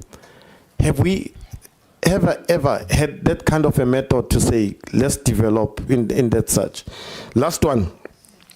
You guys said you're paying about 200 and something thousand for a rental office. I don't know. Is there any way Because of NFVF for me is like a film hub, you know, where every one that wants to start to produce a film wants to start there. Can't we just buy our own space and make sure that whoever that wants to come in, and they will know that this is the home that we need to cry for, especially those wants to develop themselves. We don't cry about the other ones that already they can manage to pay the school fees, the fees and stuff. But for the areas that we go to, you know, to say, okay, let's equip these kids. Let them come in, let them learn, let them do this, let them develop. Then we can do the job placements to the bigger productions. Thank you, Honorable Matang. Thank you. Honorable Tetwa and then Honorable Musa. Questions? Thank you, Chair. Two questions that were not answered. I asked how much did NFVF support the best documentary, and how much, if there's any international film that they've supported, how much did they support with? Maybe I should allow them to answer that because they ducked that question before. Before I come to the questions, my follow-up questions, Chair. Can you respond to the two questions? Thank you, Member of Parliament, for that question.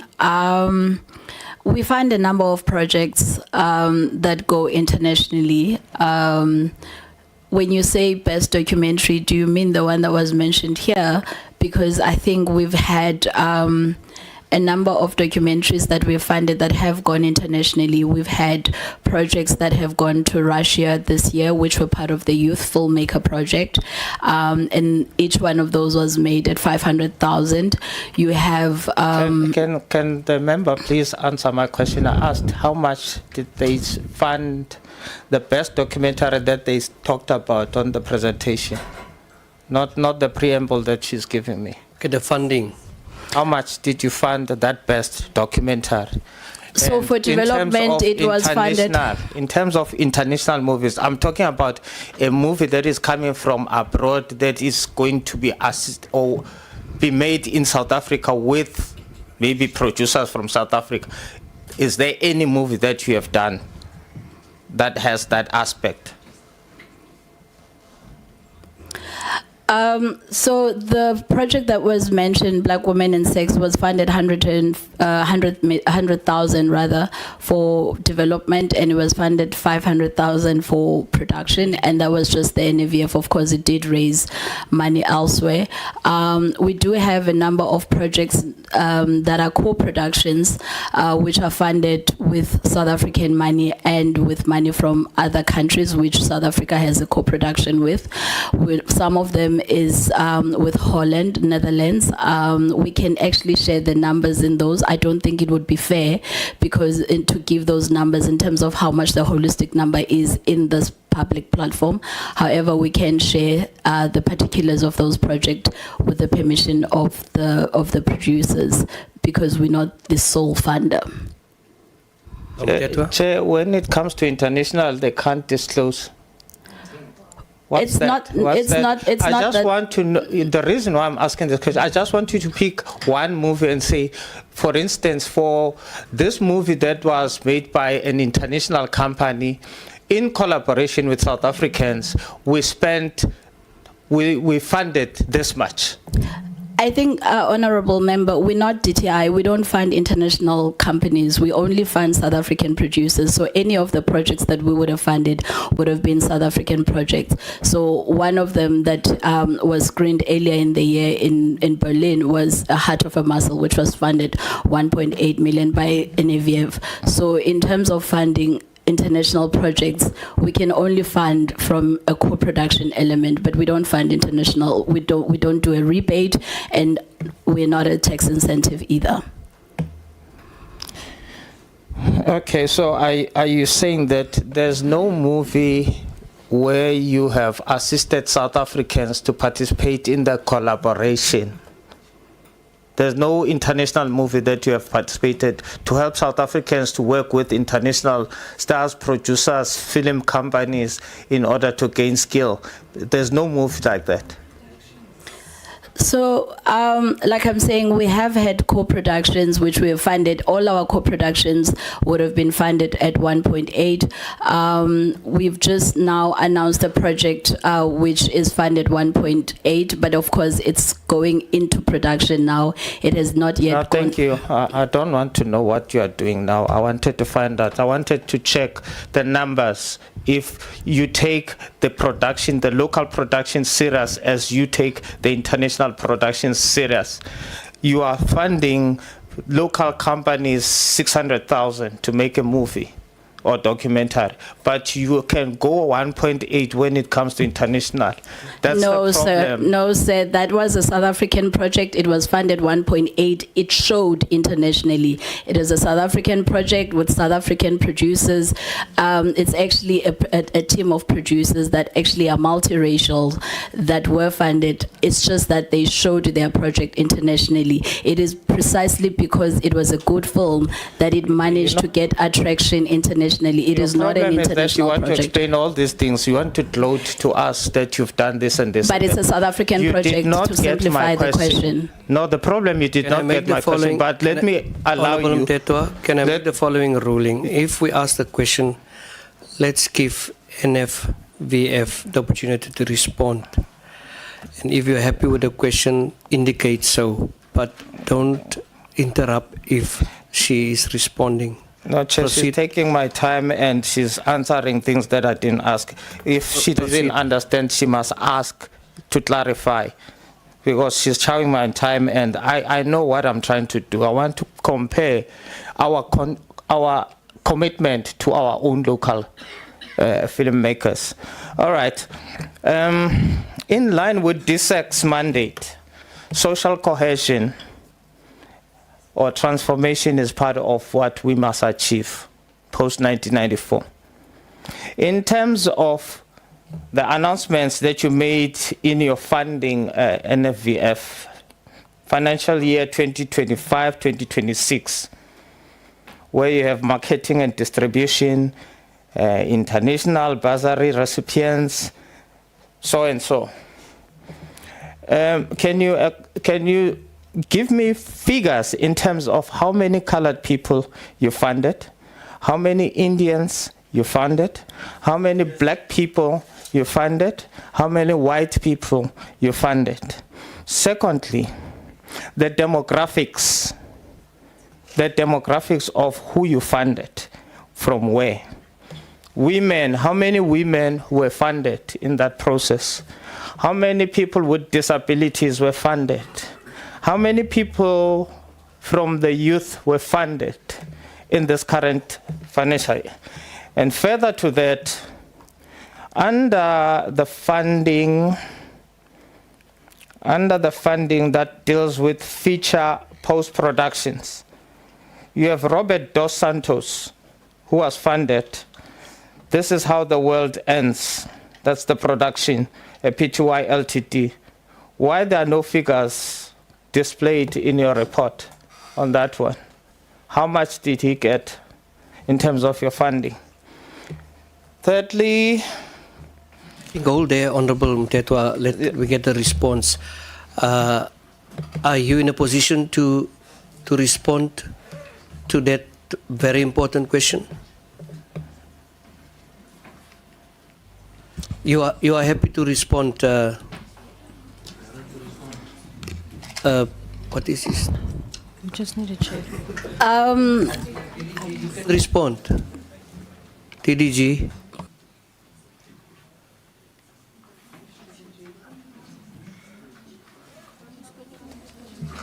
Deputy Can Chair. we get order in the meeting? You can respond if you want to. I'm referring to you. Good afternoon, Chairperson. I'm not operations and I don't have the data, so I would refer the question to the operations team who has the data. Thank Okay, you. no, I understand because I appreciate the fact that you liaise and advise. That's why I said you can respond. I mean, I but that's a can- very, very important question. Yeah. And if that answer cannot be given now, we need that ASAP. Yeah, I mean, I can speak, for example, as a council member who had oversight over the PESP, the presidential project. And for example, there we definitely had, if I remember the numbers, I don't know the exact numbers, but it was majority black African people who received funding from the treasury for projects. The numbers, I don't have a laptop with me, so I don't have the numbers with me, but our operations team is here and they should be able to access the info. Okay, let's get it. Let's get the information. Very important question. If you have listened May I to- ask the parliamentarian, is it a specific project or a period that you want to know about? It's the 2025-2026. Which we are, the current financial year. Yeah, the current financial year, what you have approved for projects. So far. Yes. Okay, it's- and that would be the internal, because we also had managed PESP. But let's look at the figures for the current. Yeah, let's look at the NFVF specific funding for the current financial year. the spread as well. Thank you. Yeah, we'll do that. It is tracked, so there are numbers.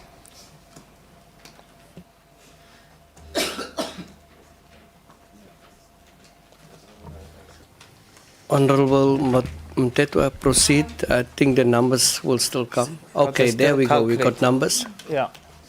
I think the council or the chairperson asked in terms of who have been funded. We can give the demographics, but it won't. It's so sorry. So we are still only in our second quarter, but from the first quarter we have funded about 12 black females, 15 male females, 7 white females, 6 white males, 1 female colored, 2 female Indians, and 1 male Indian. And I think I think I must contextualize that. I think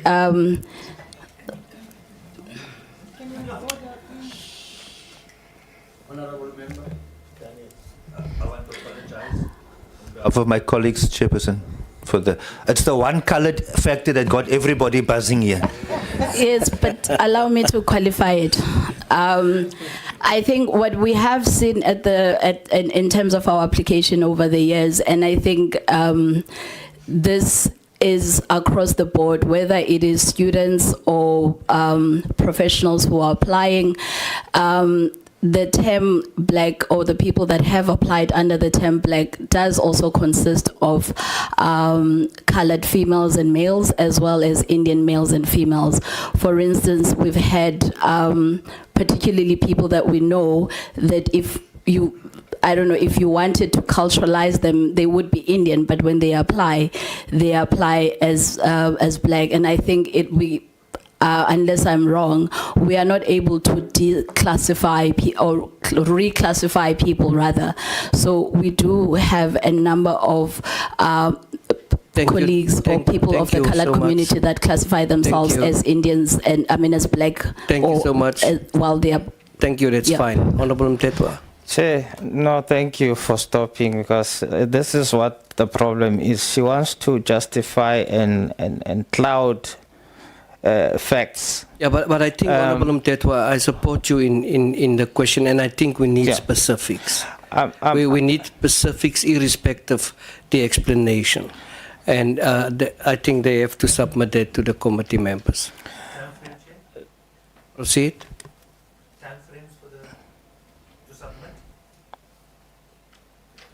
They have it on record, so We have it on the laptop, Yes, so it can be sent so easily.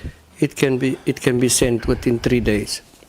The reason I asked that question, I started by contextualizing the issues, that it is the DSAC's mandate that you are assisting to attain, and in relation to social cohesion. Now, having 85% of colored people funded by NFVF, that is not social cohesion. That doesn't speak to transformation. Now you are hiding the truth behind. You are talking about 12 this, 12 that. That is not true. It can't be 12 from the funding that went into marketing and distribution. Okay? International bursary recipients, training service providers. Service providers, it can't be one person who is a service provider. And when we talk about beneficiaries, and we want to know, we want to see the impact, we want to know how much impact you are making in dealing with the imbalances that we had. Post-1994, we're dealing with imbalances. We are not only dealing with numbers. And also, you must be able to justify. You can't say, I've allocated 85% for colored people, when colored people constitute 15% of the population, and then you marginalize the majority of people who constitute 70% or 80%. You must be able to use rationalism in how you approach this. It's not about colored or black people or Indian, but it is about the rationalization of what we want to achieve post-1994. Now, you also have, I want to check quickly, you also have a, here in Cape Town, because that's where you are also very big as NFVF, here in Cape Town, where you have a studio that is owned by government but given to a private company, which we must go and do oversight, Chairperson. I'm trying to get that message that says, can you assist in checking this? Because this young person is asking, how do we establish a film commission in Cape Town? How do we establish a film? Because you have given this private company all the powers to do everything that has to do with film in Cape Town. Yet when you paint this picture of your report, you speak as if you are serving the entire province. But you are basically giving to one person over and over, over and over. So it's that question, and maybe we should do an oversight visit to that one, but they know which company I'm talking about. They know which entity. They can explain what is the arrangement. Maybe if you've got arrangement with this private company, that is why you've given it the government entity to operate from. Thanks, Chair. I think those are my questions.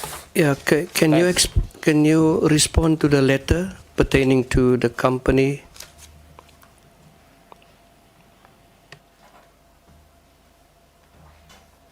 I think our operations team would need more information. I mean, this. Can you give us the letter? Can you show us the letter? There needs to be more information about this, because I understand it's something being brought from someone in the public, but we need more information. Thank you. Right.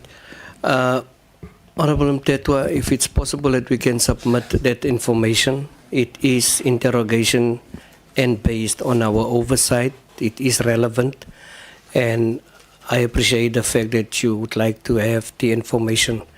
I think we can submit it later on. I'm now going to give an opportunity to Honorable Musa, then the Honorable Khabo, then I'm going to ask Public Service Commission to have their closing remarks, then Dr. Kumalo, and then we are going to close this meeting with some recommendations.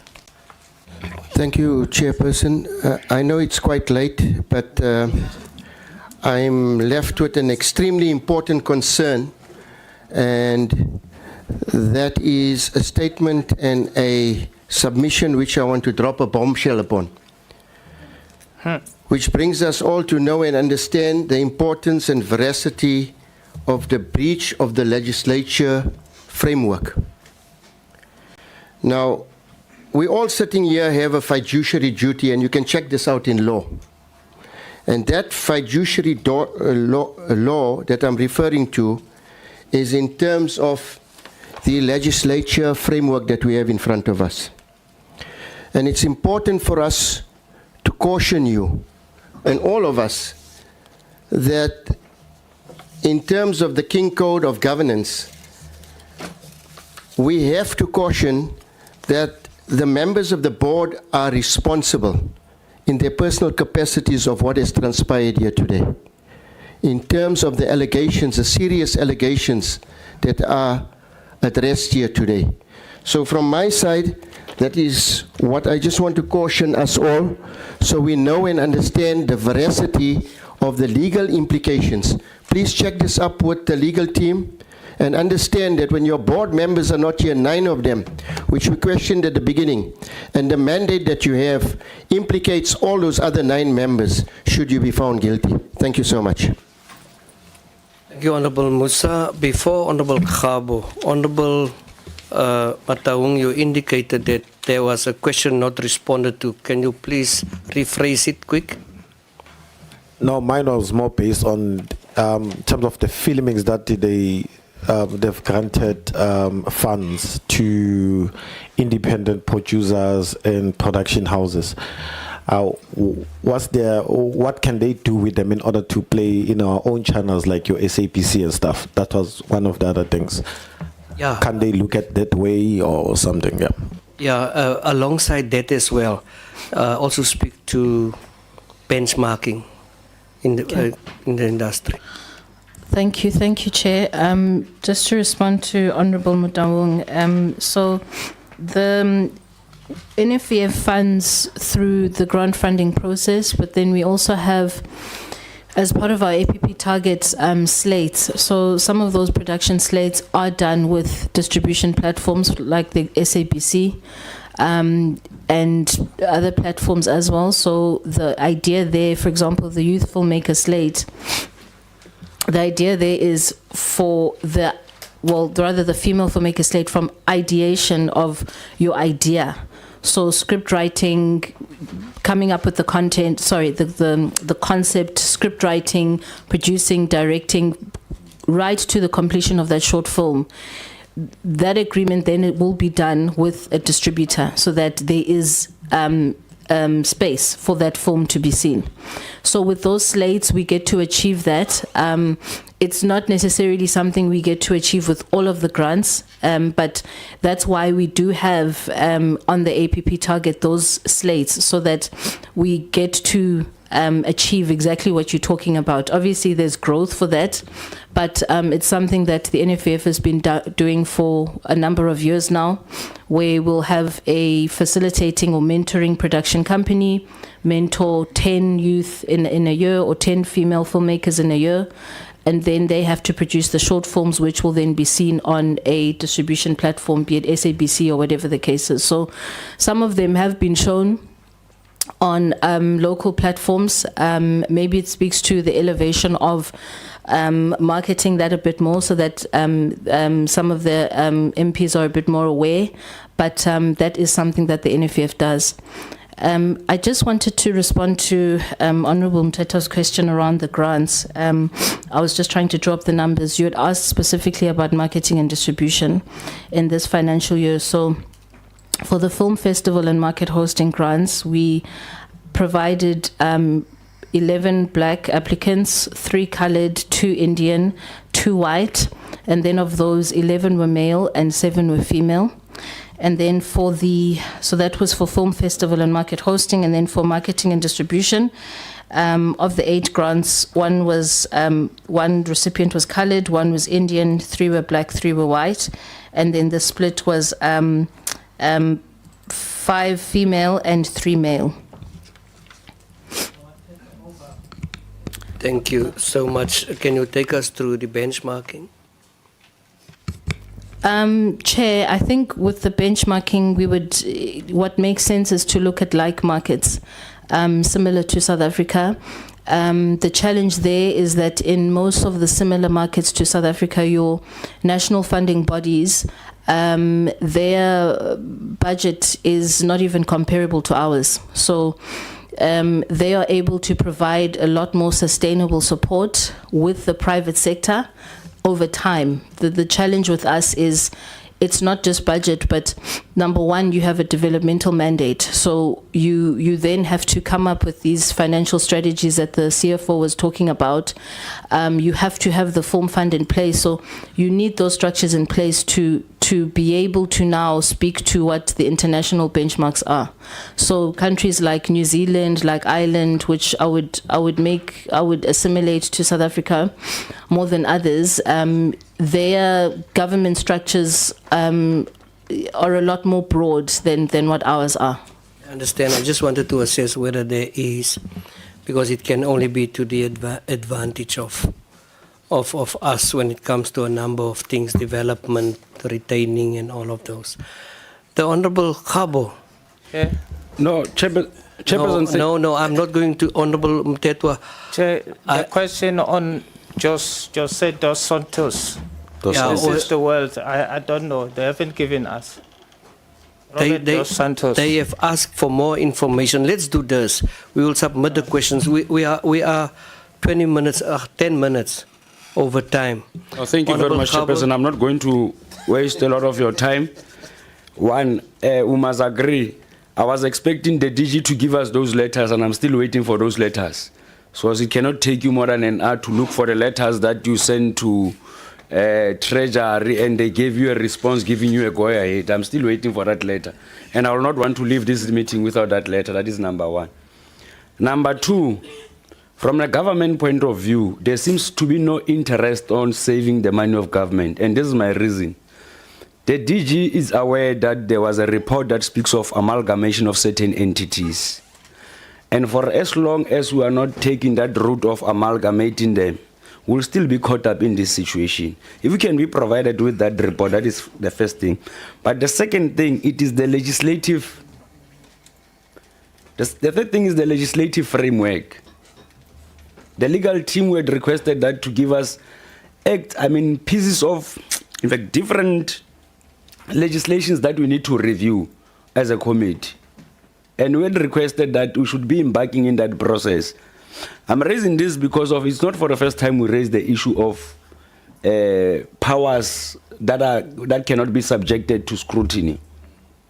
We have raised this thing before, and we are legislators. There's nothing stopping us to review those pieces of legislation. What must happen is that the DG must lead that process of making sure that we bring that those pieces of legislation as a committee. We initiate the process. That is the third thing that I wanted to raise.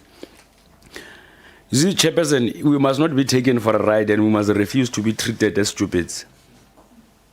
People must not come here and lie, because we'll make our own research here. The DG, maybe as part of closing, Chairperson, I've asked one or two things, but let me go back to this one. I've asked between the 2nd of September and today, who's overseeing this entity? You have never responded to that question. The response was rather saying that, instead of, I want you to confirm, are you saying that there is no one, as things stands, designated by the board or whoever, like the minister usually does, to act as a CEO? Because that's what the impression that you have created in your response. The last issue, Chairperson, now I want to propose to this committee that the minister, we must drag him. We must direct the minister to the ethics committee. We must resolve on taking the minister to ethics committee. We've got reasons why we are raising that in terms of the process. And unfortunately, Chairperson, with us, you are stuck with us for the next 5 years. If we sound like a broken record in this first year, the unfortunate part, you are stuck with me for a lesson. Yes. I'm proposing that we must take the minister to the ethics committee. And I've got enough reasons why I'm saying the minister must be taken to the ethics committee. Apart from misleading this committee, the minister was sitting there saying that he has used section 6, subsection 2. When you go to that section, it does not speak of that. The second thing, the responses that we are getting to the minister isn't when we are raising clarity-seeking questions. The minister seems not to be willing to respond, but rather wants to treat us as if we are his ball boys and girls who will run around with water and tea for him. Unfortunately, we are not that type. Those are some of the reasons why I'm raising. The fourth thing, DG, you must tell us where is Mr. Blennis. Mr. Blennis, the one who resigned from our people. Order, Chair. Honorable Jacobs. Honorable Daniels. Jacobs. No, we're from the same party, yes. Yes. Chair, you are chairing this committee, and you are permitting aspersions to be casted here about posture of the minister and all those things. I've heard the minister respond to every question he was asked, and I've heard the responses being echoed also by DSEC. So we cannot also, when we talk about misleading, I was quiet and I cannot sit here as a leader of my organization and allow people to be misled also here. No, Chair. Honorable Daniels, let me rectify. You're sitting here as a member of the portfolio and not as a member of your organization. These utterances is personal, Chairperson. No, anybody can see it as clear as daylight. Just give me a hearing. Earlier on, there was a rebuttal and references to X. And this was read and that was read. Now the honorable member is ventilating the issues and give reasons for his motivation, i.e. ethics committee. That is what the honorable member is doing currently.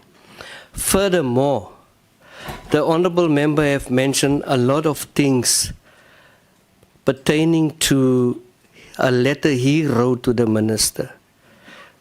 The department is here, the DM is here, the DG is here. This committee will get a response, or the member will get a response who have written a letter. The member is also now asking, where is a certain particular individual? It's in the report.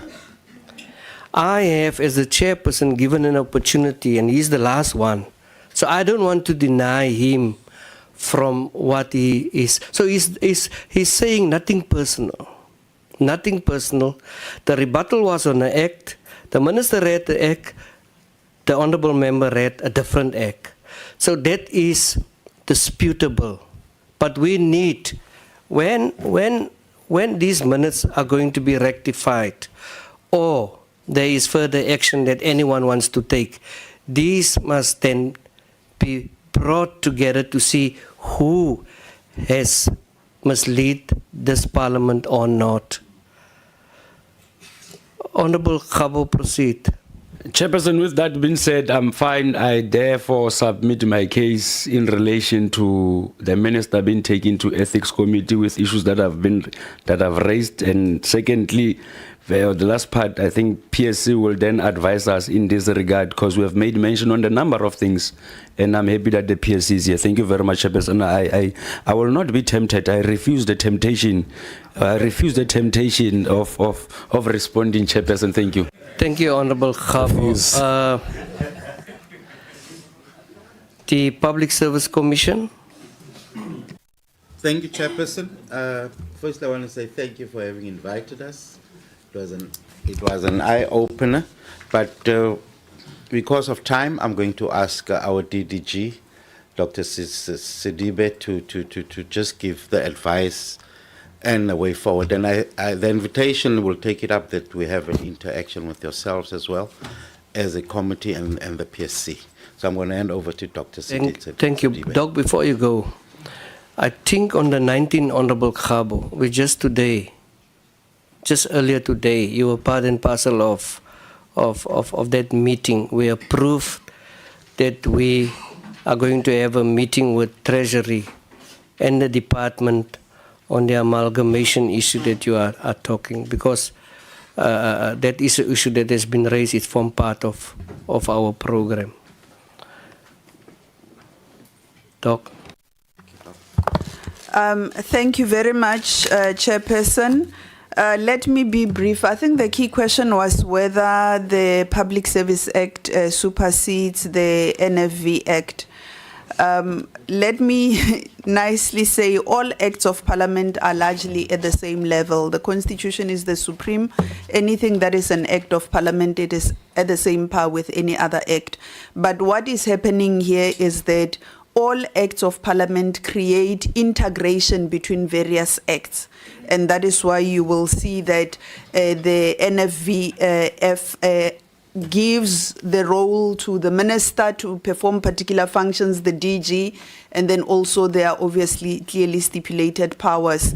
And my understanding is because this foundation is performing particular duties on behalf of the department, there would also be a shareholder agreement or contract that provides a lot more detail on the operations, and the minister and the DG or their nominees would serve in the council as shareholders. I don't know what they call it, but we generally call it a shareholder representative. They don't have veto power, they don't have the majority, but they are a shareholder because this entity is performing the duties. So all of these integrations, they need to be understood by the committee because this particular council and the minister on certain actions, they are still required to confer with the Minister of Trade and Industry, the Minister of Finance and so forth. So I just want to indicate that to a greater degree, what I am seeing is a lot of what the department is trying to do is provided for in the act of the foundation itself. There might be different interpretations, and there are a number of areas where the act itself does not talk about other things, like it talks about the foundation having the power through the council to second people somewhere, but it doesn't say anything anywhere else. What happens when the council cannot find an internal candidate to appoint to act as a CEO? And in that case, the shareholder cannot throw their hands in the air. They need to provide guidance, and it is normal practice within the public sector to have the shareholder then looking for a person within the administration to second for a particular duration. So maybe the very last point that I want to make, because I don't want to go into the details of what we were looking at here, is that acts of parliament of conflict in a collaborative manner as required by the Constitution before maybe you start acting against each other in a punitive manner. Thank you. Thank you, Dr. Kumalo.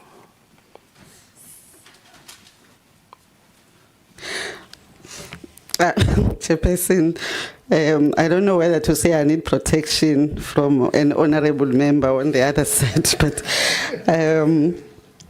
just two things, Chair. We've taken note. I think we will send the correspondence that Honorable Khabo is looking for, and I think you've addressed the issue of amalgamation. I did talk about it. Maybe Honorable Khabo was outside.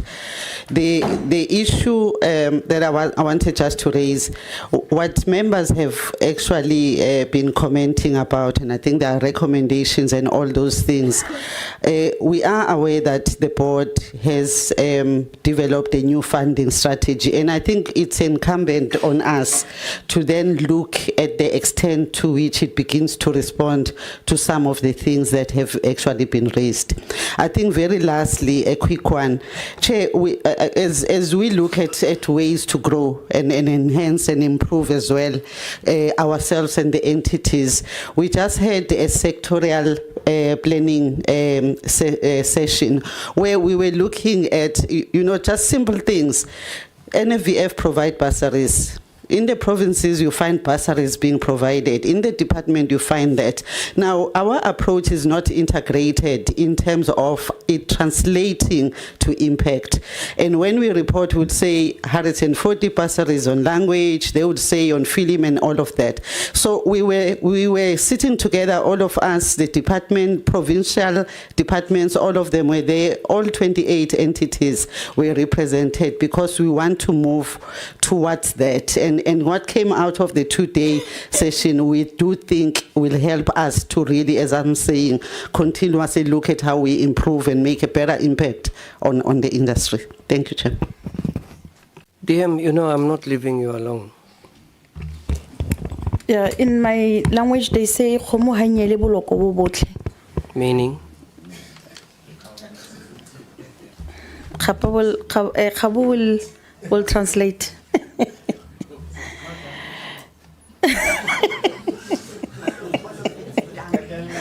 Yeah.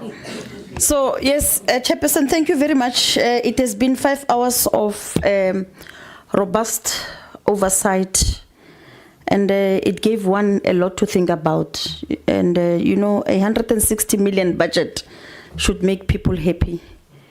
We can't sit for 5 hours, you know, arguing and not coming into conclusion. It's sad. It shows that there's a lot that needs to be done. I reflected on creative and business collaboration.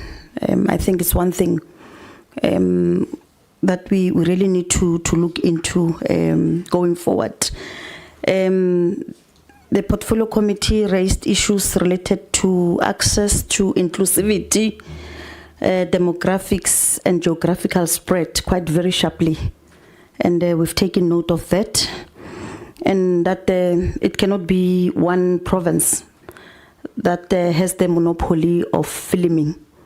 It cannot be correct, especially if we want to address the imbalances of the past. So a child from Gungundlovu, a child from a deep rural vendor does not have to travel, you know, take 2 transports, Joburg, and come to Cape Town. It's not fair. So we are aligned to that. Demographics should really be addressed. But again, you know, without any waste of time, I don't know why Nigeria is doing better than South Africa when it comes to filming. And I want to propose that there are lessons that we can learn from Nigerians, you know, when it comes to filming, because their industry contributes 6.4 billion. Their film industry, it contributes 6.4 billion. And they are #1 film industry and the largest in Africa. I'm sure Honorable Mtata will agree on that, you know. In terms of volume, in terms of number of annual films, and revenue and popularity as well. So it's not one-sided, you know. It's a community thing. It's a Nigerian thing. You go to any village in Nigeria, they are busy filming. We produce 104 films in South Africa, you know, annually. Yeah, 104. That's what research says. It says that we produce 104 films in South Africa. We make them. But then it comes back to the question, who are the beneficiaries? Who are the role players? So it means it's external people coming and, you know, filming here. So it's not necessarily South African. So that also needs to change. Chair, I want to propose that maybe in the next meeting, let's have a joint meeting with DTI, because they also play a major role in the life of NFN. Yeah, ANC people cannot pronounce this, the problem. So yes, Chair, that's what I wanted to propose, you know, that let's have a joint meeting with DTI, because they can also add value in terms of promoting and making sure that this entity works. I will pause there, and thank you very much for the robustness. We've learned a lot. Thank you so much. We can only improve from this. Thank you. Thanks, Chair. Thank you so much. And GFC. You also need GFC. Thank you so much. Honorable members, thank you for your hard work today. Tomorrow we will have another 7-hour session. You wanted to say something? Yeah, thank you to the Portfolio Committee, obviously, for the passion that has been displayed here towards this entity. To be honest with you, a lot of the questions that you have asked, these are the questions that we have asked as well as a new board. these questions are also... We just get order. We are going to adjourn now. Just a second. No, Proceed. Chair. These are also... Can we move, Chair? You gave the entity an opportunity to speak. No, let me give I him think let me give him an opportunity. No, Chair. Chairperson. We refuse, Chair. We can't be undermined by a council member. I refuse. I refuse to be undermined by this man, Chair. I refuse. No. He's also undermining the leadership of a black woman in the entity. I refuse that. I refuse, Chair. He's not the chairperson. He's not the deputy chairperson. The HOO has spoken on behalf of everyone, so you can't do that, Chair. I refuse. Deputy Minister, this is the portfolio meeting of the portfolio committee. I have given an opportunity and I've indicated who wanted to speak. I'm busy ending this meeting and the man raised his hand. I'm giving him an opportunity to speak. You proceed. May I apologize if I had offended anyone? That was not my intention. I just wanted to thank everyone for the input that they have given us. So I gave you an opportunity. I have noted that. Thank you. Honorable members, I just want to say the following. We are having a meeting tomorrow. We are having a meeting.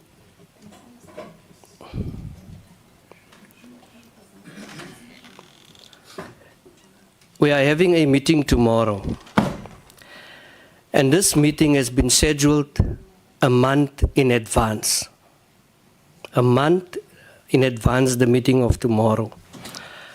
I received a very stinking letter from the ministry indicating that we are overstepping and overreaching our role as the committee. I have ignored those letters because as a committee we have an oversight role to play onto the executive.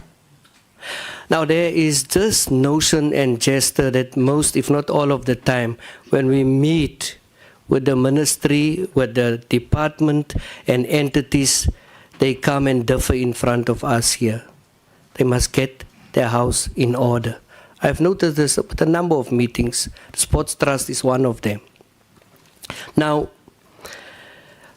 today I have received a letter from the Adjudication Committee. From DSEC of the Adjudication Committee indicating they cannot attend this meeting with a lousy, shameful and lame excuse that there were communication up and down between the department and the speaker. This committee has nothing to do with that communication. The department felt with the ministry not to come. And we decided to proceed with our meeting. That is what we decided. And I must also say, I will, and I have decided to have a one-on-one with the minister every now and then, and even with the deputy. And I don't want to do these things, DM, to go and pull attendance list of both the minister and the DM in terms of their attendance in these kind of meetings. And also same to say, and we understand ministers and deputy ministers are busy, but it doesn't prevent them from schedule and plan their meetings to be present here. We understand that they are busy and that there are other responsibilities. But also I want to say to honorable members, whether the minister and the deputy minister is not here, these meetings will proceed. It will go ahead and we will make those recommendations and we will make our views known to Parliament. And I am going to engage with the Chair of Chair's office, with the Speaker's office when it comes to that recommendations. Because, DM, it does not mean anything to this committee who sit with the ministry and the department making recommendations and on the contrary other stuff have been done. With no decency from DSEC to come and say, or the ministry, listen, we are happy, we want to change this and we want to change that. And I want to use one example where A lot of monies have been spent. And I'm going there on October. What is that date of the big walk? I'm going there. I'm going to run a 5 kilometer. We have made proposals pertaining to the big walk. It's almost like, they just want to talk. We are taken for granted as a portfolio committee, and I'm taking full exception to that. We cannot sit and make recommendations where the department not even have the decency to say, we hear your cry, let's take this to wherever.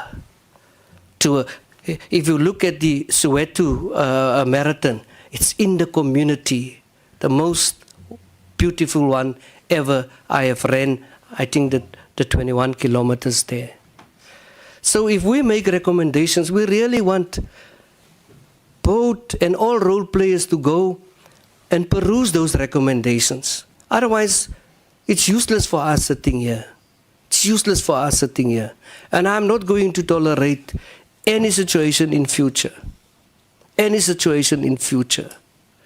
This is not a political meeting where you have the president of the chairperson of a province and after him no one can speak. This is a meeting of the portfolio committee. I'm not going to follow that rule where political meetings where the president or whoever speak, the president has spoken. This is a portfolio committee. And we don't know what the honorable member said. He wanted to say thank you as well. So tomorrow's meeting will be hybrid. Chairperson, before you close, I want to register a complaint. Tomorrow's meeting is hybrid. Tomorrow's meeting is hybrid.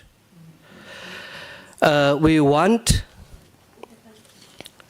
everyone present in tomorrow's meeting.